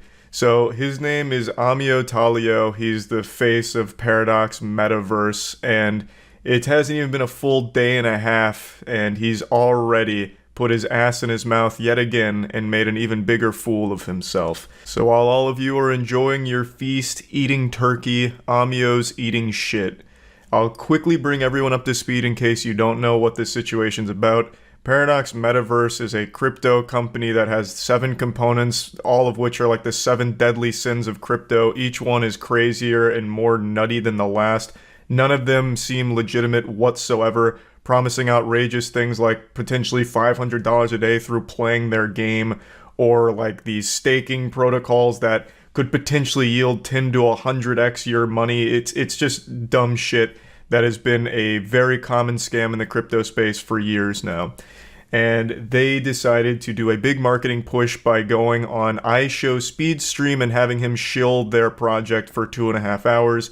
It didn't go over well. Everyone laughed at them, saying L scam, and it was a big deal. Speed has apologized and moved on. Some people have forgiven him, some people haven't. That's totally up to the individual on how they feel about the situation, but the people that haven't moved on the most are Paradox Metaverse themselves. They have just been getting saltier, and more delusional, and it is pathetic to watch. So, a little over 24 hours ago now, Amio Talio made his YouTube response video to all of the criticism, saying that it's only trolls and bots that believe this. If we were a scam, why would we still be here? It's rough. It's fucking rough. And then, shortly after that video came out, a YouTuber and TikTok content creator posted some voice memos that were sent to him by Amio Talio that were threatening his life. Just threatening to beat him up and threatening to put a bounty on him to have people beat him up for him. It's despicable shit. I'll go ahead and show you that now. Little shit, I'm gonna come see you personally myself. Yeah? For spreading all that fake fucking lies on my name. You little bastard. Watch when I catch you, I'm gonna smash your teeth in. Every single time you look at your face in the mirror, you're gonna see your broke up nose bust up in 20 different places. That's what I'm gonna do, that big fucking nose of yours. Right? You thought it was funny, innit? You thought it's funny. You can just troll mans on the internet. Bro, I'm not an internet guy. What you see on the internet is one thing. Bro, I'll come there and I'll slap you in your fucking mouth. And the worst is, I'm gonna put your fucking name out, right? I'm gonna screenshot your username right now. I'm gonna put 10 bags down. So anyone that shows me this guy's address, right? Shows me this guy's address, I'll give him 10 bags. Watch how your own boys will snitch on you and give me your address. And then I'm gonna see what you're gonna say when I come there. Because I think you think I'm just some internet dickhead, but I'm not an internet dickhead. Now that is extremely concerning to hear, but you have to wonder, is it legit? Because how the fuck could someone in the crypto space be so unaware of how technology works that he didn't realize that those voice memos could be saved? How the fuck would he be so stupid that it would be making criminal threats like that on Snapchat, knowing full well it could just be leaked, as it did here? So I wanted to know, is it real? And so did CoffeeZilla. CoffeeZilla just made a whole video diving deeper into Amio Talio, and CoffeeZilla talked to the person that received those threats and confirmed with them that they were real. And then it was also confirmed by Amio Talio's partner in Discord that, yeah, he really did send all of those threats, but it was just him being emotional. It was just an emotional moment, as if somehow that makes it okay. He responds, I do agree, emotions can run high when you're being attacked, and everyone is believing it over the truth, and it's overshadowing it. I guess the strategy here being the best way to stop people from thinking you're a scam is distract them with threats of criminal violence. CoffeeZilla then goes on to showcase other instances where Amio has these meltdowns, even before Paradox Metaverse. This predates that. He's had plenty of moments in his past where he just threatens people and freaks out over nothing and just goes fucking ballistic. So this is far from an isolated incident with Amio Talio. This guy freaks out and rages more than a child playing Call of Duty on Xbox Live. It's so pathetic. I also should mention that he did follow through on that threat of putting a bounty on this guy's life. On his Snapchat, there's a screenshot that CoffeeZilla shows where he made this statement, 5K to the person that grabs him and brings him to me, which sounds like a threat straight out of Gotham City here with like an order given by Carmine Falcone. CoffeeZilla had the same level of confusion by this that I did because neither one of us could believe this guy was this stupid, just a giant fucking imbecile, making public threats like this on Snapchat. So he took a picture of the TikTok creator's Snapchat and said 5K to bring me this guy.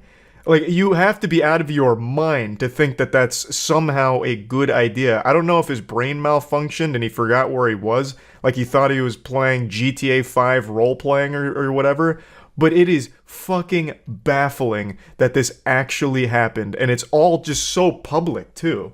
You think by the time you even get your fucking TikToks out, and by the time you can even fucking go to sleep, you little bastard, I want to come see you. You think I'm gonna let motherfucking trolls like you little bastard, get away with the shit you're gonna get away with? You think this is the case? Bro, see what happens tonight. I'll come see you myself. Go call whoever the fuck you want. Call the police. Do what the fuck you want. Make your little TikTok, you little pussy, yo. I ain't letting this shit go away. Apparently, the reason he was so mad at this guy is due to threats of blackmail, I guess. At least that's what they were saying. But CoffeeZilla talked to the guy in the video here, and he had no clue what any of that was about, so there's no evidence to suggest there was any level of blackmail that warranted this kind of response. Not that anything would ever justify it, but that blackmail story that they tried to run with seems to be complete dog shit, like actual baloney. There's no proof of that. But there is clearly proof of Amio Talio sending these threats, and these have been verified as him sending these threats. Especially given his history of doing shit like this, it's extremely concerning. And even the community of Paradox Metaverse brainwashed zombies that for some reason bought into this whole idea, they got weirded out by this whole hoopla from Amio Talio here saying that it's not a good look, which it's not. It's like the worst look possible for your company. I mean, it's downright criminal behavior. And this has happened before where someone whose image is, I don't give a fuck, I'm too cool to care, multi-millionaire, doesn't bother me, let the sheep say what they want, not gonna bother with it. The second that person shows a weakness like this, where they're clearly hurt and offended and now making these threats and puffing out their chest and embarrassing themselves, people turn on them. Like, no matter how loyal the following, when they see that you get offended and this insecure, they turn on you like fucking piranhas. So Amio coming in here and showcasing how hurt his feelings were and then making these ridiculous threats, even his own community starts scratching their head and getting a little worried about this whole project. And you can see it kind of reflected in their coin's price, which continues to just dip and hopefully will plummet to less than zero soon enough. And hopefully the TikTok creator is safe. An outrageous situation overall that I just wanted to share because this is the latest. We're only 9 days into 2023, and I feel like we've already reached a point where scams have become more common than the cold. I just can't believe that there are still people that are falling for crypto scams in particular. It has to be the same people just doing it over and over again and not learning their lesson. Like that bit from every cartoon ever where someone steps on a rake and it hits them in the face, they turn around and step on another rake and it hits them in the face. That's people with crypto scams and losing money. Just going back and forth, ping-ponging around, getting spit roasted by every shady crypto company ever until they're completely out of money and then blame it on something else besides themselves to avoid taking any level of accountability and responsibility for their reckless actions. The reason I'm talking about this isn't because of what you think it is. Of course, Logan Paul and Crypto0 is the biggest scam right now that's been exposed and has been being talked about by everyone, including me. But there have been a handful of other high-profile scams that have all come out, but they've all fallen into the cracks, into the shadows, because Crypto0's been kind of like this bullet sponge, taking all the heat for the others so that way they can die a quiet death without anyone discussing it or making a hoopla. But hoopla is my middle name. So I'm going to come in here and make a scene out of it. I'm going to shine a light on it because there's one in particular that I'd like to talk about today that I haven't really seen anyone go over. And this is once again an influencer-led crypto scam, but it goes bigger than just one project. This was multiple, and the creator came out and said that he gambled away all of the funds. He has a gambling addiction, and all of the investors' money went to him gambling it. They say honesty is the best policy, and in this case, I'm glad he came forward with that information. But man, you absolutely need to be held accountable for this shit. This was a high-profile, blatant scam where you mishandled every investor's money and everyone lost all of it. That's a crime. That's just like an actual financial crime. So we'll go over it from the top, but I gotta tell you, it really is incredible just how frequent these scams are now. It's worse than RuneScape right now. RuneScape has less scams than the real world at the moment. It's wild. Now, usually I like to think this goes without saying, but I'm gonna make a special exception here and just say it anyway. Please don't go and harass this guy for all of this. He does need to be held accountable, but the right way by the right organizations, and the people that were actually affected, the victims, are the ones that should be coming forward to hold him accountable, not just like a giant mob with pitchforks after him on Twitter or Twitch or whatever. I don't usually even bother giving this warning because I think there's a level of trust between us. You know, we're like family, only closer. Like, we're related by something far stronger than blood, content. So please don't harass this person. Just wanted to make that clear. Their name is DNP3.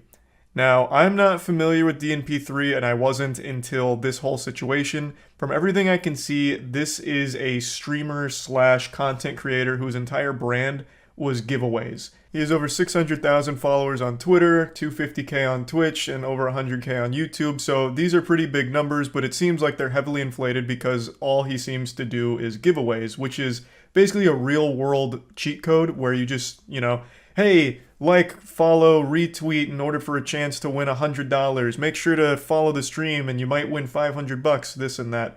It's like a really fast growth strategy, but it doesn't have any real viewer retention or audience. People just treat you like a little money block in Mario where they can just keep jumping up and hitting coins out of it because you're frequently doing giveaways, but they're not really a fan of you. It's just people that are treating you like a giveaway fleshlight that they can fuck from time to time. So he used these giveaways to get these big numbers, which in turn conveys the idea that this person is more popular than they are and more trustworthy because bigger number, better person kind of mentality. So they use this to then platform these crypto coins, NFTs, these projects, and a lot of people bought into it, trusting that surely this guy is so well off he wouldn't be scamming us, which is a tale as old as time. People falling for that old idea. It's like my father always said, just because someone seems well off doesn't mean they won't suck a fart out of your butt. You can't be getting bewitched by this perceived popularity and think that they're automatically a trustworthy person. Now that I've kind of set the stage on who DP3 is, let's see his statement on what he's done. It's a twit longer. It says, "I'm sorry. There's no easy way to deliver this news, and this is by far one of the toughest messages I've ever had to deliver in my life. Over the last year, I got incredibly addicted to gambling. Every dollar I could find, I would put into stake in hopes of winning big. More people have lost money on stake than they have in the fucking stock market, it seems. Even when the big wins did happen, it wasn't enough. Eventually, I lost everything in addition to my own life savings. I also irresponsibly used investor funds to try and get my money back from the casino, which was wrong for so many reasons. To all my friends, family, and everyone who believed in me, I'm so deeply sorry. There aren't words to describe the level of shame and guilt I feel, and I can no longer live in this dark world, and this is my attempt to break free. I am now completely broke, both financially and spiritually. My sense of trust in myself is compromised. I'm working with a help group to start the path to recovery. I'll create a separate tweet which will have next steps for each of the projects I was involved in, including Clue, Xenia, Gridcraft, and Goobers." That sounds like a Lion, the Witch, and the Wardrobe kind of book title right there. Gridcraft and Goobers. Like, good lord. They're two separate projects. I can get into that in a little bit, but one's an NFT and the other's just another crypto cash grab. "I'm sorry that I betrayed your trust. I'm sorry that I did not live up to my values of integrity. I'm sorry that I let you all down. I'm sorry." The projects that he's listed here aren't small by any means. We're talking millions and millions of dollars that he gambled away. Now, I want to just go ahead and take a look at what I think is the biggest one, at least based on what I've seen, and that's KlueCoin. So I took a bit of a dive onto their website, and let's see what we got. And it is the most generic shitcoin imaginable, just unapologetic and shameless. This is probably copy and pasted from 1,000 other shitcoins websites. Together we can change the world. Yeah, I'm sure by purchasing these imaginary schmoobles, it'll all of a sudden change the world. It's just once again a cash grab, and there's DNP3 right there as the founder and CEO. Now, if you want to look at the graph, it's tragic, and it's, as you'd expect, an absolutely colossal failure. Everyone's money lost. And DNP3 gambled all of it, most of it, I suppose. To me, even if he didn't gamble these funds, you were going to lose them anyway. It's a goddamn shitcoin. The inevitable fate of putting money into a shitcoin is that all of it vanishes as if it never existed in the first place. So I feel like no matter what, if you put money into any of these projects, it was going to go poof right down the shitter at some point anyway. It just so happened that the person behind it is even shadier than I would have ever expected, and he's just openly taking the mask off and letting you all know that he took your money and gambled it, and he's saying it right to your face. We can also trace back where the addiction started, it seems. Go back to the genesis. Oh man, I used to watch all your streams and I really didn't notice your addiction. I thought it was just fun for you. Really sad to read these words. I hope you can find some clarity, dude. Stay in peace with yourself and your family. DNP3 responds saying, started with a sponsored stream and unleashed an addiction I never knew I had. That's very interesting. So it seems the patient zero to this disease happened to be a crypto casino itself that sponsored one of his streams and threw him deep into the rabbit hole of gambling addiction. It's crazy. These crypto casinos have claimed more souls than Shang Tsung. They really get their fangs in you, it seems. Because this is not the first story, far from it, from these new crypto casinos that are sprouting up everywhere. Gambling addiction is really popping off these days. It seems like as there's more access to this kind of shit, more people are getting hooked on it. Addiction in any of its forms is bad, but gambling addiction is a super serious and scary one. Now, having that kind of real addiction doesn't excuse anything DNP3 did here. Far from it. It's still very much his fault, his responsibility, but it is sad that he's been struggling with a gambling addiction. But it's even sadder for all the victims that he stole money from to gamble, the millions that he used to gamble. That's what's more sad than the addiction itself, is the people that were affected by it because of him. What really rubbed me the wrong way about his twit longer is he says all of these things and they're sad, and it seems like he's trying to farm a little sympathy, but at no point does he offer any kind of action to help people that have been affected by his reckless gambling. He doesn't have any plan to get their money back. He doesn't have any idea on what to do to help the victims be made whole again. And I think that's one of the most important components that he needs to address. Okay, so you fucked up, you've gambled all of their money away. Well, now what? How are you going to help all the people that you've betrayed? So yeah, that's kind of where the story's at right now. This is a rather new development. It's only a few days old, so the story's still being written here. We'll see how everything keeps playing out. But yeah, just another awful scam situation. I'm hoping the investors get their money back somehow. I don't know how, but hoping that they get their funds returned in a giant refund or something. Alright, now I need to come in off the sidelines here, off the bench, in order to participate in a game of goofiness. The Logan Paul vs. Dylan Dennis situation has finally reached the bare minimum silliness threshold that summons me. So these two performed the ritual and made the proper silly sacrifice, and here I am. For those that don't know, Logan Paul is fighting Dylan Dennis pretty soon, and in order to hype up their fight, they've been beefing with each other online. And usually this is very lame. In the influencer boxing space, this is all just very see-through marketing, formulaic garbage where two people who don't actually dislike each other pretend that they do in order for the bigger paycheck. So they start farming controversy and make really lazy attempts at it. Be like, hey, stupid face, can't wait to punch you and spit on you in the ring on this date, 'cause I hate you. You're tacky and I hate you. Like, that's usually the level of this controversy, the drama beforehand to try and make it like a grudge match or bad blood. It's very uninteresting. Makes me go yawn. That's a snooze fest.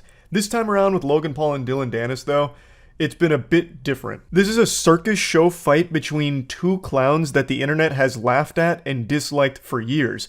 They're both scammers, by the way. I want to make this clear up front and center since most people seem to have forgotten that Dylan Dennis is also a notorious scammer.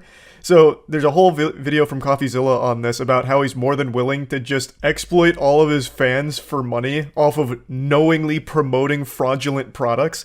And of course, Logan Paul is notorious for scamming his fans as well through Crypto0, of which he still has refused to refund their money, even though he said he would do that many, many months ago. This is a core component of what I want to talk about today, because Dylan Dennis has been able to wipe some of that clown makeup off in the court of public opinion. He's got a lot of new fans as a result of all of this, because he employed an innovative new strategy for shit-talking. He's been posting pictures of Logan Paul's fiancée with other men, and then he'll have captions with it like, it's a picture of a Renaissance painting, and he's like, "Hey Logan, is that your wife over there with another guy? She's a time-traveling succubus. Your wife went back to the 14th century just to fuck this other man to get away from you." Like, and people are eating it up. People are going crazy for it. He's gained like 400,000 followers over the last couple weeks, hundreds of millions of impressions. And like a phoenix rising from the ashes of his dead joke of a career, he was reborn. Dylan Dennis found salvation. In the wise words of Qui-Gon Jinn, there's always a bigger shit. And Dennis found it with Logan Paul. He found a bigger piece of shit than himself. He couldn't have made a better wish if he had fairy godparents. This was an unbelievable blessing that fell in his lap, because everybody hates Logan Paul. So the community wanted to rally behind Dylan Dennis, who was hopping in the kitchen and fucking cooking him. He was serving up beef, and the entire internet was consuming that meat more aggressively than Luffy in One Piece. And they were loving it. So now his whole public image has been saved thanks to Logan Paul being just the easiest punching bag ever. And not many people knew who Dylan Dennis was before this, unless you were already deep in the fighting community, and in that case, you were probably already in on the joke, because apparently he wasn't well liked in the space. I guess he had a reputation of ducking fights, and then even if he'd take them, he'd lose. So, like, most people just didn't even know anything about him. They just saw him posting all these pictures with his fiancée with other men and dunking on him, and Logan Paul just rolling over, belly up, just taking all of it. He hasn't even tried shit-talking back at all. He's just been reduced to this personal urinal cake for Dylan Dennis to piss on. Like, it's not even a competition. Like, he's not even engaging in any of the trolling. So Dylan Dennis has just won over the entire community's support against Logan. Which brings us to today, where they had their big press conference, where always these things are drummed up and fake in order to, again, get more hype and sell more tickets. But Dylan Dennis is very good at getting under people's skin, so it really feels like he's crawled under Logan Paul and he's using him like a fucking fleshlight from the inside out. So he showed up to this event wearing this. Obviously a reference to Logan Paul's infamous Suicide Forest video. Still to date, one of the most deplorable videos a big content creator has ever proudly posted online, where he filmed and mocked a dead body in a Japanese suicide forest. And the press conference really goes how you expect. Logan Paul eventually throws a piece of cake at Dylan Dennis, and he's like, "Oh, Buster, now you crossed the line. Why, I'll come over there and beat the devil out of you." You know, it's nothing we haven't seen a million times before, all completely fucking manufactured. So that's not exactly what I want to mention next. It's just the same standard formula you've seen at these press conferences. Tables get flipped, everyone's heated, but everyone's getting held back. You gotta wait for the fight, buy your tickets very quickly so you can see all this pent-up aggression unleashed in the ring quickly. This is authentic. You know, that kind of shit. But there was something that was said that I had to laugh very hard at. I can't play the clip because I don't want to risk DMCA, so I'll just paint a picture with words here and describe it. Logan Paul brings up a bet that he proposed where he'd wager $1 million that he will suck the fart out of Dylan Dennis's ass. It's not even going to be a real fight. Logan Paul will beat him, but not only beat him, he will annihilate him, de-atomize him. He will clobber Dylan, and he's so confident he'll put $1 million on it right now. And a lot of people pointed out that this is a really weird bet for him to make, considering Logan Paul still has a debt that hasn't been paid to his community that he scammed with Crypto0. He made a promise to his community that he'd pay back about $1.5 million and some change to all of the victims of his scam, and he still hasn't. Yet here he is, proudly puffing his chest up and saying that he'll wager $1 million on this fight. Bozo, why don't you take care of the victims of your scam that put their trust in you with their money, put their faith in you, and lost so much? Why don't you finally fulfill your promise and just pay them back instead of wager the $1 million on this? And during the press conference, Dylan Dennis goes there. Miss Frizzle opened up the doors to the school bus and invited Dylan Dennis on, and they took a trip right to confronting Logan Paul to his face about it. And he said, why don't you pay back the victims of Crypto0 instead? And I shit you not, Logan Paul's response is, I'm working on it. No, you're not. You have so many millions upon millions of dollars. You could have paid this back 50 times over by now, but you haven't. You just keep dangling this carrot in front of their starving, salivating faces where they're still praying that they can finally get their money back because you promised you would give it back. You would pay them back. And you just keep that there, just out of reach, knowing full well that you'll probably never actually pay it back. You keep praying for a time where people will just forget and move on, but it's not coming. And what made me laugh is that it's Dylan Dennis that said it because he's obviously a scammer too. So it was a scammer calling out another scammer's scam. Dylan Dennis has exploited his community so many times, knowingly scamming them because he's making money off of it. And yet here he is trying to hop on his high horse like, how dare you? I can't... You scammed your community. You remember that, Logan? I would never. I could never even imagine. It'd be like if Chris Brown made a statement on not beating women. Like, Dylan is absolutely right. Why not just finally refund your victims of Crypto0 like you've promised many months ago? But it's coming from Dylan Dennis, who is also a scammer that has not refunded any of the victims and just outright tells them to eat shit for it. What reality are we living in right now? It's a fucking beautiful disaster. So yeah, I just wanted to talk about this real quick because I watched the press conference and that part I just couldn't help. Do you see the Bored Ape game comes out? No way. No way. Is that actually coming out? Oh, wow. First Bored Ape NFT game cost $2,300 for 3 weeks of play. Oh my. Oh goodness. I don't know if that's accurate or not yet, since I clearly don't know anything about it, aside from the tech demos they used to show, which were absolutely laughable jokes. You have to pay hourly for access to the game or something. Bored Ape Yacht Club's next chapter, what you need to know about sewer passes, the skill-based mint, and more. The skill-based mint, huh? A whole lot's happened in the swamp recently. Let's recap. I'll do a quick recap for you. NFTs have never been less valuable. Recap's over. It crashed and burned. We started down here. Competed for glory when we got over here.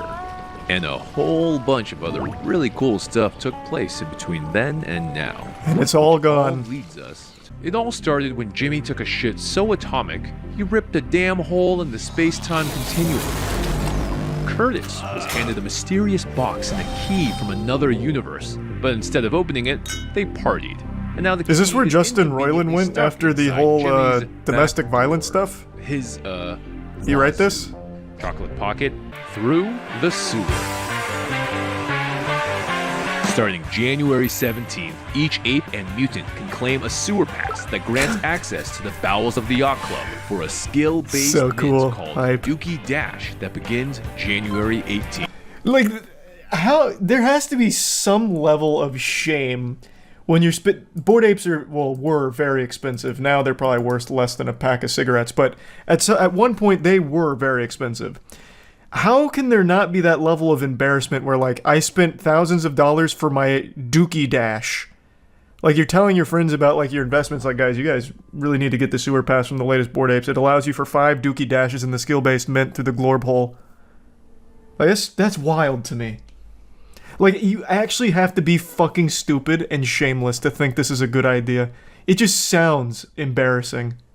Per Bored Ape or Mutant Ape you own, and there are special tiers if you have a doggo to go with. Oh, the doggo, of course, naturally. Your sewer pass may include a Big Doge. bonus.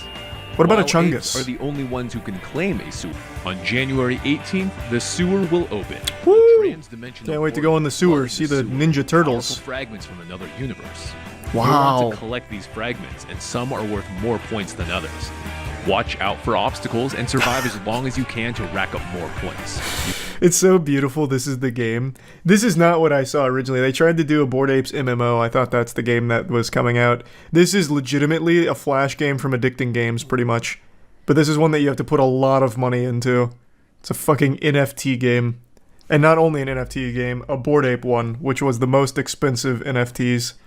Pay attention, this next part is important. You've got my undivided The attention. high score in the game is tied to the combination of your wallet and your sewer pass.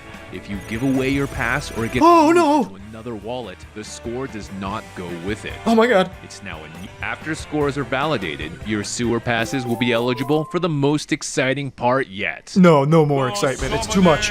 The great dog prophet has been studying Gary! the box that Curtis received. And these conditions are right. How much money? A summoning ritual that will bring incredible power sources from another dimension Oh my god. to our world. Wubba lubba dub dub. Gary will be watching you in the sewer. So keep those sewer passes close by. The reveal is just My god, those sewer passes are worth more than Will gold. be able to evolve through a They're sequence diamonds. of various ApeCoin-powered minigames. But before you go posting about it on Twitter, screenshot this Nobody graph did. so you have something to...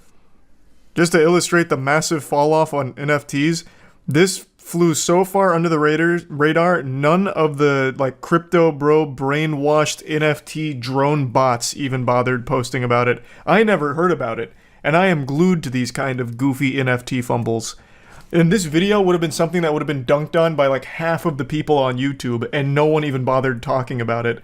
That is how far off, or how far they have fallen. Beautiful. Absolutely, they have really hit the shitter. They are deep in the sewer without a pass to get them out. Poetic. Sewer passes are being offered for sale for absurd amounts of money. The floor price for a sewer pass on OpenSea translates to nearly $3,100 in real money. The total volume of sewer pass sales on OpenSea at this moment stands at 13k ETH, which works out to nearly 21 mil. And some fucking goofball paid $9,700 for a tier 4 sewer pass. Those are still very high numbers. Still plenty of gullible idiots parting with some money. I imagine it's only whales left though. Because this used to be nothing to Bored Apes. Bored Apes was a multi-billion-dollar business. So their big game here only doing 21 mil total. That's quite a colossal fall off. But it is higher than I would have thought given how little people even discussed it. This is insane to me. Who are they buying to flex it to? I don't think they're doing it to flex anymore. They truly think they very much adopted that belief as, you know, buying the dip. All of the NFTs are in that big dip, and they are thinking that they're 10 steps ahead, that they're buying the dip and they're going to make a ton of money in the future. Though I just don't see a world where shit like NFTs, Bored Apes bounce back and the hysteria starts again. It's a fucking joke, and it's become synonymous with scams. So I just don't see that happening. But who knows? Maybe it does. And maybe all of the people that have a sewer pass and a dookie dash are going to be the prophets. The ones that saw the future and made out like bandits. We minted 2 sewer pass and this is what we did. Ladies and gentlemen, when does the game start? Anyway, opinion of it was the floor wrecking long, pretty much floor below. Okay. Back, yeah. After this, the link for the pass, obviously. Cool. Amazing gameplay. Oh, here we go. A Dookie Dash high score run. You'll pay 2 ApeCoin for a Power Shart pack. If it was free, it would actually be like charmingly shit. But keep in mind, this is $3,100 for access to this game for 3 weeks, and then you're paying money on top of it for a Power Shart pack. They are actually laughing in your face. They are feeding you shit, literally, and you're paying for it. It's amazing. Absolutely amazing. I have no sympathy for all the people that have lost incalculable amounts of money on this. What a joke. Did he get the Power Shart? Nice, good Power Shart. This should be a good run then. Alright, we're in. Let's go, gamers. Woo! Move over, Elden Ring. There's a new sheriff on the block. Oh, yeah. Oh boy, we're going in. This is a 65,000 point Power Shart.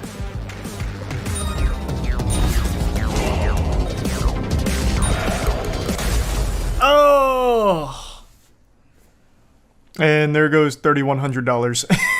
Cool. Let's go. Awesome. Looks like an old Cartoon Network website game. True, except those games slapped. Those games were good. I still remember the Dexter's Lab one where you do electric fences in order to like herd chickens.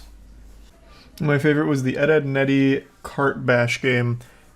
That one was good. I think another absolute banger was the Evil Con Carne one where it was battle islands. So you'd equip your island with a lot of weaponry to fight the other island. It was really fun. Alright, I gotta take a fat shit real quick. All of this dookie dash really got... Last month, a group of scammers successfully stole $240 million from a single victim.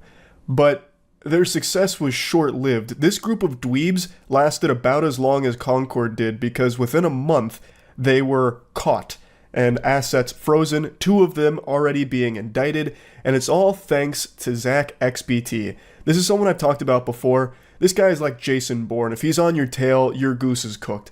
Zach XBT is a scammer's worst nightmare. Him and CoffeeZilla I have the utmost respect for. They do incredible work with holding these pieces of shit accountable and catching them. And Zach XBT spearheaded this crazy investigation where he got everything. Like, he has probably more information on these guys than their own parents do. He's probably got all their fucking report cards from 2nd grade till they graduated. It is wild. And there's also video footage of them committing the crime. These goobers got the biblical smackdown put on them by Zach here. And since there's video recording of this, we get to hear from them, and holy shit, you get to hear just how sad and pathetic these dweebs are. And Zach also got, like, some of their messages that they exchanged, and one guy tried to use all of the money he stole to get girls, and yet continued to get rejected by all of them, at least from what we can see. It is unbelievable how pathetic they are. Anyway, here's kind of like the general breakdown of what happened. On August 19th of 2024, they targeted a Genesis creditor by calling his Google support via spoof number to compromise the account, calling his Gemini support claiming the account is hacked, social engineered victim into resetting 2-factor and sending Gemini funds to a compromised wallet, and then got the victim to use AnyDesk to share screen and leaked private keys from the Bitcoin core. He then also has some of the messages they exchanged about all of it. Reading through their messages, you can see that it's pretty much all social engineering. This is what hacking actually looks like for the most part. Very rarely is there a case where it's someone with fucking 5 keyboards surrounding them that they're typing on, injecting some kind of worm and code into the mainframe to hack, like the way it's portrayed in the movies with like a turbo hacker man with sunglasses on typing away furiously. Usually it's someone just pretending like, oh yes, I'm Phil Cheeseburger on behalf of Microsoft support, you're compromised. That's usually how it goes. So like reading through it, what you can do is, please just take a picture of the last 4 of the private key. You can crop the rest out and just please take the picture for now. You don't have to send it anywhere. So like they're just giving lines that they can feed this guy to convince him to do what they need in order to steal his money. They're basically just choosing dialogue tree options in a Bethesda game to try and steal people's shit. No way. No fucking way. I see it, bro. It's on the blockchain. It's on the blockchain, bro. No fucking way, nigga. Oh my god! Oh my god! No fucking way. Yo! We're done! We're done! I'm spazzing out! Do you know how much money that is? It's a quarter of a bill. Probably. Spent 3 ways or is it 4 ways? That's that's pretty penny. Pretty 10 pretty pennies. I'm gonna lose my shit! I can legitimately hear the Cheeto dust and fedora that the guy's wearing who keeps saying, probably a pretty penny. Probably like 10 pretty pennies. He sounds so fucking congested. Like I'm congested out the wazoo right now. But even I don't sound that bad, I don't think. Good lord, brother, holy. Dude just sounds like a wedgie magnet. It's actually baffling to me that they pulled this off and then had all of this evidence that they themselves gathered against themselves. Like, this is a private recording of them. You steal $240 million and you leave the biggest possible digital footprints. That's mind-boggling. Zach XBT claims that he has over an hour and a half of footage of these fucking goobers. There's also times where they slipped up revealing full names and other important information that Zach was able to gather. And the one I really want to focus on is Malone. Zach got some really good information on Malone because this guy loved to flaunt all of this shit. So he gets all this money and immediately starts spending $250 to $500K a night and giving out Birkin bags to random girls. There were girls on TikTok that were walking away from his parties just carrying Birkin bags, and I guarantee he didn't even get so much as a kiss on the cheek for it. This guy was blowing $500,000 a night to try and get laid, and I guarantee he's still a virgin. He even bought his crush a pink Lamborghini as well as 3 Birkin bags to try and lure her in and make her fall in love with him because of his money, and it doesn't work. He reaches out saying, "I got you a present, we'll call it an early birthday gift, a thank you gift, I appreciate you so much, heart." And all she says is, "I am taken once again," and he says, "I don't care." Malone, I know you care. Dude probably fell to his knees, crying into his hands, all this money, and he still cannot get a girl to be interested in him. Seems like he's using every doubloon that he stole to try and buy a girl's heart, and it is not working for him. She just shuts it down immediately, reminding him that she has a boyfriend. Like, that's so good. She doesn't even say thank you, by the way. This guy must actually be a huge nuisance, like a big piece of shit. She doesn't even bother to try and thank him. He must always try and use money as leverage on people or some shit, because she doesn't even entertain the idea for a second. That is so good. There is a part of me that hopes that she did at least still take the keys from him for the pink Lambo and then have the boyfriend reach out telling Malone thanks for the car. That would be the cherry on top. Now, Malone is one of the 2 that have already been indicted, so we get to take a look at this Casanova right here. This is the guy. We get to put a face to this pathetic douchebag. He was very public with all of his money and all of his spending too. So Zach XBT actually pulled up his Instagram and some of the photos on it where he'd flaunt the money that he stole and what he spent it on. Here's one from his Instagram page, which is unfortunately private now, so I can't peruse to see what other bangers might have been on there. But I love how even in this photo, Malone is like the least visible person there. His 2 friends are front and center and Malone is in the background. Even in his own Instagram post, he is not like the main focus. This guy must have just been like a perpetual fucking loser, even in his own friend group. He gets hundreds of millions of dollars here, and still they don't respect him and don't care about him. They just use him for his money, and he is fine with that. That's the impression I get. Here's some more photos from his partying where he'd blow hundreds of thousands a night and buy girls Birkin bags. Anyway, though, let's talk about some of the others. So Zach XBT identified pretty much everybody here, so another one that also got indicted is Box. Now, Zach was able to find not only the information on these people, but also where all the funds were coming through, which led to a lot of the funds being frozen, as I understand it. I highly recommend you go to Zach XBT's actual Twitter page if you want like a full in-depth breakdown on how he did all of this. It's extremely impressive, and I'm too stupid to fully understand all the ways that he was able to pull this off. But what I do understand is that Zach fucked him. Like, he absolutely went wild on him. And now 2 of them have been indicted, and I think it's only a matter of time before the rest will also face justice too. Overall, though, after reading through it all, I'm pretty surprised at how effective this was from these snot-nosed weirdos. They didn't do anything particularly new with this. It seems like pretty standard by-the-book social engineering with the Google support phone call, that kind of shit. That's something people have done for years. The method by which they actually took the Bitcoin is pretty different. Like, I haven't seen that done before, but to actually get in the door through this social engineering method is something that has been done for so long. I am just kind of surprised that it still worked this well for them with someone that had that much money. You would think that they probably wouldn't fall for something like that, but what's been proven time and time again is that just because you have a lot of money doesn't mean that you're super fucking smart. So they got very lucky that their victim played along, even gave them screen control, and they took that money. And the victim is very lucky that Zach XBT was on the case to catch all the people here and maybe at some point even get the money back. But right now, the thing to celebrate is that Zach XBT has done an incredible job with this investigation, identifying all of the scammers here and getting them to face justice. Hopefully the rest of them will face it as well. So I'm sure all of you know that Dr. Disrespect has been working on a game for quite some time right now. And that's pretty exciting until I feed you the poison here. I'm about to roofie your drink with this one. It's not just a game, it's a crypto-based game. It has a very strong NFT component to it. In fact, it seems like NFTs are the focal point of the game. That's the number one thing they've been mentioning in regards to this project. So it's a play-to-earn experience, and these buzzwords, NFT, play-to-earn, crypto, are beyond detrimental to the hype of any project in 2023. People run away faster when they hear NFT than if they had heard someone shout bomb in an airport. It is a very negative implication when that word's tossed around because it's become so synonymous with scams and people losing their money or getting deceived by NFTs in the crypto space.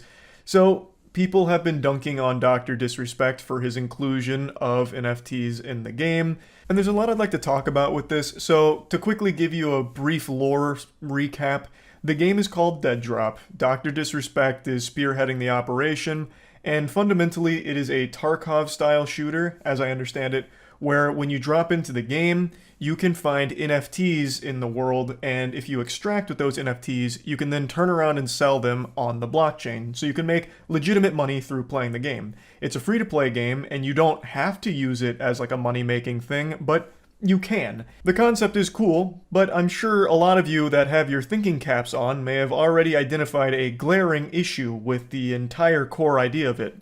But before really diving into the meat of it, I'd like to at least say, I always appreciate and applaud creators who go into different areas and try and create bigger things and make wild content, big projects. I always think that's great. And I'll shamelessly plug real quick, speaking of creators doing bigger projects, Godslap, issue 3's out right now. Issue 3 just dropped, baby. It's available at godslapbook.com. Also, issue 1 and 2 are of course still for sale there, and we got the 2 variant covers for issue 3 as well. So issue 3's out, go get it, godslapbook.com, baby. Read the best comic ever made. So I'm happy Dr. Disrespect is making this game, and I don't think it's going to turn out to be a scam. Hopefully this statement doesn't age like festering dog shit in 2 years when the game drops or whenever, but I just can't imagine that he would blatantly scam his audience because it would be career suicide. And I just feel like there's no way he wouldn't recognize this. It really feels like he wanted to set out to create like a really unique game and experience, but overlooked a lot of obvious problems that'll come from this. So let's talk about it. He posted this tweet a couple days ago. Imagine trying to extract with an item you discovered worth $100,000 on the chain. Think about the entertainment value as a viewer, let alone player. A new PvP experience is upon us. The concept of digital collectibles in an online game is so exciting to me, especially an extraction type of game. People saying scam and are just brain-dead headline followers. Same people that spend a ton on skins for an annual release game. Same skins everyone has too. Now, let's really peel apart this onion here. You've got to be huffing a fucking unreal amount of shungite to think for even 1 second with $100,000 on the line in your game that people won't cheat. Cheating is going to be a full-time occupation. It will become a real job to cheat in his game if there are items worth up to $100,000. Even if the items only go up to like $500, it'd be stupid not to cheat. You get cheats for fucking $10 and then try and steal items off players that are worth hundreds. It's a no-brainer. And in the crypto space, this is very common with something like Axie Infinity. Axie Infinity is a play-to-earn crypto game where the more you play, the more money you can earn. And do you know what's happened? It's become an absolute goddamn fucking disgusting, yucky cesspool of cheating, exploitation. There is an entire market for people paying less than a minimum wage overseas to have workers full-time grind Axie Infinity for them so they can make money off of it through the game. And not only that, they had this big hack where they lost $600 million. I'm going to say hack in air quotes here. I'm using that term real loosey-goosey because it's a very shady situation. They just so happen to get hacked and lose $600 million in the process. So more like Haxie Infinity, am I right? And this is a game worth billions. Meanwhile, Dr. Disrespect does not have billions behind his game. So how the fuck is he going to prevent something like that from happening in his? The point is, in the play-to-earn space, there is a lot of bad actors. In fact, there aren't any normal players left really for like Axie Infinity, for example. I'm sure there's like a couple pockets, a couple of holdouts, people playing for fun, but it's very rare. It is mainly just this stinky vehicle for exploitation and making money off the play to earn model with as little effort as possible. It's pretty gross. So that is absolutely going to be the case in Dr. Disrespect's game, where the only people playing are going to be the ones exploiting it for money-making purposes. Dr. Disrespect seems to believe that because it's free to play, and will hopefully be fun to play, it'll incentivize players to hop in the crucible with their boys, normal gamers like you and me, red-blooded, Gabe Newell worshiping gamers. They're going to be the ones playing my game, not these cheaters and these people looking to abuse our system. When that's just absolute wishful thinking, that is a pipe dream. You have to be Kegeling Shungite to really think that's going to be the core player base for a project like this. With a $100,000 fucking golden snitch on the line, $100,000 real world schmeckles, do you really think that Darren and the boys on the JV football squad are going to be hopping in to try and duke it out on the battleground to fight for that legitimately with honor? Absolutely not. It is going to be cheaters. And since it's an extraction type game, if the normal players happen to be the one to find the item, the cheaters are going to be the one to come around, kill them, and take the item and then extract before you ever even have a chance to fight back or do anything about it. And since it's on the blockchain, it's immutable. You can't really uncheat it. You can't funge the unfungible, goddammit. The non-fungible will stay non-funged. Like, it's a problem that you won't have a solution to. There isn't a single AAA gaming developer out there right now that has solved cheating. Every single developer has cheaters. Billions and billions of dollars go into anti-cheating and to prevent cheaters because it ruins communities and it ruins the longevity of a game. If there's a lot of cheaters, people will stop playing the game because the cheaters push them out. No one's been able to solve that issue. What chance does Dr. Disrespect's studio have of making sure no cheaters exist here?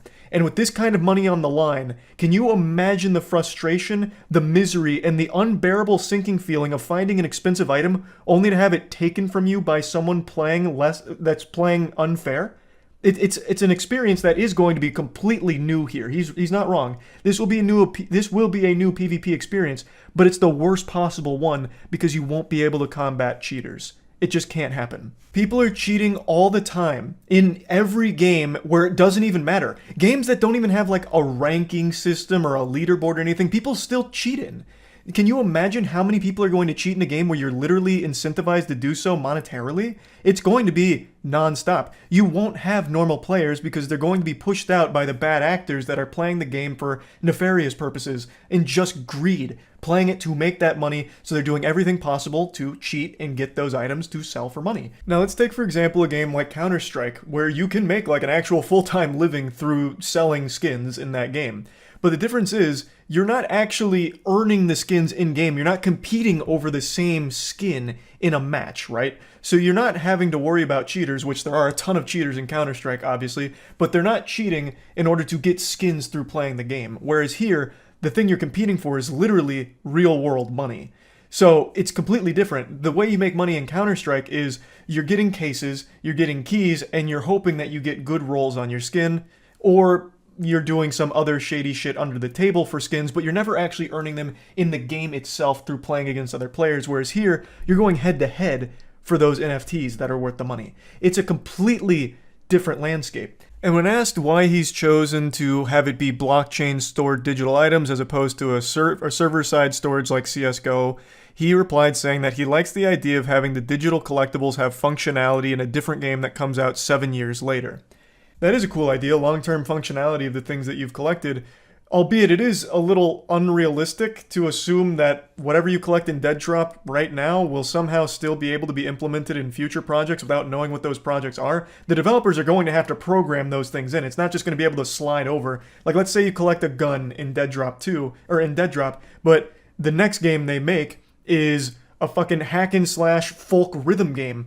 How the fuck is that gun that you've collected in Dead Drop going to somehow make its way into that game? They need to program it, right? That's a lot of development heavy lifting to implement 7-year-old items into a modern game that they're working on that there's really no crossover and probably no actual usage for. But it is a cool idea, and let's say they do decide that it's worth that time investment. This is an idea that can completely work without the blockchain entirely. We'll use Counter-Strike as another easy example. If I wanted my CSGO skins to translate over to CSGO 2 that comes out 7 years from now or whatever, they can deem it worth it to program a way of having those skins be in CSGO 2. It would just take development effort, just like it would in the NFT example. Like, the blockchain just provides the receipts to verify who owns what, but you can verify that outside of the blockchain too. You'd verify my CSGO skins right now for CSGO 2, be like, okay, he owns this, this, and this, and here's what we've done to program them into CSGO 2. Like, you don't need it to be NFTs. It can exist without it. Overall, I don't think this game is a designed scam. This isn't Dr. Disrespect trying to fuck his audience or anything. I really think he wanted to create something special and very ambitious. And he liked the idea, as most people would, of being able to play a game and make a living through playing that game. Like, who doesn't love that as a concept? But all of this assumes that everyone's going to be playing fair. And when it comes to money, when you're putting monetary value on the hours you play that game and the items you find, people are going to take the easiest path to get that money. And it'd be stupid not to, honestly, with $100,000 on the line for some of these items, apparently. Everyone is going to be trying to cheat to get those items. No one's going to be trying to play legitimately to obtain that level of wealth. And I don't blame them for wanting to cheat for that. That's a life-changing amount of money in this game. But yeah, anyway, I just wanted to talk about this a little bit because it's clearly a huge issue with the project entirely. And I haven't seen a great explanation for how they plan on combating the cheating that would come from all of this. So it seems like an impossible task to ensure no cheaters exist. Nothing makes people hate you faster than NFT shilling. If you wanted a speedrun getting cancelled on Twitter, just tweet about your upcoming NFT drop. The Twitter mob will fucking blast you. I swear to God, if a video surfaced of you slapping and spitting on your grandmother and then a video of you promoting NFTs dropped on the same day, people would be more upset about the NFT promotion. Now, I fucking hate NFTs. I've made multiple videos shitting all over them. I think they're the goofiest thing in the world. But today I saw something that made me reconsider my position. An NFT is so great that I was honestly considering getting on OpenSea and getting a few of these bad boys. I'm talking about the Richards. That's right, our prayers have been answered. Richard Karn of Home Improvement fame, if you can even call it fame anymore since Home Improvement was like 70 years ago, is finally releasing NFTs. By golly, we're in the golden age now. Some precious, priceless Richards will be dropping pretty soon. Now, I'm sure I'm not the only one foaming at the mouth, hungry to get their hands on some Al Borland NFTs. I'll be like a goddamn goblin just hoarding all of my Richards together, making sure that they're safe and protected. But let me just break down this whole thing for you. This is the latest in shameless, low-effort celebrity NFTs. Over the last year or so, there's been a lot of celebrities that have been trying to capitalize off the rich idiots in the space. NFTs are non-fungible tokens. You've probably seen the big ones like Bored Ape, Yacht Club, and CryptoPunks. It's usually just really dog shit art, often stolen art that's peddled on OpenSea or any other NFT exchange, and people spend way too much money on it, hoping that they can make more money on it in the near future. And it's just been this hype train with no brakes, so these celebrities are hopping aboard the bandwagon and doing a terrible job at it. Recently, Stan Lee actually came back from the dead in order to promote an NFT, but instead all that happened is Stan Lee came back to the realm of the living just to get fucking ratioed on Twitter. They're parading Stan Lee's corpse around and using it like a fleshlight to fuck it with NFTs. Like, this is pretty much the perfect example for the NFT space right now. Vicious, greedy, disgusting, and just downright fucking silly.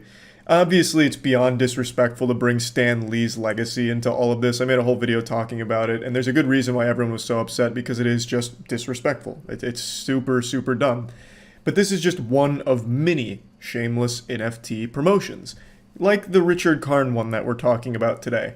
But the difference here is Richard Karn's kind of just more of like a harmless, goofy one. I don't know how many diehard Al Borland fans are out there that are collecting Richard Karn memorabilia, like hanging over their fireplaces, you know, a shitted-in pair of Richard Karn's pants that he wore on the set of Home Improvement in Season 2. I don't know, like, how many like real enthusiasts are out there for Al Borland, so I don't know if it's going to go super well. But I just love the idea that celebrities are all going to start hopping on here and just treating NFTs like it's Instagram, where they take a picture of their face and mint it on the blockchain and sell it for thousands of dollars, and then they're shocked when it doesn't work. But anyway, let's take a look at the upcoming Richards. So going onto their site, you can see there's some bangers in store here. So you're definitely going to want to mark your calendar for this drop. Don't want to miss this. You got some I Don't Think So Tims, Tag Team, and Golfing Buddies.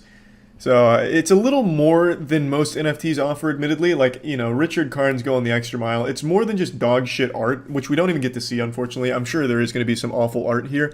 But you actually do get an experience. So like the I Don't Think So Tim, you get to reminisce about home improvement with Al Borland. So you hop on a Zoom call with Richard and you talk about your favorite episodes together, and then you fist bump at the end of probably about 30 minutes and you're good. Then you get the fuck out of there. The Tag Team is a one-on-one collab, so that's pretty cool. You might be seeing some Richard Karn in upcoming Let's Plays, maybe on some YouTube podcasts, or even in a feature-length film or student film perhaps. And then Golfing Buddies, you get to go golfing with Richard. I mean, that's probably going to be the best seller. No joke, the Richards actually offer more value than any other NFT I've seen so far. At least the big ones like Bored Apes and CryptoPunks. You get more with a Richard than you do hundreds of thousands of dollars worth of Bored Apes, because those are just literal JPEGs of dog shit art. At least here you might go golfing with Richard while also having some dog shit art to fall back on in the blockchain. So you're getting some bang for your buck here. Like, yeah, you might not be able to resell the Golfing with Richard at a higher markup, but goddamn, you got a memory with it. When it comes to something like a Bored Ape, no one actually wants to have the Bored Ape for too long, because the whole idea is you sell it for higher than you paid for. No one actually wants to be the last guy holding a Bored Ape. No one wants to just have that picture to have it. They want it to sell it. So if you happen to be that unlucky last sucker who has that Bored Ape for too long, you'll never make your money back. But here, doesn't matter. Money making isn't the goal. The goal is golfing or talking about home improvement with Richard. So I really do think you get a lot more value out of a Richard. So I thought this was super fun and goofy. Richard Karn came in here all kind of... It's been nearly 3 weeks since our world was flipped upside down in the wake of the catastrophic Tuah coin crypto scam from Haley Welch and her team of worms. We put our faith into the most trusted person we knew, Tuah Girl, to deliver a crypto that could replace the US dollar. And what happened next, no one could have seen coming. It wasn't on the Mayan calendar, and Baba Vanga didn't predict it. We were all caught by surprise when it turned out Hawk Coin was a rug pull scam. It led to one of the most devastating financial blows this nation has faced since the Great Depression. Many are now homeless, out there scavenging for morsels of Solana, getting dowsing rods out, trying to track down just little tiddlywinks of Solana to hopefully try and recoup their Hawk Coin investment. God rest their souls. And when the world needed her most, she vanished like the Avatar. Tuah Girl went into hibernation, signing off with a "I'm going to bed" line in a Twitter space, never to be heard from again. Not for the token price itself, but just in terms of the fact that there's fees that are being generated, there's an actual, Hey source guys, of income. I hate to interrupt you, Nick. Well, hello there. But anywho, I'm gonna go to bed, and I'll see you guys tomorrow. Okay. She really does sound like Sandy Cheeks yapping through an Xbox 360 microphone. So she was in this Twitter space where people were going over Hawkcoin after the apocalypse unfolded with the huge rug pull and everyone losing all of their money except for the team on the inside, of course. And this is how she signed off.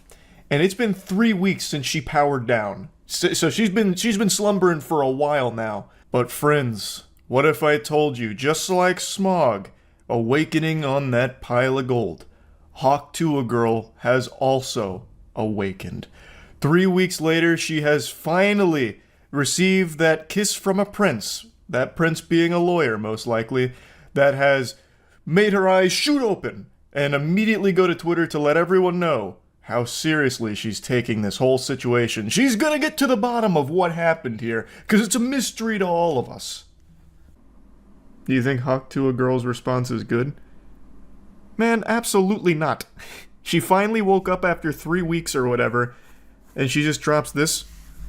I take this situation extremely seriously. I want to address my fans, the investors who have been affected in the broader community. I'm fully cooperating with and I'm committed to assisting the legal team representing the individuals impacted, as well as to help uncover the truth, hold the responsible parties accountable, and resolve this matter. If you experience losses related to this, please contact Berwick Law.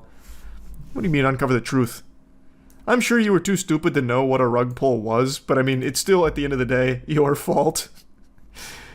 It's like that scene in SpongeBob where he's like, Maniac on the loose, and he's got the walkie-talkie out, and there's the picture of the Maniac behind him, and it's SpongeBob.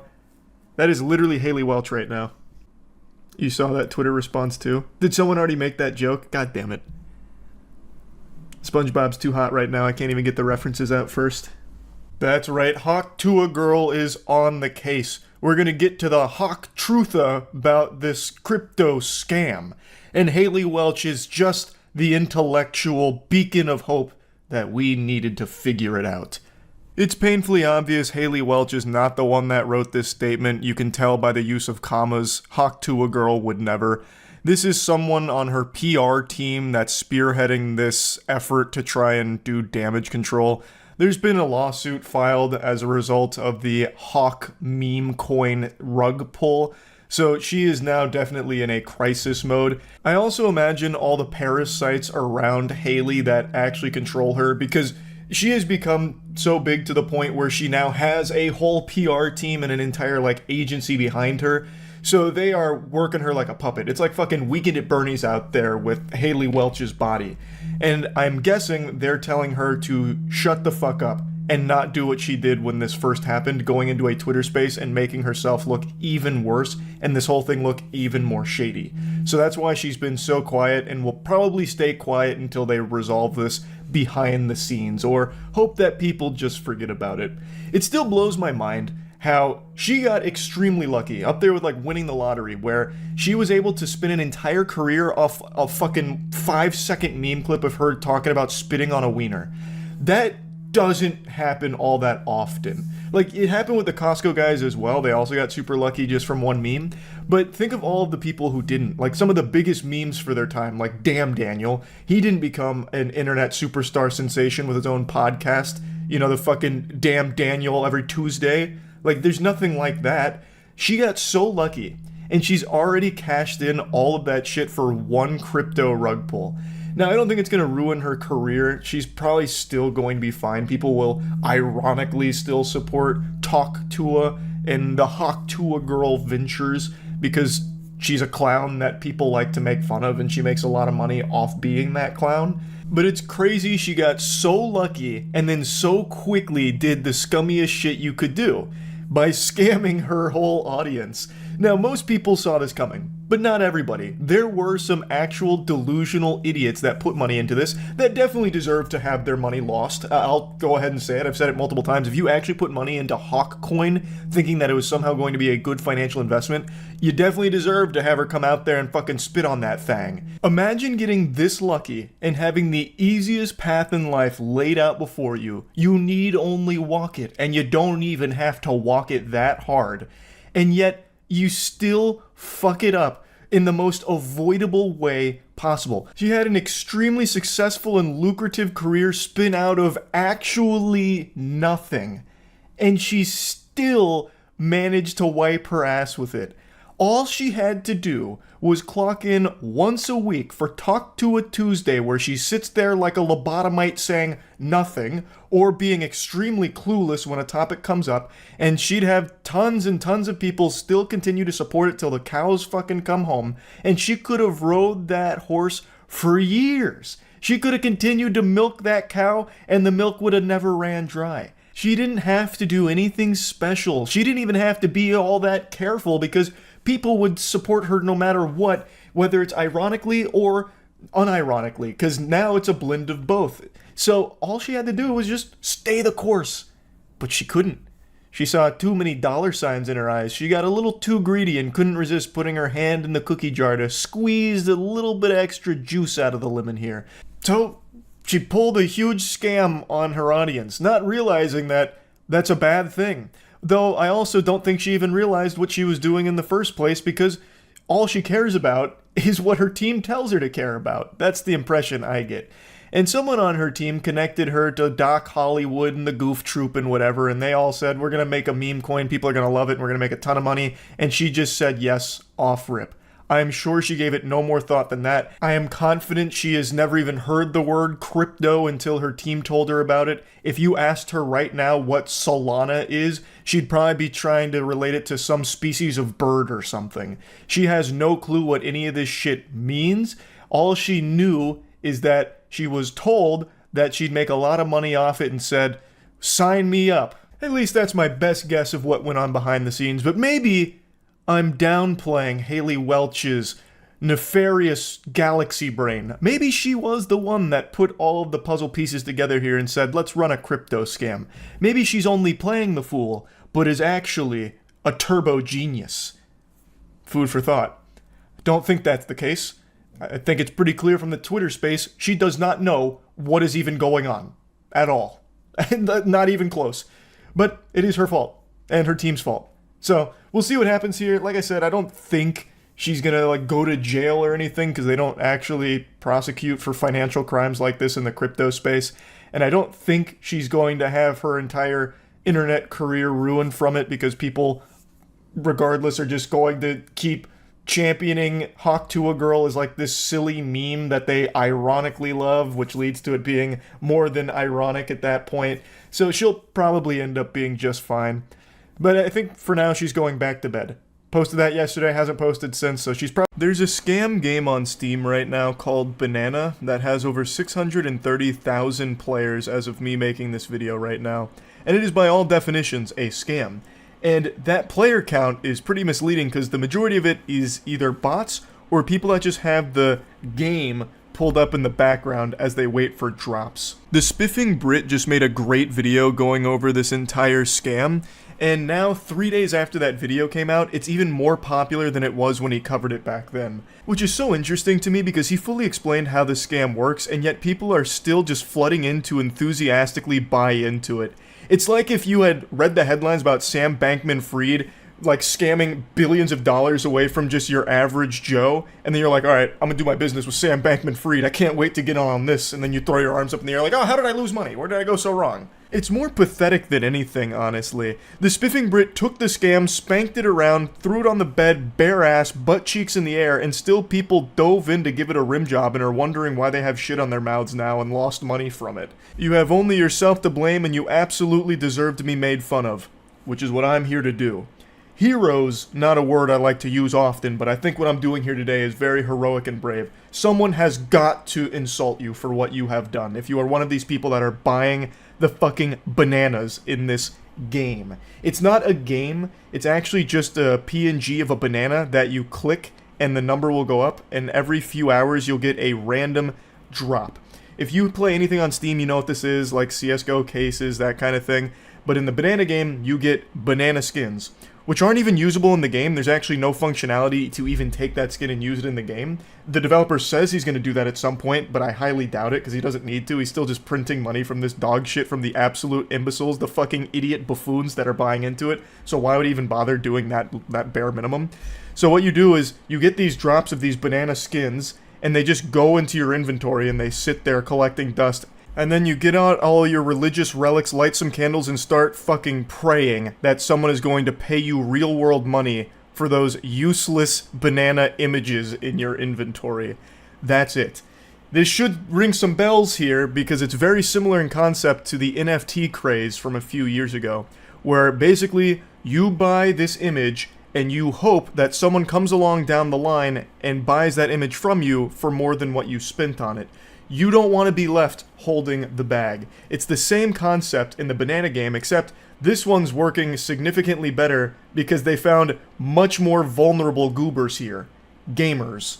So the gamers here are buying these banana skins for up to like $50. There's actually even $1,000 banana skins in this game. And I need to stop calling them skins because they're not. It's just images in your inventory. You can't even do anything with them even if you wanted to. So you're buying these banana images from Google Images, and you are squatting on them, hoping that for some reason down the line, someone's going to pay you more for that, just because.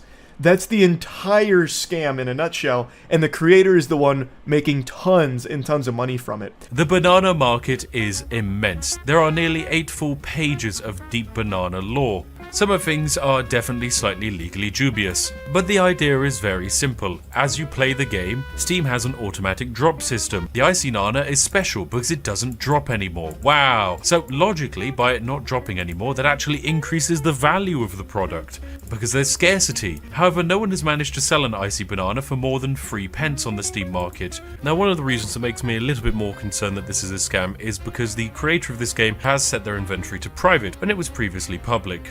This is a little bit of a problem because it means that it is impossible to see how many bananas hitting the marketplace are actually from them, meaning it's very hard to tell just how much Steam wallet value they're able to make off of this game. Definitely worth noting that it's very possible the developer is dumping his bananas into the market, and it's not actually the community buying other community members' bananas, they're actually just buying his, so he's making even more. I'm not trying to accuse him of anything shady, I mean, banana is as above board and by the book as it gets. Now, it's impossible to know just how much they've made from this game so far, but I have to imagine with over 600,000 active players, it's a pretty penny. And there are legitimate people, like actual living, breathing, sentient beings that are purchasing some of the expensive bananas. Like, there's this one guy on Twitter who keeps celebrating that he bought one of the special bananas for $53. I don't know if he bought it as a shit post or if he actually believes he's going to make some money off of it or not, but regardless, that is shameful. And he's not alone. There are some banana enthusiasts that I think actually believe in this for some reason. Now, the main players of this game, no one's actually playing it because there's nothing to play. Calling banana a game is like calling me jerking off a sport. Like, yeah, it's kind of a physical activity, but I don't think there's any real argument you can make for me being an athlete because I masturbate, right? Same thing with banana. It's technically a game, I suppose, but all the people that are engaging with it are doing is running it in the background, farming drops, or having bots do it, where they open many different instances of banana in order to try and get as many chances at a rare banana drop as possible, which is why the player count is so high. Everyone loves to think that they're 5 steps ahead of everyone else. They're the fucking anime protagonist. No one else had the genius scheme to conceive such a high-level mastermind idea of using an auto-clicker and virtual machines to open multiple instances of banana to get maximum banana drop potential. Everyone that's opening this godforsaken program is doing that exact same fucking thing. And I guess none of them realize that all of those rare banana drops that are going for like tens or even hundreds of dollars in some cases are unobtainable through playing the game right now. You can't get them no matter how many virtual machines you open. You could start up an entire fucking, like, crypto mining operation just for playing banana and looking for Steam drops, and you would never see one, because it's not possible to get them anymore. I just had a voice crack. This shit is so ridiculous. The only way you get those now is if you're the developer. That seems to be it. From what I can tell, there is no evidence of any normal human being outside of the developer and his close-knit group of friends having access to those rare bananas. So to all the delusional crypto bros who got burned on NFTs and are now just suffering from terminal fear of missing out and latching onto banana, you are wasting your time and you're probably losing more money on your electricity bill just setting up your stupid little operations to farm this. You cannot make money through this game, just like you cannot get a date. It's just not happening. The only thing you can do, I suppose, is continue to get fucked by this weirdo developer as you're his little piggy bank to continue to exploit through this awful dog shit. I've said for a while now, people seem to want to be scammed. People go out of their way to get scammed.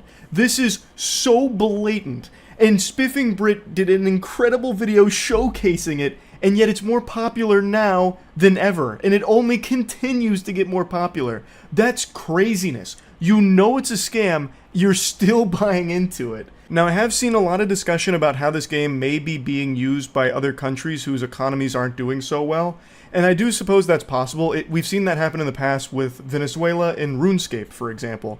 Venezuela's economy wasn't doing great, And so a lot of individuals there started turning to farming gold in RuneScape to sell for money, and that became like full-time professions. But I just don't really see that being the case for this game. In RuneScape, you can make a lot of money just farming the gold in old school RuneScape. In Banana, you can't. The only banana images that are selling mainly are like the 3-cent ones, because that's all you can actually really get from drops from what I can tell. So the only things that have any real volume to them are the 3-cent skins, not so much like the rare skins. So to me it just seems very unlikely that something similar will happen here, because it's 3-cent banana images that you're moving, and not even all that often, because the drops come at very long intervals. So it's not even something that you could really make a lot out of, even if you had hundreds of bots running it. So I don't really see that being the case. I could be very wrong about that, but one thing I'm not wrong about is how much of a cringe loser you have to be to actually think that these are wise investments. If you are someone that is buying and selling banana Steam inventory images, you deserve to be spit on, 100%. Hey, this is just tough love right here, brother. I'm trying to get through to you. Please, open up. Let me in. This is an intervention. If you are buying and selling fucking banana images in this goddamn game, you are a loser, 100%, and you need to take a hard look in the mirror. This is just another terrible scam game. It's not even that unique in its scam. A lot of these style of games popped up during the NFT craze on Steam, and those all dwindled and died, of course. And I imagine this one will too, when people start to realize that farming 3-cent banana skins is just not worth it at all. And buying $50 banana skins is certainly not worth it when no one's looking to buy them ever again. It's a fucking joke. It's a terrible, terrible joke that the creator's making a ton of money off of, from people speculating on the market of banana images in a Steam inventory. So yeah, I just had to talk about this because it's so fucking interesting that it's only growing in popularity. When I graduated college, I got myself a special gift, a little treat. I decided to splurge a bit to celebrate. I got myself a $200 pocket trumpet. I don't know why I did this. I don't know what fucking musical demon possessed me that day, but it seemed like a good deal at the time, so I paid $200 for a pocket trumpet that I've never been able to play. I couldn't play it then, I can't play it now, and I've never had any interest in playing the trumpet, but on that particular day, I spent $200 on that piece of shit. And to this day, I believe it is the biggest waste of money of my life. It is the worst purchase I've ever made. And that feeling has to be how people that buy NFTs feel every day. Just concentrated embarrassment and a pit in your stomach remembering that you wasted so much money on absolutely nothing. That is the slogan of NFTs. For those of you that don't know what NFTs are, they're literal nothing burgers that you pay money for in the form of crypto. So you'll buy like Ethereum and you'll trade it for a GIF or a meme. For example, this very popular meme, the Disaster Girl, which I'm sure every single one of you watching this has seen, was recently auctioned as an NFT and sold for $470,000. The beauty of NFTs is literally everyone already owns them, but the difference is when you buy the NFT version of it, it gives you a little authenticated chain in the blockchain that lets everyone know that you're a fucking idiot. It basically just stamps it to let everyone know that you're dumb. So that's basically it. NFT stands for non-fungible tokens, but it might as well stand for non-functioning tokens because they don't do anything. It's actual fucking nothingness. You are paying for the idea of something in most cases, and it's full of scams. A lot of people have just stolen artists' works and auctioned them as NFTs and made thousands off of it. Fucking Logan Paul was auctioning clips of his Pokemon unboxing stream for NFTs, and they were selling for like $13,000. Actual, just 30-second clips of him opening packs were selling for $13,000. It's something that everyone already has access to. It's mind-boggling that people actually pay money for these things. I'm pretty sure at the top level it's just money laundering, but there are people that truly believe that when they buy an NFT it's going to go up in value. Maybe they're right, maybe I'm the idiot, but to me you're actually just buying nothing. And why am I talking about this today? It's because the Charlie Bit My Finger video, one of YouTube's first viral videos, is about to be deleted in a few days because it's being sold as an NFT. So in order to like increase the demand for the NFT, the family has decided to remove the video and only have it exist as that NFT. And I say, good riddance. That video made middle school so fucking uncomfortable for me because it was so popular. Everyone would always make the same fucking joke about Charlie, don't bite my finger. And of course, this was a double whammy, just double fisting my butthole, because this came out at the same time as Charlie the Unicorn. So it was always just this same back and forth slap of the worst jokes ever, the same ones of, don't bite my finger, Charlie, or just saying like, Charlie, Charlie, like I fucking hated it. So to see this being taken off of YouTube, that to me is, that's an overdue justice right there. That sounds wonderful. Now, obviously the idea behind this is by removing the video on YouTube, it'll drive up the value on the NFT, so it'll go for more money. I mean, that makes sense, but the beauty of NFTs is, it's not like it's a one-of-a-kind thing. Literally anyone in the world can just download the video right now, which a lot of people already have, and there's already re-uploads and everything, so it's not like it's only going to exist in that guy's possession. But for the NFT collector, maybe that really will help it go for like millions. This was one of the first viral videos from YouTube, which is one of the biggest platforms on the planet. So this shit could really be life-changing for the family, and I have no problem, I have nothing against the family for it. As I've said quite a few times, I have no problem with artists that try and make money off their work through NFTs. It's been great at getting artists paid for some of their work, which has been extremely hard for online digital artists in recent years, and NFTs have been a great way for them to make some money off it. Like, fucking Beeple made $70 million selling his pieces in NFT, and all of that money is coming straight from the wallet of some dumb rich people. Who better to take money from? There's plenty of terrible things to point out about NFTs, but that's not really the whole point to this video. I've been kind of shitting on the idea of buying them, but I'm sure there is some value for some of these somewhere. But in 98% of every NFT ever made, it's actual nothing that you're buying. You might as well just flush your money down the toilet and then take a shit on top of it. You get more value out of that money sitting in your septic tank than you would if you had bought a Nyan Cat GIF with it. Because at least when the money's fucking buried in the sewer system, it's not in the public eye, so you're not embarrassed by it. But when you fucking spend money on one of these dumb NFTs, everyone knows who it belongs to. It's on the blockchain. You can always see what wallet it belongs to. That has to be beyond embarrassing. But anyway, I'm getting sidetracked again. The point of the video is, this is just a little funeral service for the Charlie Bit My Finger video. God rest its soul, and Godspeed to it, whoever's going to be the proud new owner of internet history. We're losing something big here on YouTube. This really, truly was a huge deal when it came out, and it's always persisted. You know, a lot of things fall out, like Gangnam Style, no one really talks about that anymore, but somehow Charlie Bit My Finger always makes its way into, like, pop culture discussion from time to time when discussing internet trends and shit. So it was a big piece of internet history that will soon be leaving us. And I think that's fucking great. I give it a round of applause. Hopefully I'll never have to hear another one of those fucking awful "don't bite my finger, Charlie" or "ouch, Charlie" jokes in real life again. So I think really nothing but positive things here. And I hope the family makes millions off of selling this video as an NFT. That's about it. See ya. I know I just said see ya, but every time I start talking about NFTs, I just get fucking heated. Like, that shit just gets my ass greased. There's another one I want to talk about, is people selling their tweets as NFTs.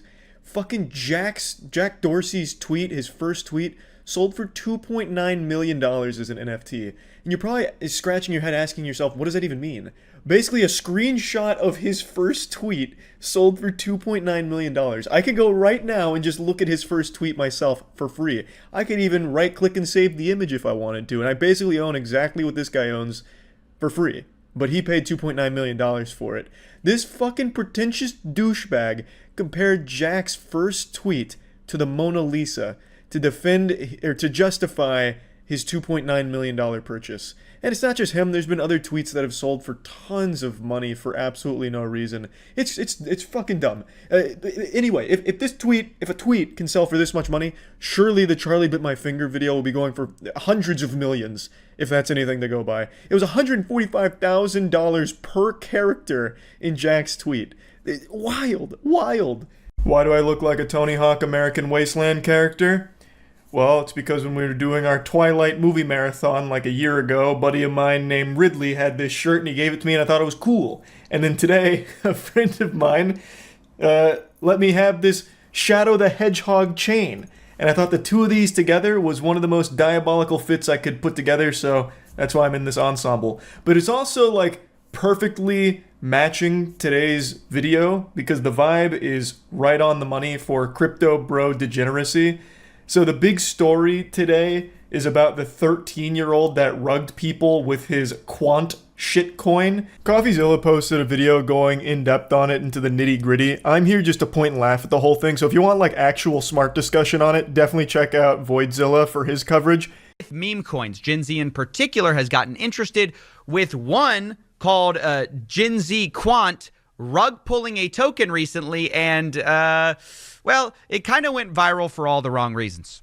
Wow, yo, it's nuked. Why is it nuked? No way. Oh. Holy holy You full clip. Holy thanks for the 20 bandos. Imagine being a grown-ass adult and putting your hard-earned cash into a meme coin called Gen Z Quant that is made by an actual toddler, a milk-drinking, pudding-eating, fidget-spinning baby, and then being surprised that you lost money on it. Even if he didn't blatantly rug you and spit in your face laughing at you for being a deplorable idiot, you still should have never treated that as some kind of Galaxy Brain investment. That was always going to just be a donation to Chuck E. Cheese troop. That is the stupidest shit ever. Now, I know crypto's blowing up huge again. Trust me, I'm well aware of that.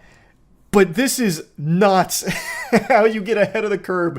Like, I know FOMO is huge, you know, fear of missing out. So everyone's just putting as much money as they can, throwing all their clams into every shitcoin imaginable, hoping for these moonshots. But this is just a new level. This is turbo moron shit that not even Patrick Starr would recommend. You would have had a better chance of making money if you took $1,000 and just asked a random person on the street to double it for you. It's so incomprehensibly stupid, and it only gets worse, by the way. So look, I don't know, there's so much here from pretending you aren't selling. Wait, what? He said, wait, Wait, what? I'm so confused. To like, what's going on? To the double middle fingers, you know, to the thanks for the 20 bands. Thanks for the 20 bandos. Now, in total, he made about $30,000 on this coin. He then launched another coin called I'm Sorry, where he rug pulled that for about $10,000, and then launched another coin about his dog, which he also rug pulled for another $10,000. The kid said, you know what's better than scamming dummies once? Twice. And you know what's better than 2 times? 3. This man went for the back-to-back-to-back triple heat scammerooski. And every time people kept putting money into it, and he kept rugging them. He made 50 grand off people putting money into his shitcoins. So he rugged them the first time with Quant. Then you've got all of the investors hitting their whippets and feeling really sorry for themselves. So the kid comes back with the I'm Sorry coin. They're like, okay, maybe this is the redemption arc. I'll put money into this one. Surely it won't happen again. Bang. It happens again. And then fool me once, shame on me. Fool me twice, shame on me. Fool me 3 times, I need to check myself into the Arkham Asylum, a mental institution. I need to be fucking locked up because somehow they went back again. Not just for seconds, for thirds. They bought into another shitcoin from the kid, which he rugged immediately too. He rugged the same people 3 times for a profit of $50,000. Holy shit. This wasn't taking candy from a baby. This was a baby taking candy from you. You can see that all here. Here's his $30,000 rug pull. Then he does the sorry rug pull for $13,000, I guess. And then finally, his dog Lucy rugs for $11,000. And I got to say, the third time, maybe you could have said the first time, he caught you. The second time, he got you. He said sorry, you thought it was real. The third time, you deserve that one. Actually, if you bought into this, you probably deserved all 3. It's very... it's embarrassing that this is like a popular thing. CoffeeZilla pins the tail on the donkey. You deserve all 3. 100%. It is beyond embarrassing.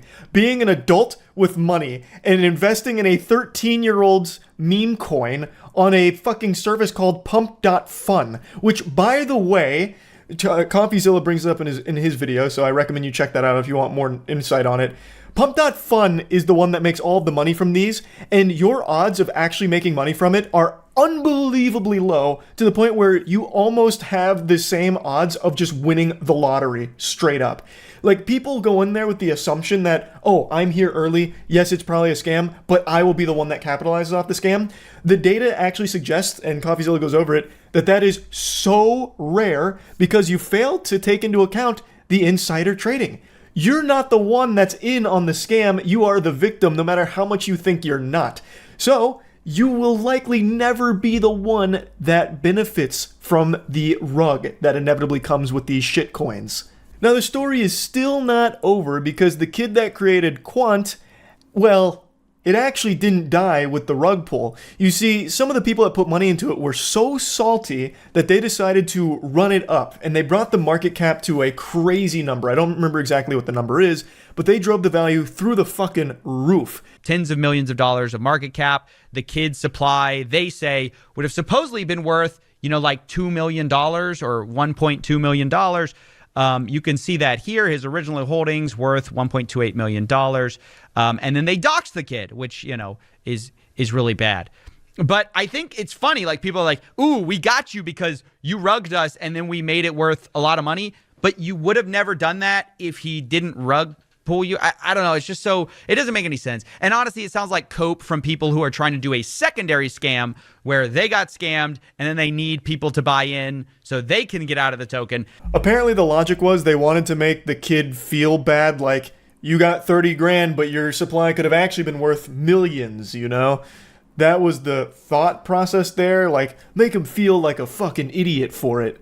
Not us, the adults that got scammed by a 13-year-old. But as CoffeeZilla said, it really feels like the reason they did that is because they lost that money, they got upset about it, so then they pumped it themselves in order to get other people to buy into it so they could get out. So that way they could get their money back from the scam. So the whole thing is a fucking mess. It is degeneracy from top to bottom here.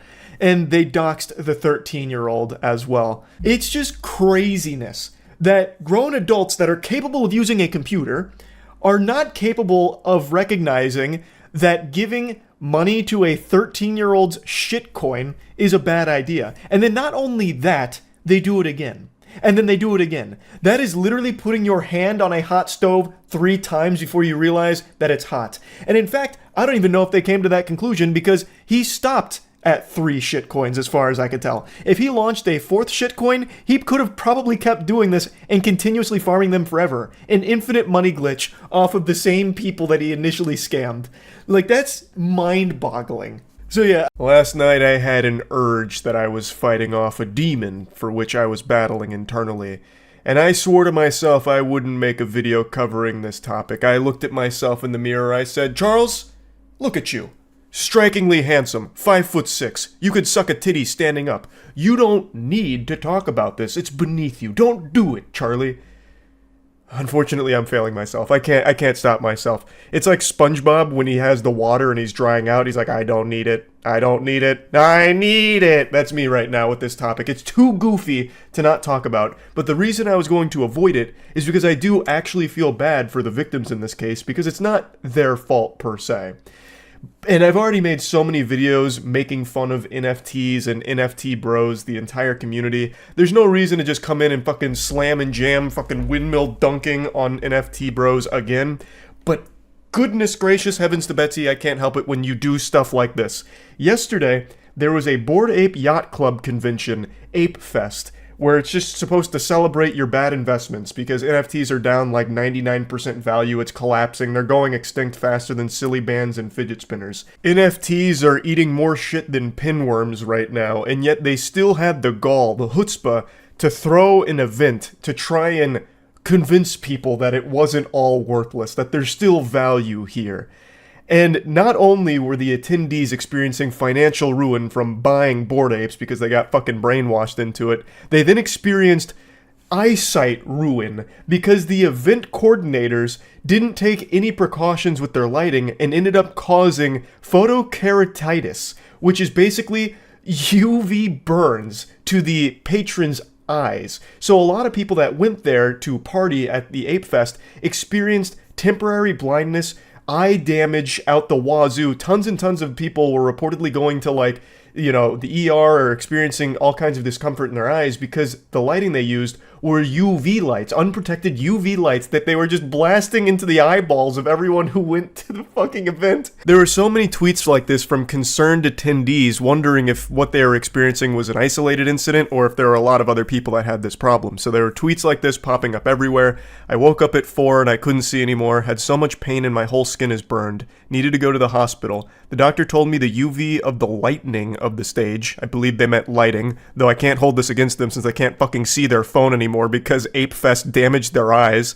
It has the same effect as sunlight, still cannot see normally. So a lot of people were reportedly going to see doctors about this because they were experiencing blindness. Naturally, of course, this led to a lot of people on Twitter making the same joke about NFT holders being blind anyway, so this is nothing new, but this is a very alarming situation for anyone that went, because they went there and then it was hosted by a goddamn supervillain, I guess, that was just attacking everybody's eyesight, perhaps permanently damaging it in some cases, all because they went with UV lighting that they were burning everyone's eyeballs with. This became such a huge deal that Bored Ape Yacht Club themselves had to make a statement. Apes, we are aware of the eye-related issues that affected some of the attendees of Ape Fest and have been proactively reaching out to individuals since yesterday to try and find the potential root causes. Hey, look, I'll tell you what the root cause is. You did terrible job with your lighting engineers, if you even had any on staff in the first place. Knowing NFT projects, I guarantee they didn't even bother having a real lighting professional there. They just found someone nearby that was local that said he's got some lights that he can go string up there or some shit, and they're like, run it, fuck yeah, it'll save us some money. Based on our estimates, we believe that much less than 1% of those attending and working the event had these symptoms. I'm going to go ahead and call dirty barnacles on that. That's a load of fish paste. I'm going to show you some pictures from the event. There are not many people there in the first place. I feel like 100% of the attendees were the ones posting on Twitter about their eye-related issues that were caused from this. There are not many people there to begin with, and there are a lot of reports of individuals that had eye problems from it. While nearly everyone has indicated their symptoms have improved, we encourage anybody who feels them to seek medical attention just in case. And then there's a community note. During Ape Fest, attendees suffered from unprotected exposure to UV lights, leading to skin and eye injuries such as sunburn, eye pain, and temporary blindness. So here's one shot showcasing the dance floor area of the event, and it looks more empty than the dance floor at my fucking high school homecoming, and I went to a high school that only had 150 students in it. That shit looks more empty than a local dive bar hosting a Screamo-only karaoke night. So, it's not exactly the most packed event, but for the sake of fairness, that first clip was at the beginning of the evening, I believe, and towards the end of the evening is when more people started to filter in. And it gets a little more populated, sure, but it's still not exactly like this fucking sea of meat here with like thousands upon thousands of people, but it is a moderately filled event for the most part, but still nothing crazy. This is the clip that most people were clowning on. One of the most pathetic mosh pits you'll ever see. This is some Weenie Hut Jr. moshing here. I personally don't find it to be that embarrassing or cringe. They're clearly having a good time. You can see that one gentleman in the red shirt just came in wearing his sunglasses at night, which usually a lot of people would make fun of, like, you know, that's not exactly a cool thing to do. But that guy ended up being the smartest one at the event because those sunglasses no doubt saved his eyes from the UV light warfare that Bored Ape Yacht Club waged on their community. So, big W for that gentleman, but overall, big L per usual for NFTs. A very common L. Though this one is a very special one. I would have never predicted something like this happening. This has only ever happened once before, from what I can tell. It's not exactly a common occurrence where someone just puts up UV lighting and starts fucking blinding the audience. Like, that's not exactly a mistake a lot of people make. But man, that is just so par for the course for NFTs, because NFTs and the NFT community always finds the most creative ways of hurting themselves and then convincing themselves that it's not their fault, or that it's actually not that big of a deal, or even a good thing. I may have lost $100,000 minting the Glorbus Sphincter token, but actually, the experience I gained along the way has enabled me to be a better crypto trader, which is why I just put another $100,000 into Butt token. And it's like, oh, okay, whatever, brother. Like, okay. Like, they can't even throw an event without some kind of catastrophic disaster unfolding. This whole thing was meant to try and convince people that Bored Apes aren't dead, I imagine, to prevent buyer's remorse. Like, look, there's still dozens of us holding on. It's only up right now. Buy the dip. and then all of a sudden you're leaving with permanent eye damage. And you know what's wild? I bet the people that have been harmed from this, the people that are experiencing temporary blindness or eye damage from it, have already forgiven Bored Ape Yacht Club for it. Like, they're probably already over it. They're like, you know what? It happens. Whatever. I'm not mad about it. I've still got my Bored Ape, and that's all I need. I may have sold the house for it, and you know what? I'm still convinced it was a good investment. And yes, my eyesight may be fucked now, and I'm spending a lot of money on medical bills to try and fix it. But all of that is small potatoes once the NFT market bounces back, and my ape is worth 10x what I put into it. To the moon! Here it comes! I've never seen a community so delusional when it comes to things like this, so I really am convinced that the people that were harmed here aren't going to be holding the Bored Ape Yacht Club organizers accountable, even though they absolutely should. This is absolutely grounds for a lawsuit. This is entirely their fault. They ran a dangerous event that harmed a lot of people. They should be held responsible. They should face real severe punishment for this. But I'm not convinced they will, because I don't think the community will go after them for it, which they absolutely should, and have every right to. But hopefully I'm wrong. I really hope I'm wrong. I hope everyone that was affected here, all the victims of this terribly ran event, do pursue legal action against the Bored Ape Yacht Club for this. It is, again, a big deal. You got injured attending this event from no fault of your own. The organizers used unsafe lighting that literally fucking burned your eyes. Like, the long-term effects of that could be huge. We don't know. You suffered a UV burn to your eyes. You should be going after the Bored Ape Yacht Club for what they've done here. I understand how much you love your NFTs, but you need to understand that your health is more important than that. Plus, this is a good opportunity for a potential payday from the Bored Ape Yacht Club team. Like, what the fuck? So hopefully they do face repercussions for running the event the way they did here with this lighting. Hopefully all the victims make a full recovery and there's no long-lasting permanent effects, because again, it's not their fault. They did nothing wrong. They went there to try and have a good time and party and forget about a bad investment they made. And then they ended up walking away with actual injuries and damage from it. So I do wish them the best. And you know what? I also hope for some reason they're able to sell their apes and make some money back on it, because man, they need a W. So I know one of you watching this video right now is having a birthday.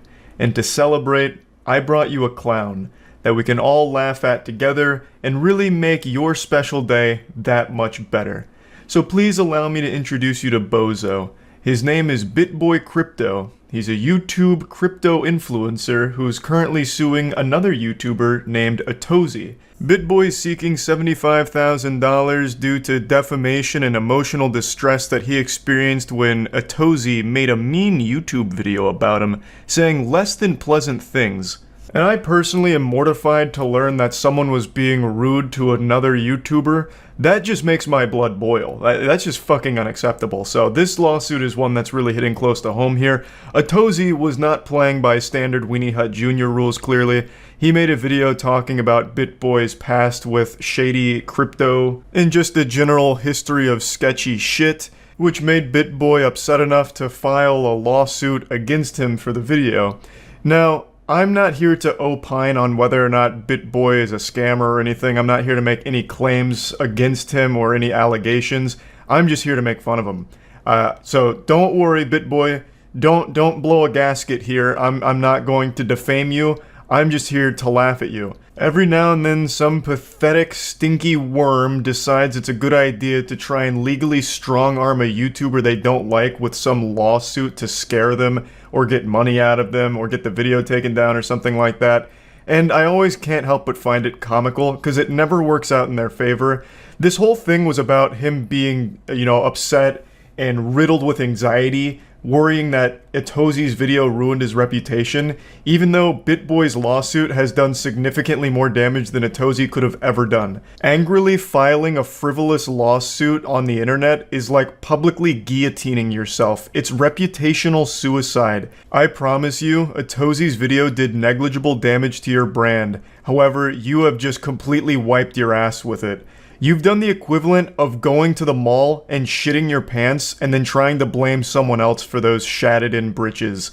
It's your fault now. So your reputation is trashed because of this lawsuit. The lawsuit is of course public, however I'm only going to be going through this article for the excerpts. I'm not going to bore you with the actual legal speak in there.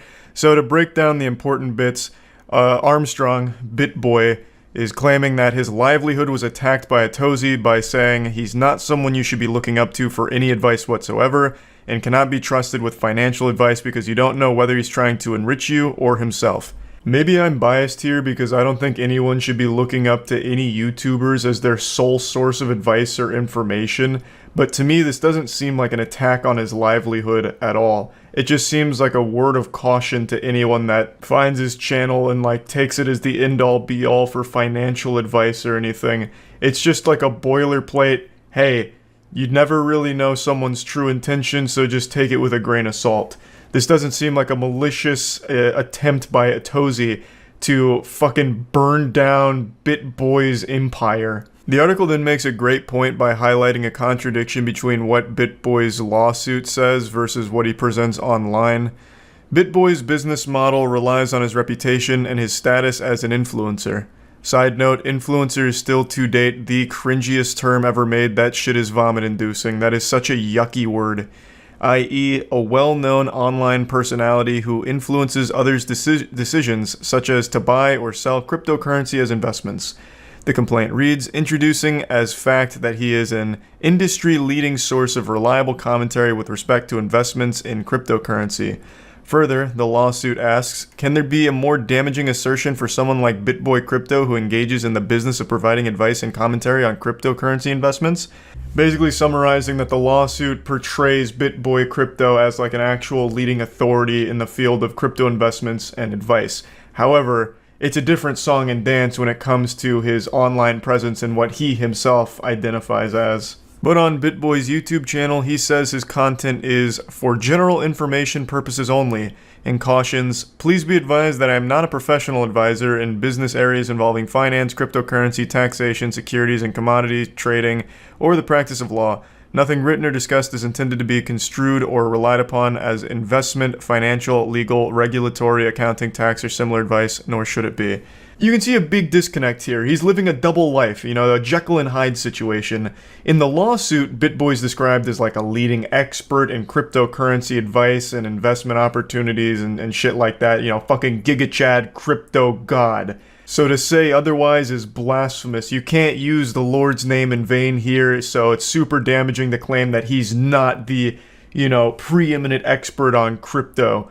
But then you go to his YouTube channel and he's no longer this Sigma male. Now he's all shy. Oh, well, I guess I'm just making crypto content for general information purposes only. I am not an expert, so don't take my advice as the end-all be-all for crypto investment advice or information. So which is it? Is he a turbo barbarian, industry-leading authority on crypto news and investment advice, like the lawsuit claims? Or is he just another fucking crypto bro clickbait douchebag YouTuber? Even aside from the very different tone on what BitBoy's role actually is, whether he's a leading expert or not, it still is a completely baseless lawsuit because he has no leg to stand on. In the article, it even mentions that Armstrong has openly talked about some of the failures he's endorsed. Armstrong's lawsuit says the allegation is without any factual support. However, a CNBC story last week reported that Armstrong made over $100,000 a month promoting cryptocurrencies, including $30,000 alone for the failed DistX cryptocurrency. That's a practice he says he now regrets because it led to some painful losses for his own viewers, CNBC wrote. Armstrong also promoted other fly-by-night projects like Ethereum Yield, Cypherium, and MYX Network. When those projects failed, he deleted the videos from his channel. So what you're doing here is just highlighting even more so the awful shit you've done. Atozy made a general summation, like a history of the weird and sketchy, shady practices you've engaged in, which he's more than in his right to do, and you suing him to try and keep it under wraps and squeeze $75,000 out of him has shined an even brighter light on this kind of information. I would have never known that you've done these things. But since I and many others were laughing at you for this lawsuit, this information started to surface, which I imagine can't be great for business. The number one defense against defamation is the truth, and it's starting to look like that might be on Atozy's side here. Once again, I'm not here to toss around any allegations, I'm not here pointing the finger, accusing you of anything, other than just being an entertaining, silly little goofy goober for this lawsuit. The article finishes with one more excerpt from the lawsuit saying that BitBoy's emotional state is fragile, and he now suffers from severe anxiety that he will be perceived as a felon, a fraud, and untrustworthy in business or in general. The suit goes on to say that BitBoy now has recurring bouts of depression about whether defendants' defamatory statements will harm Armstrong financially and socially, and whether he'll be able to recover his good reputation in business as a result. You know what loses people's faith in you faster than just a random YouTube video? You making an absolute fucking fool of yourself by lashing out with a frivolous lawsuit. How do you expect your community to trust you going forward, even setting aside all of the scamming accusations? After this lawsuit, how do your viewers perceive you? Oh fuck, I can't speak out against this guy. He's ruling with an iron fist. I don't want to say anything less than tasteful. It might flare up his goddamn PTSD from being called a dirtbag on YouTube and he'll sue me. Shit. Oh man, BitBoy's really off the hinges now. Like, you lose faith and trust in your community because of this lawsuit, not because of his video. The people that watched Atozi's video aren't watching you, BitBoy. The people watching you are either geriatric or too fucking stupid to even find Atozi's channel in the first place. So you weren't losing money. You weren't suffering damages financially. Which is why you're not claiming like actual damages or losses, because it's fucking crypto and you can't prove it. So you're just claiming emotional distress, saying that you need 75 grand to wipe your tears with in order to feel better about one guy calling you a dirtbag. It's absolutely pathetic, and it's a super see-through attempt to try and strong-arm someone who's probably unfamiliar with the law and try and scare them. It's sickening. It's just a blatant attempt to try and bully a guy who called you out on YouTube. It's fucking sad. Trying to state things like anxiety and depression from what? Him just talking about you? Like mentioning your history and giving his opinion on your practices? It makes no sense, and I think it's very wrong. And now you look real stupid. Like you just seem like a completely insecure, untrustworthy asshole. And that has nothing to do with any of your crypto shit. I don't know anything about that, aside from what I just read in this article. So again, I'm not calling you a scammer. Don't even try and throw the word defame around here, BitBoy, when you watch this. I'm just talking about you as a person, your character. It's trash.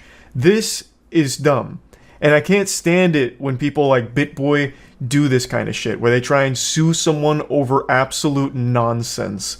So anyway, I just wanted to talk about this a little bit because it happens every— This is not only the face of a pathetic grease slime ball, this is also the face of a successful cult leader running a very successful scam through Twitch right now. If you've been on the internet for any length of time, specifically on YouTube, this unsavory face is one you've definitely come across. This is Athene. Of World of Warcraft fame, this man is still just barely around, but he has a very devout following of lunatics, just absolutely fanatical maniacs. These people would lay across a bed of broken glass and molten rocks and let Athene walk over them while he's pissing in their face, and they would be taking that golden shower with a smile and a big thank you.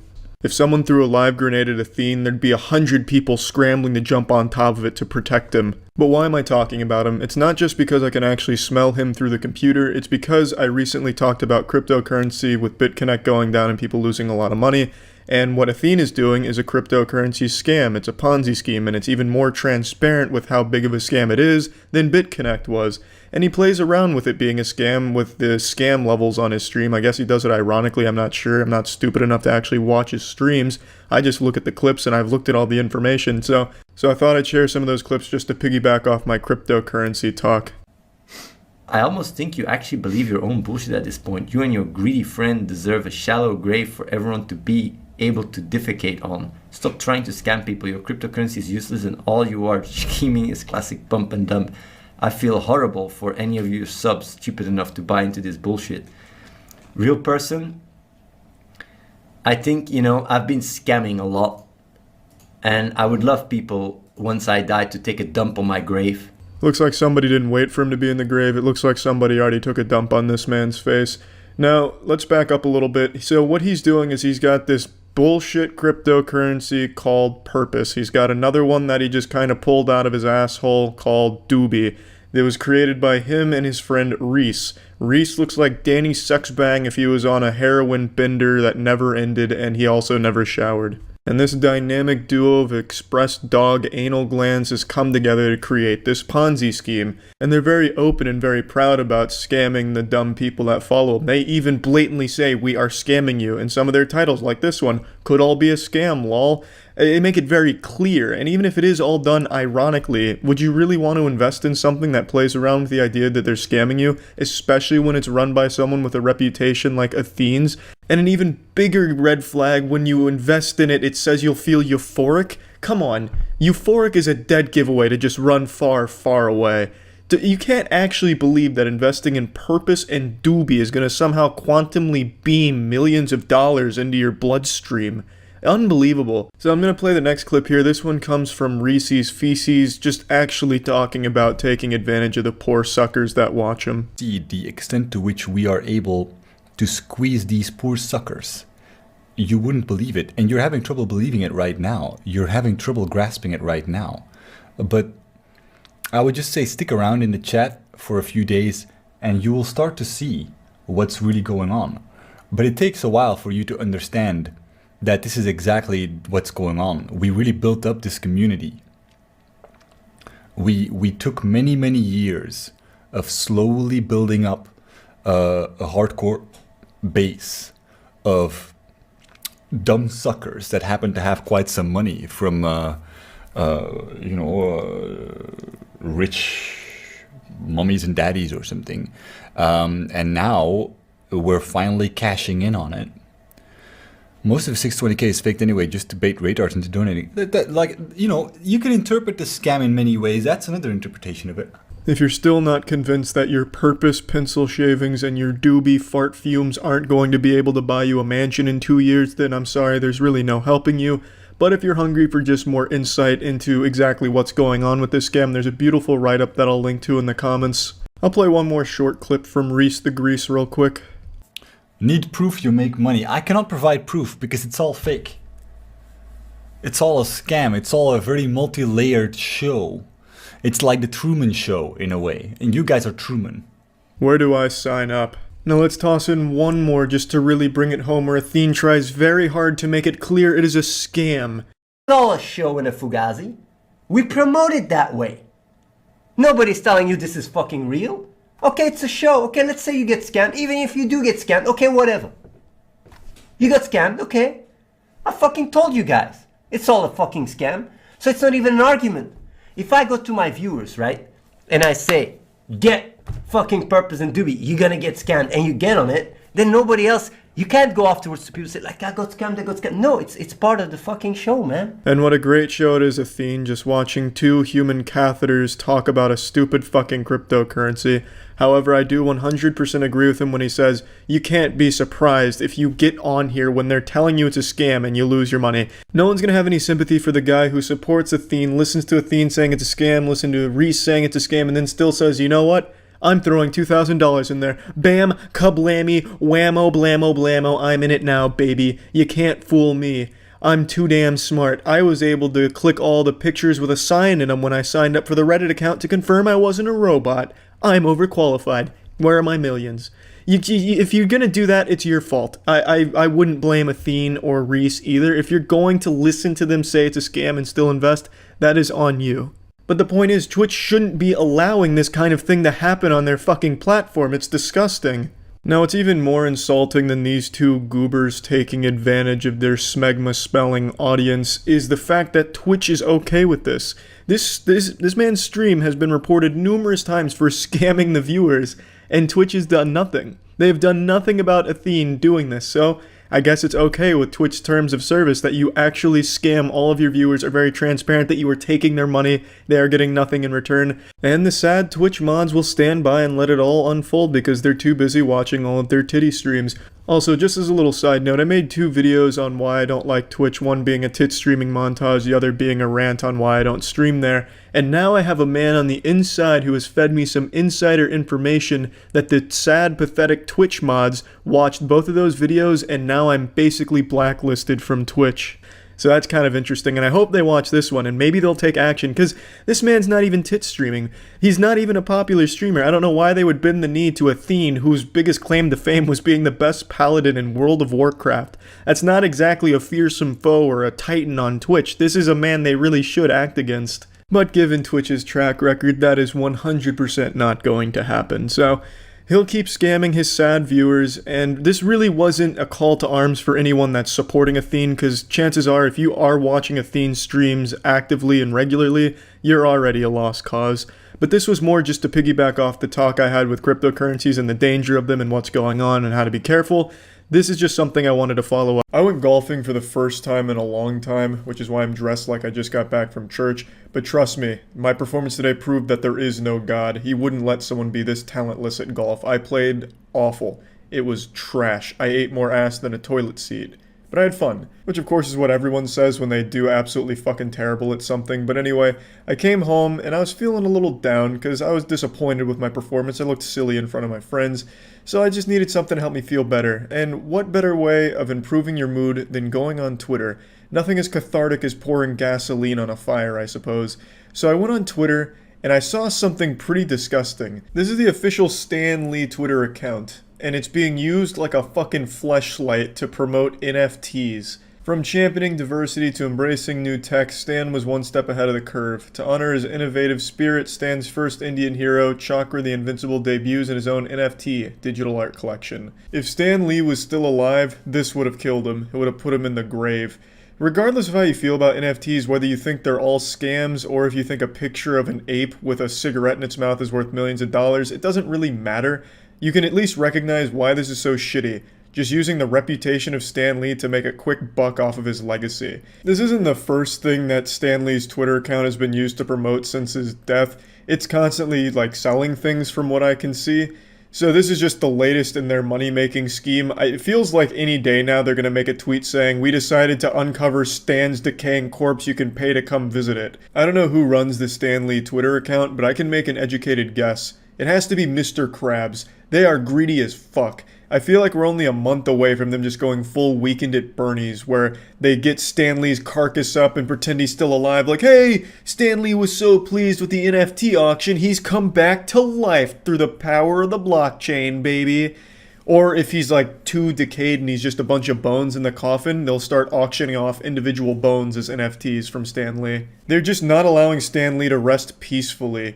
I've never been one to believe in the supernatural, but I have no doubt he is still anchored to this world as some kind of vengeful spirit, because there is some silliness afoot here with whoever's running this Twitter account. They are keeping Stan Lee fucking chained to this dimension, no matter how much he wants to just move on. They will not let him. They have to try and squeeze every last dime out of his legacy and milk him for all he's worth, and it's sad.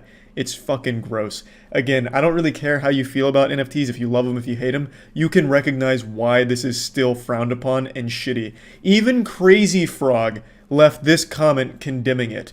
All of us have seen Crazy Frog's dick, but we've never seen him put it in someone's mouth like this.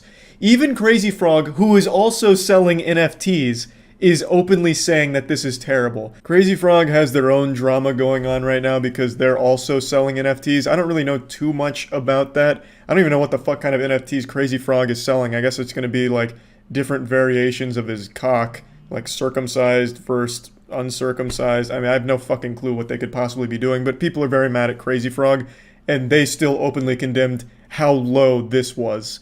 And then Dictionary came in there and even dunked on him a little bit by just reminding us what the definition of defile is. And this is very much a textbook example. It's just so shameless, and it's laughably obvious how desperately they want to suckle from the bosom of all the other popular NFTs being pumped currently. Like CryptoPunks and Bored Apes, they're doing the exact same thing. So they have 7,000 unique generative chakra pieces, meaning you could get normal Chakra, or you could get Chakra who's shooting laser beams out of his eyes with face tattoos and a grill.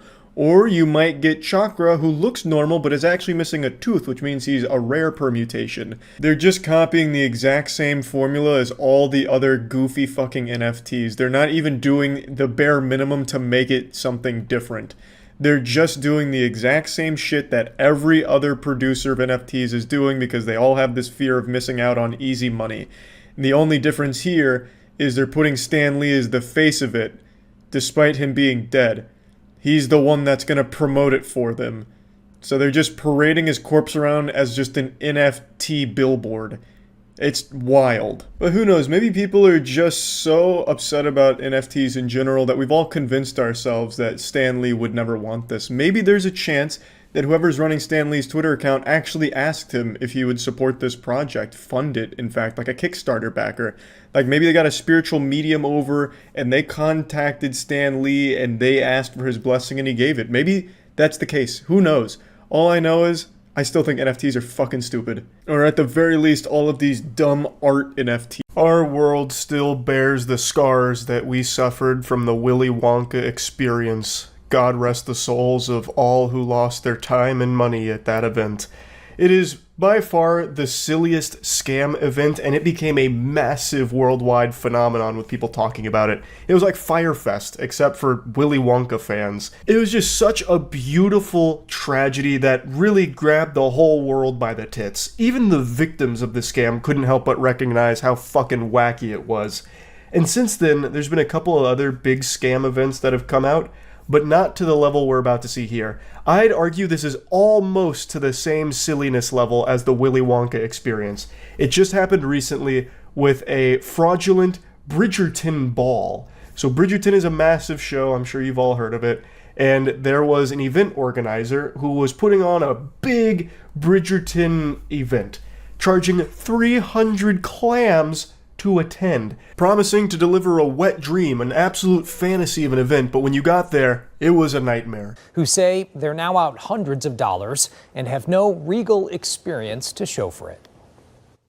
Standing in the rain, dressed to the nines. Honestly, I just want my money back. Superfans say they didn't get what they thought they were paying for at the Detroit Bridgerton Ball. They paid 300 doubloons only to get stuck standing outside the venue in the rain in their most expensive, most elaborate outfits, just getting poured on. And if you did get inside, well, it wasn't exactly special. It was pretty barren and empty. It makes the surprise party my parents tried to throw for me in middle school look like the Met Gala. A Twitter user named Rachel gave us the scoop from the inside here about the Bridgerton Ball and what exactly it consisted of. So, $300 price tag, and basically it was a lot of people sitting around on their phones because there was nothing to do.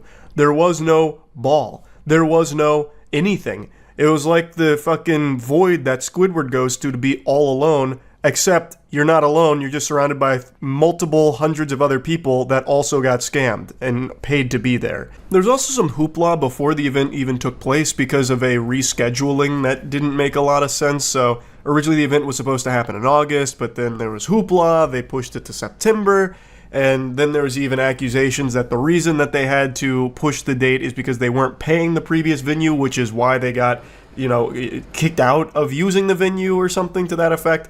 But regardless, the event did happen 3 days ago, or lack thereof an event, really. Here's the decor of the Bridgerton Ball event. Stellar, absolutely jaw-dropping, breathtaking even. This is straight out of a wet dream. I mean, just look at how great it looks. So, as you can see, it wasn't exactly the best put-together venue. That looks like something you'd see set up at the state fair for photos, not a $300 Bridgerton Ball event. And I think the Twitter user really hit the nail on the head. I have a game theory here. I think the organizers got all of this money from all of these attendees, and they were just extremely happy. And then as it came closer to the date, they realized, oh, we can't just take their money. We're going to go to jail for that. That's illegal. We have to put on some kind of event.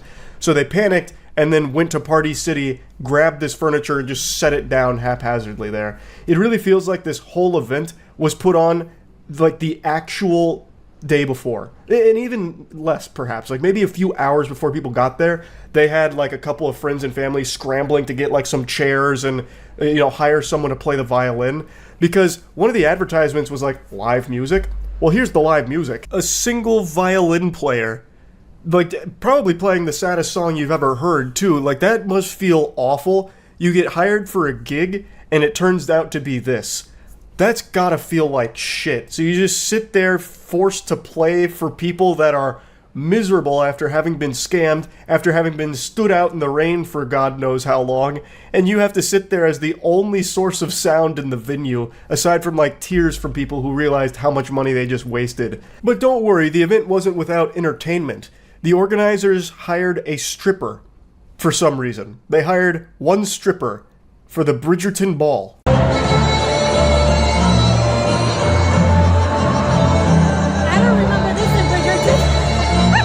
Now, I'm not the most knowledgeable on Bridgerton, but that seems a little out of place. It feels like what happened is they just scrolled through Facebook Marketplace for anyone advertising any talent, like, you know, commission them. Hey, I play the violin. I'll come do like a party or something if you need.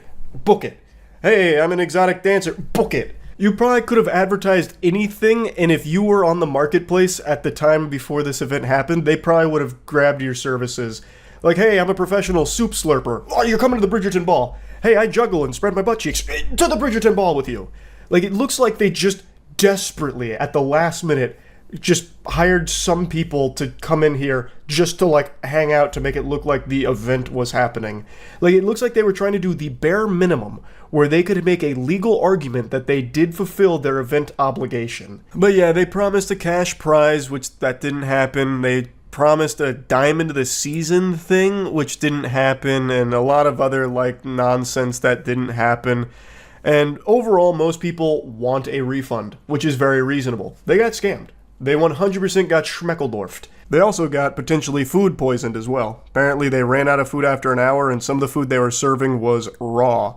So there's a good chance that not only did you get scammed, your gut got fucking slammed. The way that it was described is that this was going to be a Bridgerton evening. We were going to have classical music, good dinner, and there was going to be a play, and they were going to pick Diamond of the Season. They were going to give away all of these prizes, and we went in, and it's completely empty in there. Hey, come on now. It wasn't completely empty in there. Didn't you see the pole dancing and the violin player? I bet they were probably just about to bring out Monopoly as well. And had no problem just taking people's money. The company behind the event, Uncle and Me LLC, has since disabled comments on their social media. They haven't put out any official statement, the event organizer I'm referring to. They've just gone silent. So I'm guessing this is just another little game theory here. I'm guessing what's going to happen is the classic. They're going to shut down their socials. They're going to remake the company under a different name and pull another scam like this again in the future. That's my hypothesis. I just don't see a world where Uncle and Me can somehow put out a statement that allows them to continue to do business down the line. Like, this fundamentally stops their whole business, because who the fuck is going to pay money to go to another one of their events? Even if they said they were just giving away free donuts, I bet nobody shows up because they wouldn't trust it. Like, they'd still feel like there's some kind of scam there. It's not something an event organizer can come back from. You have scammed a lot of people, and they're not giving refunds as of this moment. So how the fuck are you expected to do business again?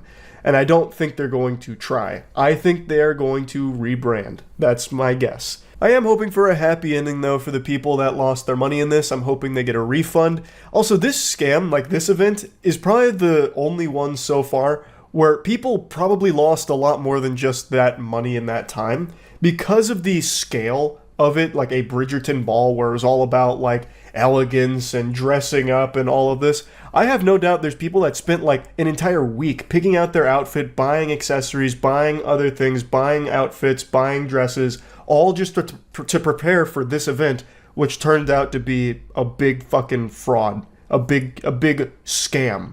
So I do think that this is probably more than $300 that people lost in this. That's just how much they lost on the ticket. I think some of you still remember where you were the exact moment Flappy Bird was taken from us, God rest its soul. Some of us still bear those scars. Flappy Bird was one of the biggest mobile games to ever release, at least for its time. It felt like every phone on the planet had that puppy installed. That was as close to global unity as we've ever come. That and Pokemon Go. But Flappy Bird was a phenomenon. when I was in college when it came out, and I remember it swept like a plague. People started to care a lot about Flappy Bird high scores. It became like a status symbol. Anyone who broke triple digits was treated like a god on campus. They were a celebrity. But as they say, the star that burns brightest burns out quickest. The creator of Flappy Bird announced that he was feeling immense guilt over how addicting and how popular the game had become. So he announced that at the height of its popularity, where he was making like $50,000 a day from this, he would be taking it down. And by golly, I tell you what, sports fans, he was a man of his word. Down it stayed. It was banished to the Shadow Realm, and it's been a decade. And then out of nowhere, the resurrection. It was announced Flappy Bird would be coming back, the original Flappy Bird. But that was a fucking lie. It tried to mislead people into believing that this was the original Flappy Bird, and it hinted that the actual creator of the game was involved, even though he wasn't, and it's actually just a crypto scam. It was there to peddle NFTs. Whoever's behind this is an absolute fucking buffoon. NFTs in the year 2024, you've got to be off your gourd. You might as well be trying to sell fucking fidget spinners on the blockchain. Like, you're so tardy to the party, old man. But crypto scams, I know, do still exist. I know people still fall for them every single day. But I think the majority of people, when they see crypto or NFT anything, they treat it like someone yelling bomb in an airport and start running the other way. Also, the actual creator of Flappy Bird, Dong Nguyen, just posted a tweet confirming he has no involvement with this project at all, and then condemns crypto. Turns out what actually happened is the smooth-brained stooges that are still sucking on the teat of NFT scams noticed that the trademark had been abandoned, so the copyright was inactive, and they swooped in and took Flappy Bird since Dong Nguyen didn't refile for it or anything like that, so they were able to take Flappy Bird. At least that's what's currently being reported here, and that really does track. That seems par for the course for NFT scammers. So they grab Flappy Bird knowing that it is a name that everybody remembers, even a decade later, and they try and do a quick pump and dump crypto scam with it. But they didn't anticipate that everyone would catch on so quickly. I imagine there still will be a few people that don't know, and they'll see Flappy Bird hit their phones and be like, oh, Flappy Bird's back, and they'll download it, and hopefully they don't end up losing a lot of money in it or whatever. But it's not actually Flappy Bird. It's not actually coming from the creator. It is legitimately the lowest effort crypto scam that we've seen a million times before. But they did go through the effort of making a cool hype up trailer for it. The latest gaming sensation, Flappy Bird. Flappy Bird. Flappy Bird. Why is it so hard? Downloaded more than 50 million times. It is the number one app in over 100 countries. It's a global sensation. And people going crazy by the addictive nature of the game. Until suddenly it was game over. The mobile game Flappy Bird has been taken off the Apple App Store and Google Users across social media expressing their disappointment. You can't play Flappy Bird anymore. Rest in peace. Looking back on this 10 years later, it really is crazy how big Flappy Bird was. Especially for back then. Things didn't travel as quickly back then. Nowadays, you'll have shit pop off out of nowhere thanks to things like TikTok, and everyone has more access to things. But 10 years ago, it wasn't quite like that, and yet Flappy Bird still took the whole world by storm. I still remember, really grinding hard to try and be a triple-digit Chad, and so did a lot of my friends. In my psychology course in particular, me and a buddy of mine used to treat that like a fucking battlefield, where we'd just be playing Flappy Bird the entire time, just trying to get to triple digits. I don't remember if I ever did or not. I think at some point I probably cracked into that. But anyway, I personally look back fondly on Flappy Bird. It is such a shame, and it's sad that the creator felt miserable for what he created here. He delivered something that I think a lot of people really appreciated, and in a lot of ways it was one of the few times that a game became so big that even people that don't play games were talking about it and in on it. It was cool, it really was.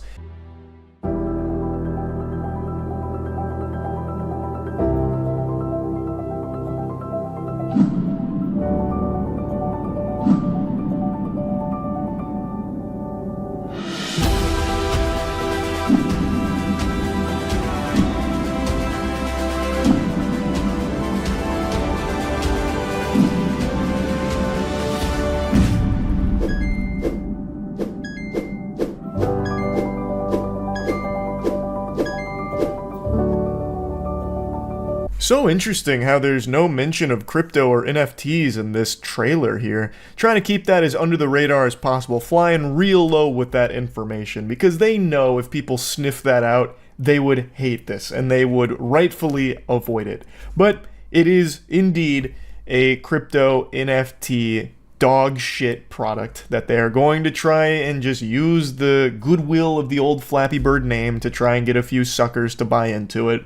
A classic in the crypto community. I checked the Flappy Bird Twitter to see if they were going to even acknowledge the information that came out about the creator not being involved and it being all crypto based. But they're not. Instead, they announced that Flappy Bird is on Telegram. It's landed on Telegram, what everyone's been begging for 10 fucking years. This is the biggest news since JFK announced that we were going to the goddamn moon. And you can join the Flap-a-ton event now? Oh my god, it's everything we've always wanted. Just look at how excited the comment section is, filled with very real people expressing their very real excitement. Like our good pal Kimmer, who said, I was hooked on the combination of old and new features of Flappy Bird, and then only 9 minutes later they had to say something again because they were overcome with so much joy. They said, Flappy Bird rose from the ashes again, testing the limits of my game abilities. Every single fucking comment looks like those fake Amazon product reviews that just say,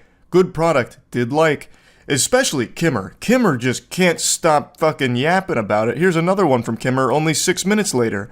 The resumption of the Flappy Bird flight looks like a flash of nostalgia. And if you thought Kimmer was done commenting on this post, you've lost your goddamn marbles. Kimmer came back only a minute later and said, Flappy Bird takes off again.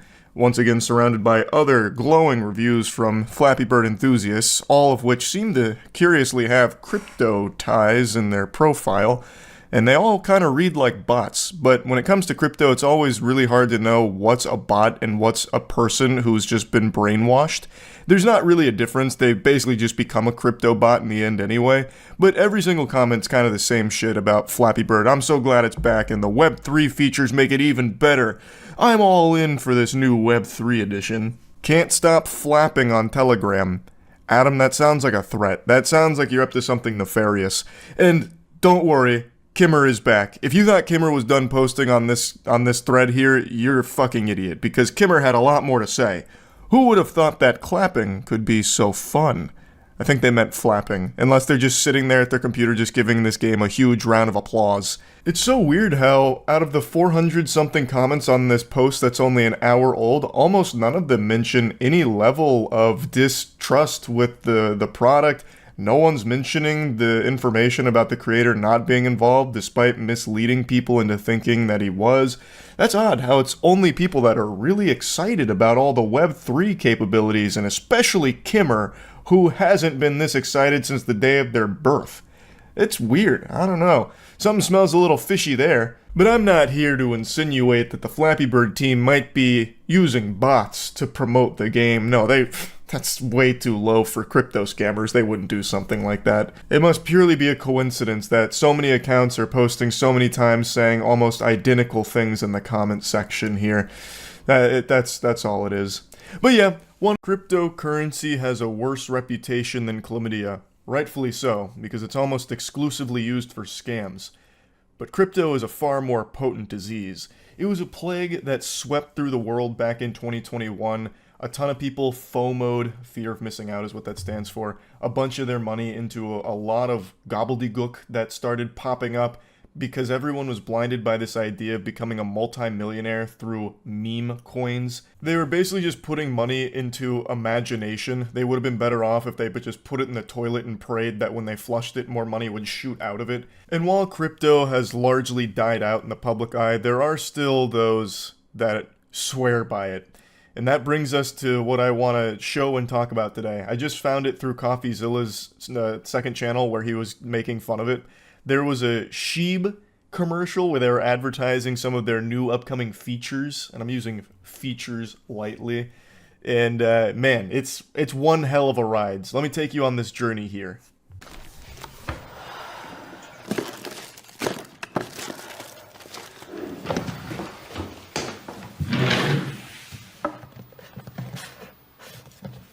I can't believe it, Jane. My seed phrase notebook has vanished. Seriously? Don't you know how important they are? Be honest. You didn't even write it down. I did, Jane. I just don't know where.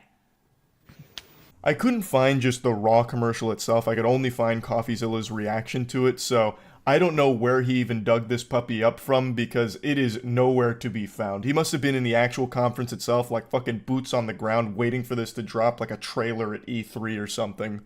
So, the premise of the commercial is SHIB is a meme coin. This was actually a meme coin back in 2021, where a lot of people did make a lot of money of it during this craze, this hysteria that swept through the internet where everyone was just putting money into these meme coins. And then it collapsed, as all of them do. But it's still around, like it still exists, and there's still a lot of holders that believe that they're going to get a bag as long as they can continue to endure it. So occasionally, SHIB will do things like this, where they kind of dangle a carrot, like, hey, keep investing, it's look at all this cool shit we're going to be doing pretty soon. This is really good stuff, and it's going to work. And this is one of those attempts to convince them that it's not all lost. But you know what is lost? His seed notebook, goddammit. What's a man to do without his seed phrase notebook being kept underneath the TV? And Jane doesn't seem to recognize the importance of this. She's giving him so much attitude over this. You probably didn't even write it down. Pardon me, Harpy, didn't even write it down? This is a 21st century man. You think he doesn't write down his seed phrases in a very well-kept notebook? No. Some kind of fucking goblin came in like a burglar in the night and must have stolen it from him. It's about self-custody, babe. If you were using SHIB, then you wouldn't need that phrase unless it was an emergency. SHIB? Wait, you mean the meme coin? Looks like you didn't get the memo. SHIB is no longer just a meme, it's a whole society, John. Yes, John. Join us in the SHIB society. We're no longer just a meme. We're the most laughably pathetic meme imaginable. Holy shit, people actually buy into this. That's the saddest part. So, as CoffeeZilla talks about, there's a lot of these meme coins from back then that are trying to rebrand themselves as, hey, we're not a meme anymore, we're like super serious.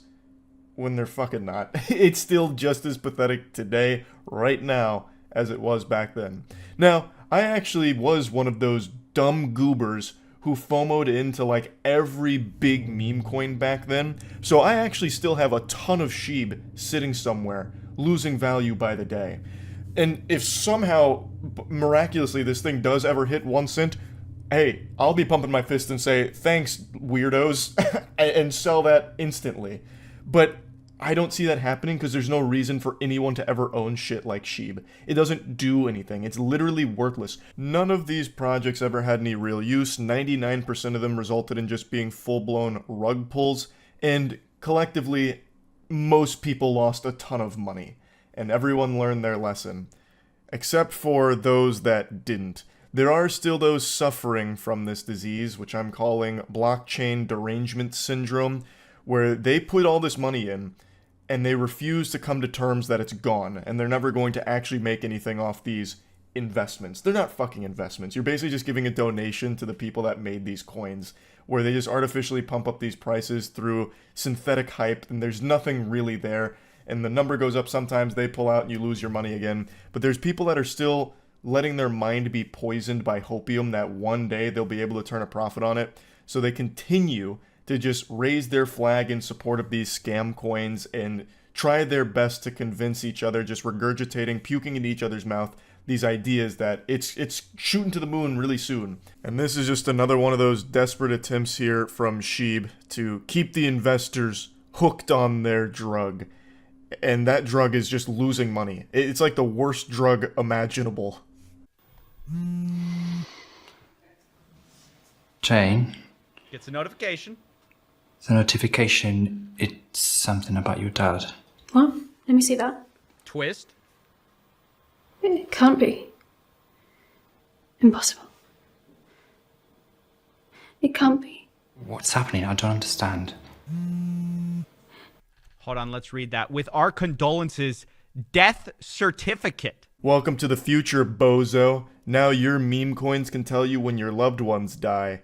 So, the notification she gets here is about her dad passing away, and the death certificate's been signed. So, what they're...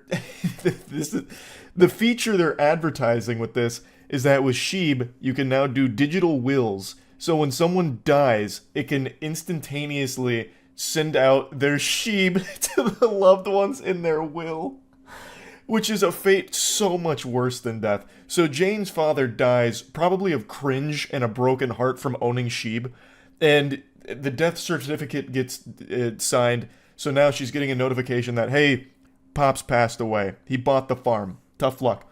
Here's 0.5 cents of a Sheeb. Congratulations. It's what your dad would have wanted. Died with a smile on his face for this one. He passed away, but at least you can know he didn't die holding the bag. I saw a couple people in CoffeeZilla's YouTube comments say that, and that is such a banger slogan.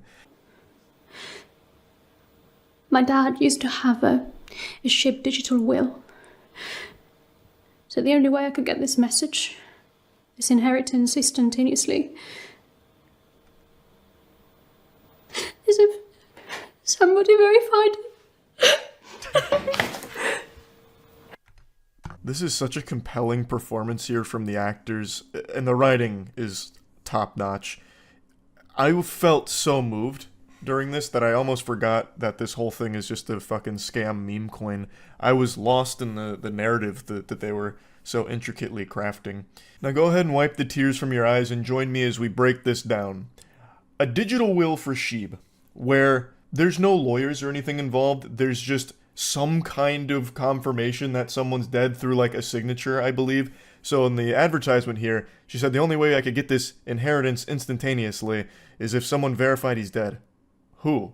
It's not like Sheeb themselves have like fucking, autopsy reports that they collect to confirm someone's dead.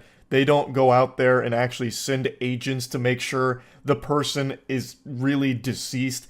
They're not omniscient. There's no way for them to know that. Anyone can sign a death certificate here as long as they have some connection to the person. CoffeeZilla mentioned like an estranged wife could easily exploit this. Really, anyone could exploit this. This is so huge for fraud.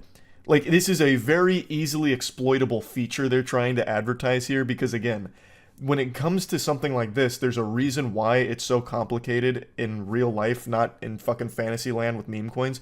Why you have lawyers and shit go through wills, why you have all of these barriers in place when it comes to these wills. And CoffeeZilla mentions that it's very much a headache, but it is a headache for a reason. It's probably a bit too much of a headache, like CoffeeZilla mentions, but there's a reason why it's not just like, oh, the signature confirms they're dead. Okay, now all your money's gone. When that person could very much still be alive. There's no way for Sheeb to know that because they don't have that capability. They're not God. They don't know who's alive or who's dead. They're not Santa Claus. They don't know who's naughty or nice. All they have are these fucking blockchain baloney where they're like, contract was signed, so, well, all your Sheeb's gone to like 6 other people.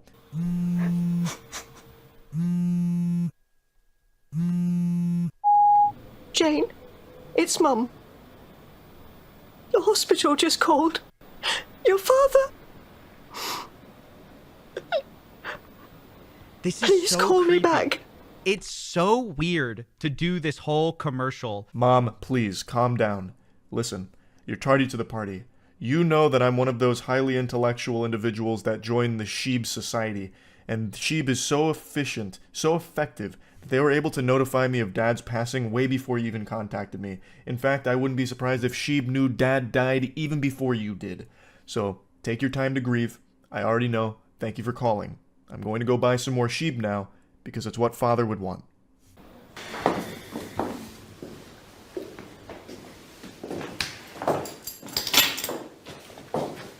Back from the funeral, I guess.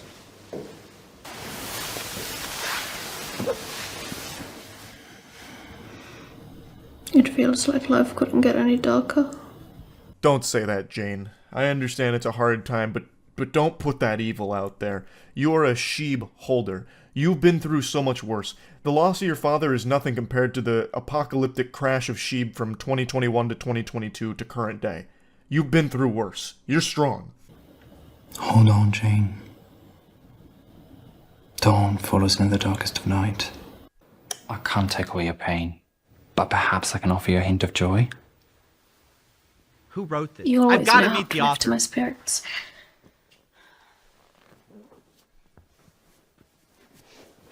This is really sweet, thank you.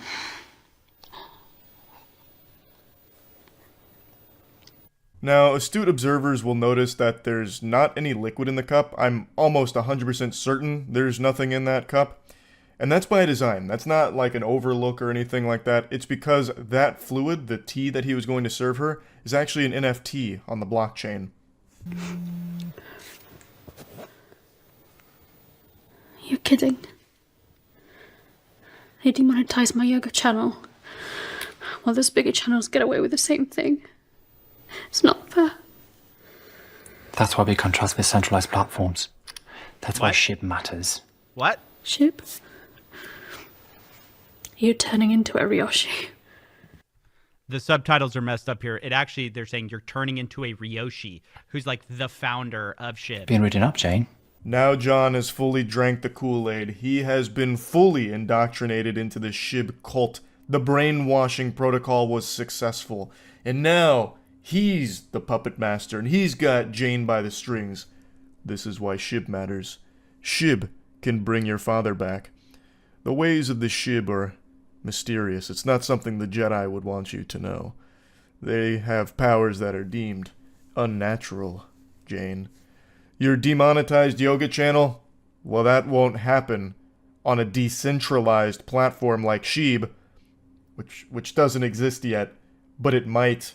Probably never will, but if it ever did, you could be monetized there somehow through magic of the blockchain. The blogs, the SHIB manifesto. I see the potential now. Let's take a stand here, Jane. Let's create our own decentralized yoga channel. We could likely surpass your revenue on that other platform, especially if they're going to demonetize you. You've changed so much in just a week. The legacy process after my grandma passing was exhausting and infuriating. When it had passed, you got your inheritance instantly.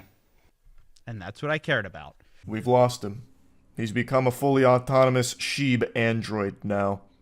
And all he can do is parrot a bunch of fucking nonsense. The SHIB manifesto.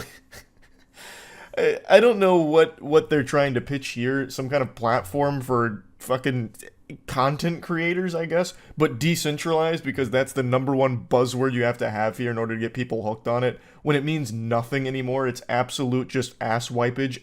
When you see decentralized now, there's no real meaning behind it. It's just one of those words that's there because all of these projects have to have it. So I don't know what they're planning with this. I don't know how they're going to monetize things. There's not going to be advertisers for it right out the gate or anything. So it'd have to come right from like the fucking SHIB founder's wallet, and you're just getting paid in SHIB schmeckles. Like, you're not going to really be getting anything. So I don't know why you're saying like, you'll probably surpass your revenue. Fucking how? With what money? What advertisers?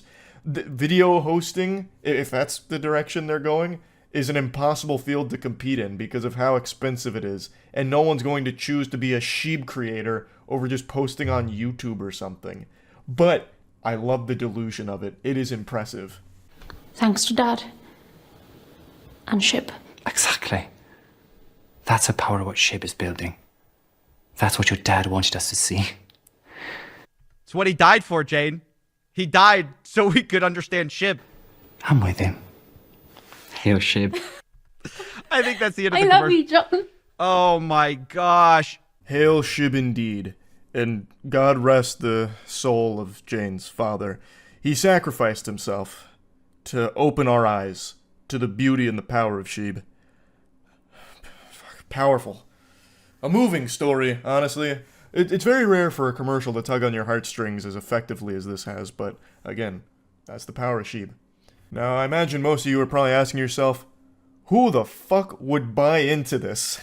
Well, a lot of people. There is a ton of people. Even if you just go on YouTube right now and just type in SHIB, like Shiba Inu coin, whatever, you will find so many YouTubers still trying to pump and dump this shit to this day. They also talk about having like 1 million investors in SHIB, which I don't know if it's true or not, but I think it probably is because there's so many people that just get lost in this sauce and they get convinced by scumbags like them that it's about to pop off and this is how they're going to make their fortune.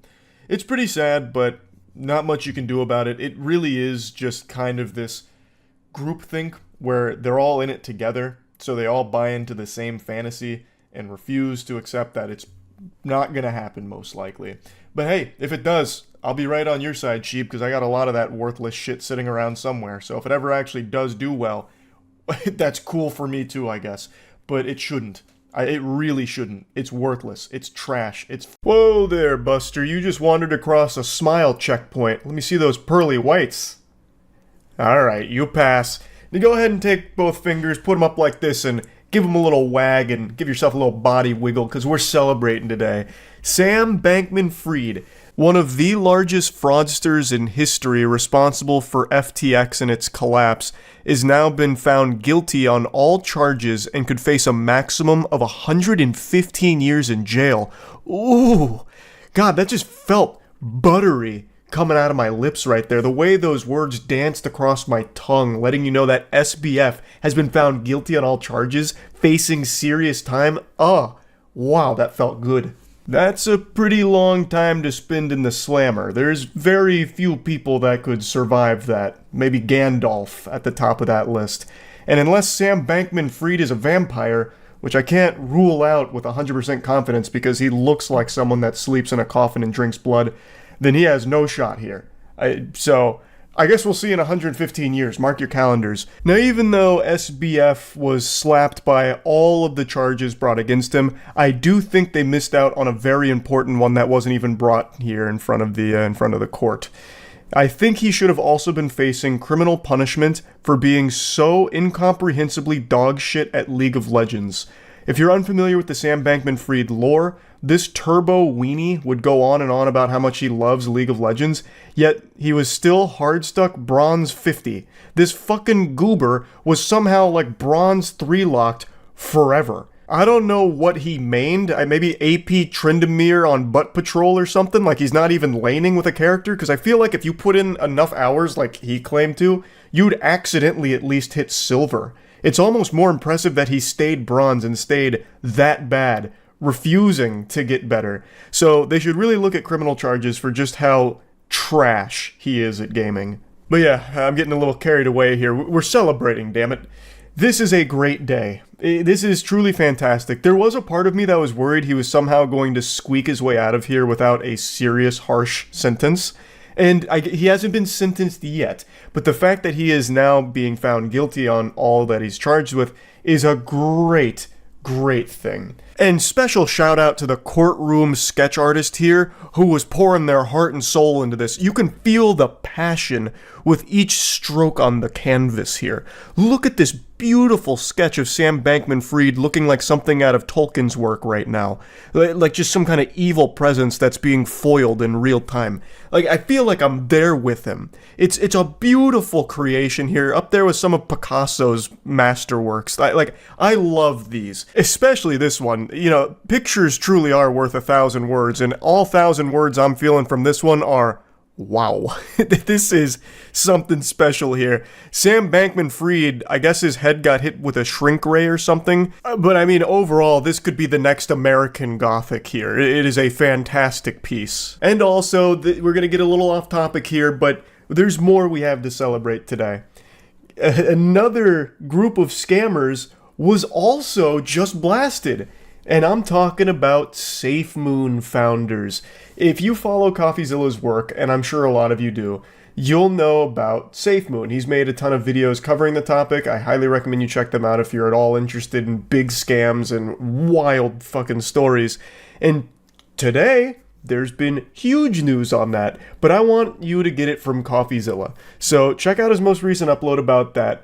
And, you know, I just wanted to lump that in here because it's another one of those crypto-focused, yucky things where finally punishment is being dealt to some of the most evil people in that entire space. And maybe this trend will continue because there's still a couple big fish out there. You know, maybe Crypto0, Logan Paul, anyone? I mean, who knows?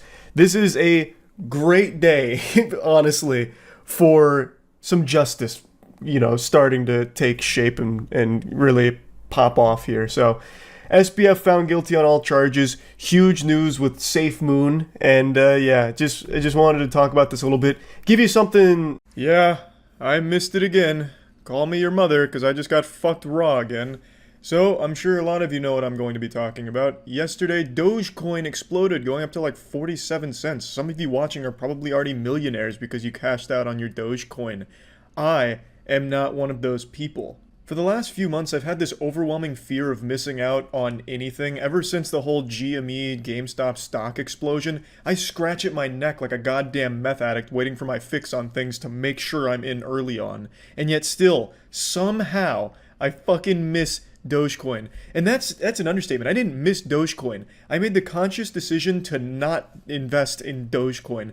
Last month, like early April, I put money into every fucking crypto altcoin possible except Dogecoin. I put money into a goddamn crypto that only one person in my Twitch chat mentioned one time. It's probably something he made in his goddamn basement just for like a little pump and dump scheme. Something that I'm the only one who has any fucking coins in. And I put money into that and not Dogecoin, an established meme coin for like a decade now. I don't know how dumb a human being can be. I'm that stupid asshole that showed up to the party of crypto and decided not to have any fun, not gonna drink any alcohol, or just have a good time at all. I came in there to be miserable, and that's exactly what I'm fucking doing. I was convinced in my stupid idiot brain that Dogecoin was gonna go back down to like 2 cents and I'd wait till then to put money in. And I wasn't in any rush, you know, it's a marathon, not a sprint. There's no reason to blow my whole load here and go in at 5 cents. I'll get a better deal during the fire sale. Maybe I'll wait till Thanksgiving's Black Friday deal for fucking Dogecoin. And then of course Elon Musk takes one puff of weed and makes a tweet about Dogecoin again. And that shit soars to record heights. And I'm just sitting here with my fucking soft cock in my hand, all sad and lonely. Of course this massive boom here isn't entirely thanks to Elon Musk or anything. But he's kind of like the face of Dogecoin at this point. He is to Dogecoin what Jesus Christ is to the Bible. He's just such an instrumental part of the whole Dogecoin story at this point. And to be honest, I wouldn't be surprised if at some point Dogecoin overthrows the US dollar as the preferred currency. It's just getting to such wacky and wild new heights.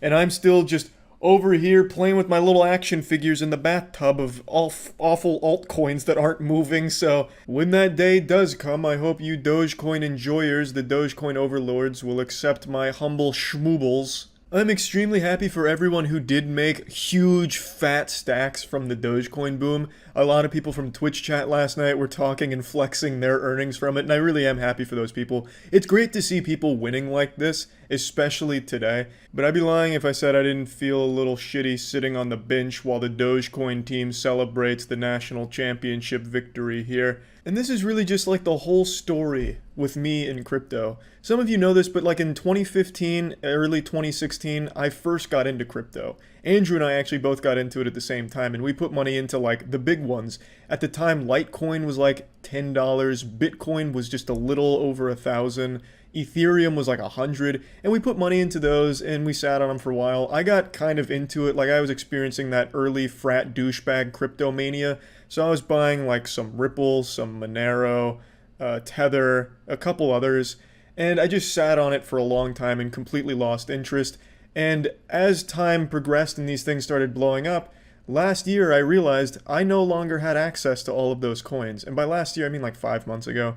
So like 5 months ago, I realized I didn't have access to my Bitcoin. I had like 2 Bitcoin. I didn't have access to my Sia coin, my cherished Sia coin, which when I bought it was worth 1/8 of a penny. And all of this shit, my Ripple, I had a fucking ton of that. I couldn't get it anymore. It was on this wallet that I didn't have the password nor the 12-digit security code for. So it's locked away in this like Egyptian tomb here, and I can't get to the sarcophagus to unearth my Bitcoin and shit, which would be worth a lot right now. And it's all just sitting there in this old decrepit wallet, just rotting away, scared, wondering when its parents are gonna come by and pick them up from school. And I just can't fucking get into them. So ever since realizing I would never be able to get into Atlantis and get my old cryptos back, I tried to get back into crypto so I wouldn't have to go through this traumatic experience again. And yet here we are again, repeating history where I've missed out on the main crypto that's blown the fuck up. And it's one that I actively turned away. It came to my house to trick or treat, and I spit in its face and told Dogecoin, get the fuck out of here. And it makes me sick.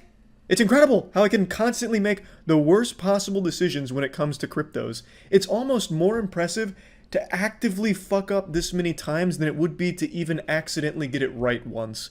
It's pretty wild. and still pretty upsetting. I know, of course, just like with GME, there's a lot of people that will hold for the rest of their lives. They will be taking their Dogecoin holdings to the fucking grave 80 years from now. But there's no shame in the people who did sell. I was reading a post from a guy on Reddit who sold a lot of his shit to put all of that money into Dogecoin, which is extremely reckless, and I would never recommend that to even my worst enemy.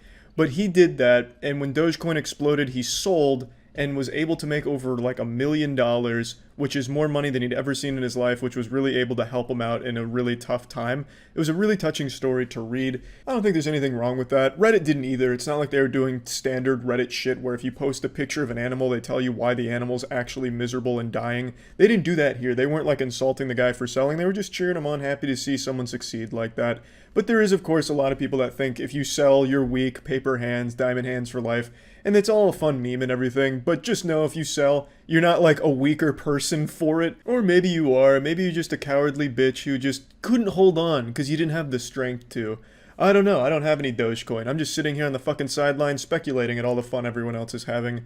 Anyway, just wanted to talk about this because I thought it was a really interesting story. I remember when Dogecoin was created, it was like 2013, and it really caught fire almost immediately on Reddit. And I always just kind of laughed at it because I thought it was super goofy. And then even recently, just laughed at it because I thought it was super fucking goofy and would never be like a legitimate thing for anyone. I thought it was just a pump and dump scheme for a lot of YouTubers to exploit their fans with, which for a little while it was. But now, since a lot of other non-YouTubers who aren't just trying to fuck their fans in the ass have hopped on and started promoting it and started using it, it started to actually blow up. So I'm wrong, I'm eating shit on it. I thought Dogecoin would never get to the level it is right now, and I'm happy to see that I was wrong. I really am. It is great to see so many people doing so well because of having Dogecoin. And I just wanted to talk about this because this is just actually unhinged. This is crazy. I don't know what I'm going to call this video yet. I have no idea what to title this. It is just so bizarre. So to give you the cliff notes, today I was researching about a huge crypto rug pull that Stream Chat made me aware of last night. And I know crypto rug pulls are the most common thing on the planet, more common than a sneeze.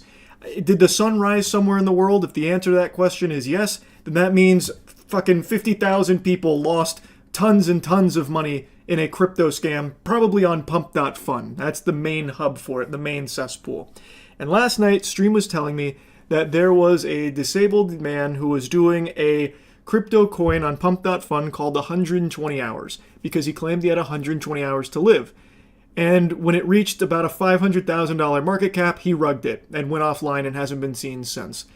Now, it doesn't seem like he was faking the disability based on all of the available evidence that does seem to be true, but there's no way of knowing if he really had 120 hours left to live and this was his final oorah of just stealing a ton of money from a ton of people, or if that was all just fucking phony baloney like half of the other scams on pump.fun. Regardless, the fact is tons of people got rugged, left with their dick in their hand there. And while I was researching for this topic, I stumbled across another huge story in the crypto space, also on pump.fun, but this one bucks the trend of a rug pull, and it is something far more sinister that I have not seen before that implicates Steam. So, if you've been around the channel for a while, you might recall I made a video years ago about a really odd Steam game that I downloaded while dumpster diving, because it's something I like to do on Steam, just looking through like absolute dog shit that no one's ever heard of. And I found a game that I downloaded, and it didn't have the executable file. Like, it didn't even have the game. It had like ancillary files around it, and it was really suspicious. So I thought there was a chance that I had downloaded something very harmful, but I was assured that that's not possible through Steam. And Steam has also kind of positioned themselves as like a safe place to get your games. I've never really heard of a story of someone downloading something that like literally ruined their lives or like stole from them. There's been like some suspicious games on there that have done like some weird things in the background, but never like stealing from users as far as I know. Until today. There is a pump.fun streamer, his handle is Rostaland, who is battling stage 4 cancer, and he streams on pump.fun to raise money for his treatment. Now, I know what a lot of people are thinking, already raising an eyebrow, that this must be the scam. He must be faking cancer to try and scam people. Based on everything I can find, that is not the case. It seems he really does have cancer, and this is his way of generating funds to try and survive. It seems very legitimate. And while streaming, he was doing some gaming. And a chatter, apparently, had it convinced him to download a game called Block Blasters. And when he did, he had all of his crypto stolen from him. Approximately like $30,000 was drained from him. And now people have been looking at the game and finding a weird set of files in there that seems to scan the user's device to look for crypto credentials, which is how they must have stolen this money from him. It's very peculiar, and at first I was kind of wary of it. I thought this could just be an elaborate scheme where, like, he pretended that it was the game he downloaded that drained his money, but really it was all just a ruse so he could make off with the cash. That does not seem to be the case. It seems like the game actually is stealing from people. He is not the first victim. Now, here's when it happened on stream. It happened live. No, no, no, no, no, no. No. No. That happened in the crypto. For you, I understand this can be very difficult because that money normally can help you for a lot of things in your life. But it's not the end, okay?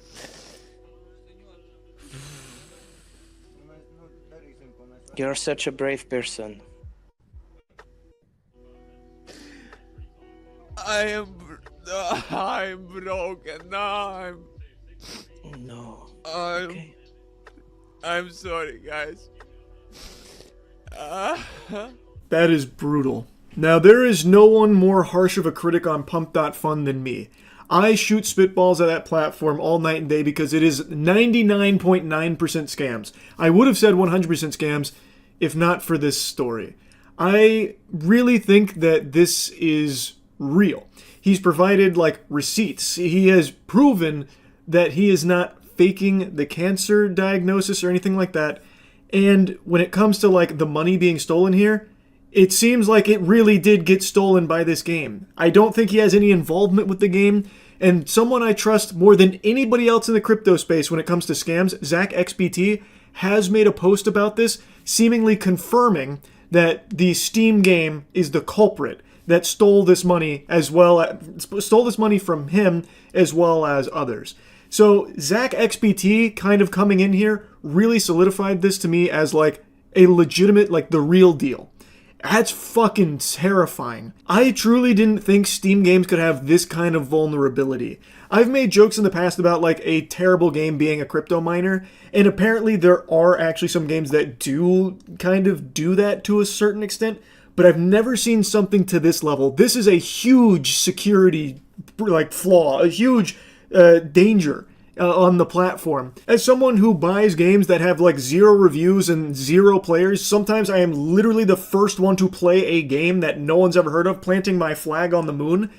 This makes me really afraid of like what these games could have in there as like, running in the background that I don't know about. It makes me afraid of my own Steam library and hesitant to like go dumpster diving through Steam new releases again, just out of the fear that it could have some dangerous files attached in there somewhere. Now, I do really want to mention this here before diving back into the Steam component. The community banded together to try and make Rostaland whole again, so someone named Alex Becker sent him $32,500 to cover what was stolen from him, and it's extremely wholesome. Everyone banded together to try and show support and try and help him out after something so devastating happened to him. And here's a post Rostaland made thanking him for it. That's super great. I'm really happy he was able to get the equivalent amount back. The scammers made off with the $32,000, and I imagine Block Blasters will be delisted. Nothing will happen to them, I'm sure. Very rarely do crypto crimes get punished, it seems. But I'm very happy that Rostaland was able to get that money back, that amount of money back.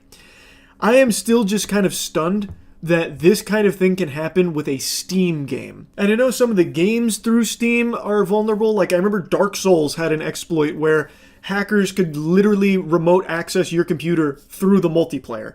Like I know that kind of stuff exists. Same thing happened with Call of Duty even somewhat recently. Like I know those vulnerabilities can exist, but this is the first I've heard of just downloading a game leading to just having your credentials stolen because of something that runs in the background on that in that folder. I feel like this has to be something new that wasn't possible years ago, because if this has always been something that developers could do on Steam, I'm very surprised that it wouldn't have happened sooner, especially with like the crypto booms a few years ago with like NFTs and all that shit. I'm really surprised that this is the first time I've heard of it happening. Like, I feel like it's got to be some kind of new vulnerability that they're exploiting. But I have no idea. It's just pretty concerning. I wanted to put it on your radar.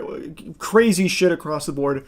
I am very happy, though, that he did get that money back. Because, like I said, it does seem like that is real. It does seem like he's not making... Hi there. It's the Sun Sasquatch coming at you with some sage cryptocurrency advice. Stop. Just fucking stop. Stop investing all of your life savings into cryptocurrencies in the hopes of hitting it big. Really stop listening to the YouTube cryptocurrency douchebags that are pushing their own agenda and their own scam.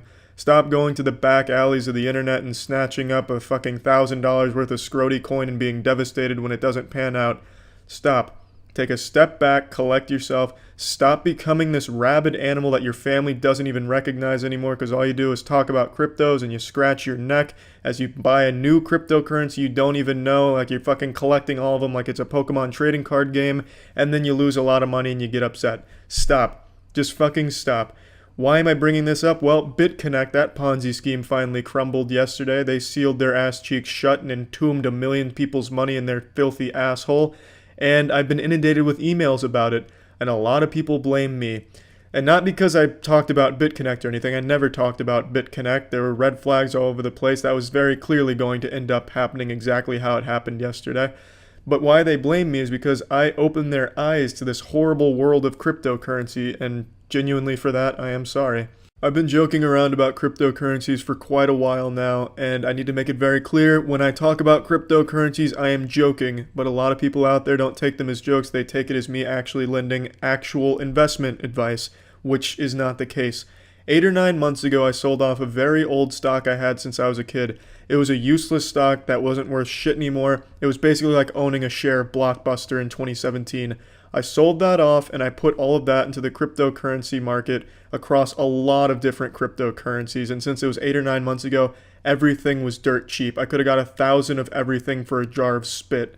And so I put it all in there, and I didn't care if I lost all that money in the cryptos because as far as I was concerned, I never had that money in the first place since it was wrapped up in a shitty, useless stock from fucking 1996. Now let's fast forward to today, where the cryptocurrency world has taken off and every pseudo-intellectual, every college frat douchebag, every high schooler is throwing a lot into cryptocurrency market, and a lot of time it doesn't pan out. So they get mad and they start blaming everyone, start pointing the finger at each other, and sometimes they point that sad little wiggle finger at me because I joke about cryptocurrencies, most notably Sia Coin. I think I make it blatantly obvious that I'm joking when talking about cryptos, especially when it comes to Sia Coin, saying things like Sia Coin's going to be replacing the USD soon. I don't really believe that, and I don't think any rational person would think I truly thought that about Sia Coin. I don't think Sia Coin is worth 2 toenail clippings right now, but I have a ton of them. I have this little empire of imaginary flumbles that I couldn't buy a used condom with in the real world.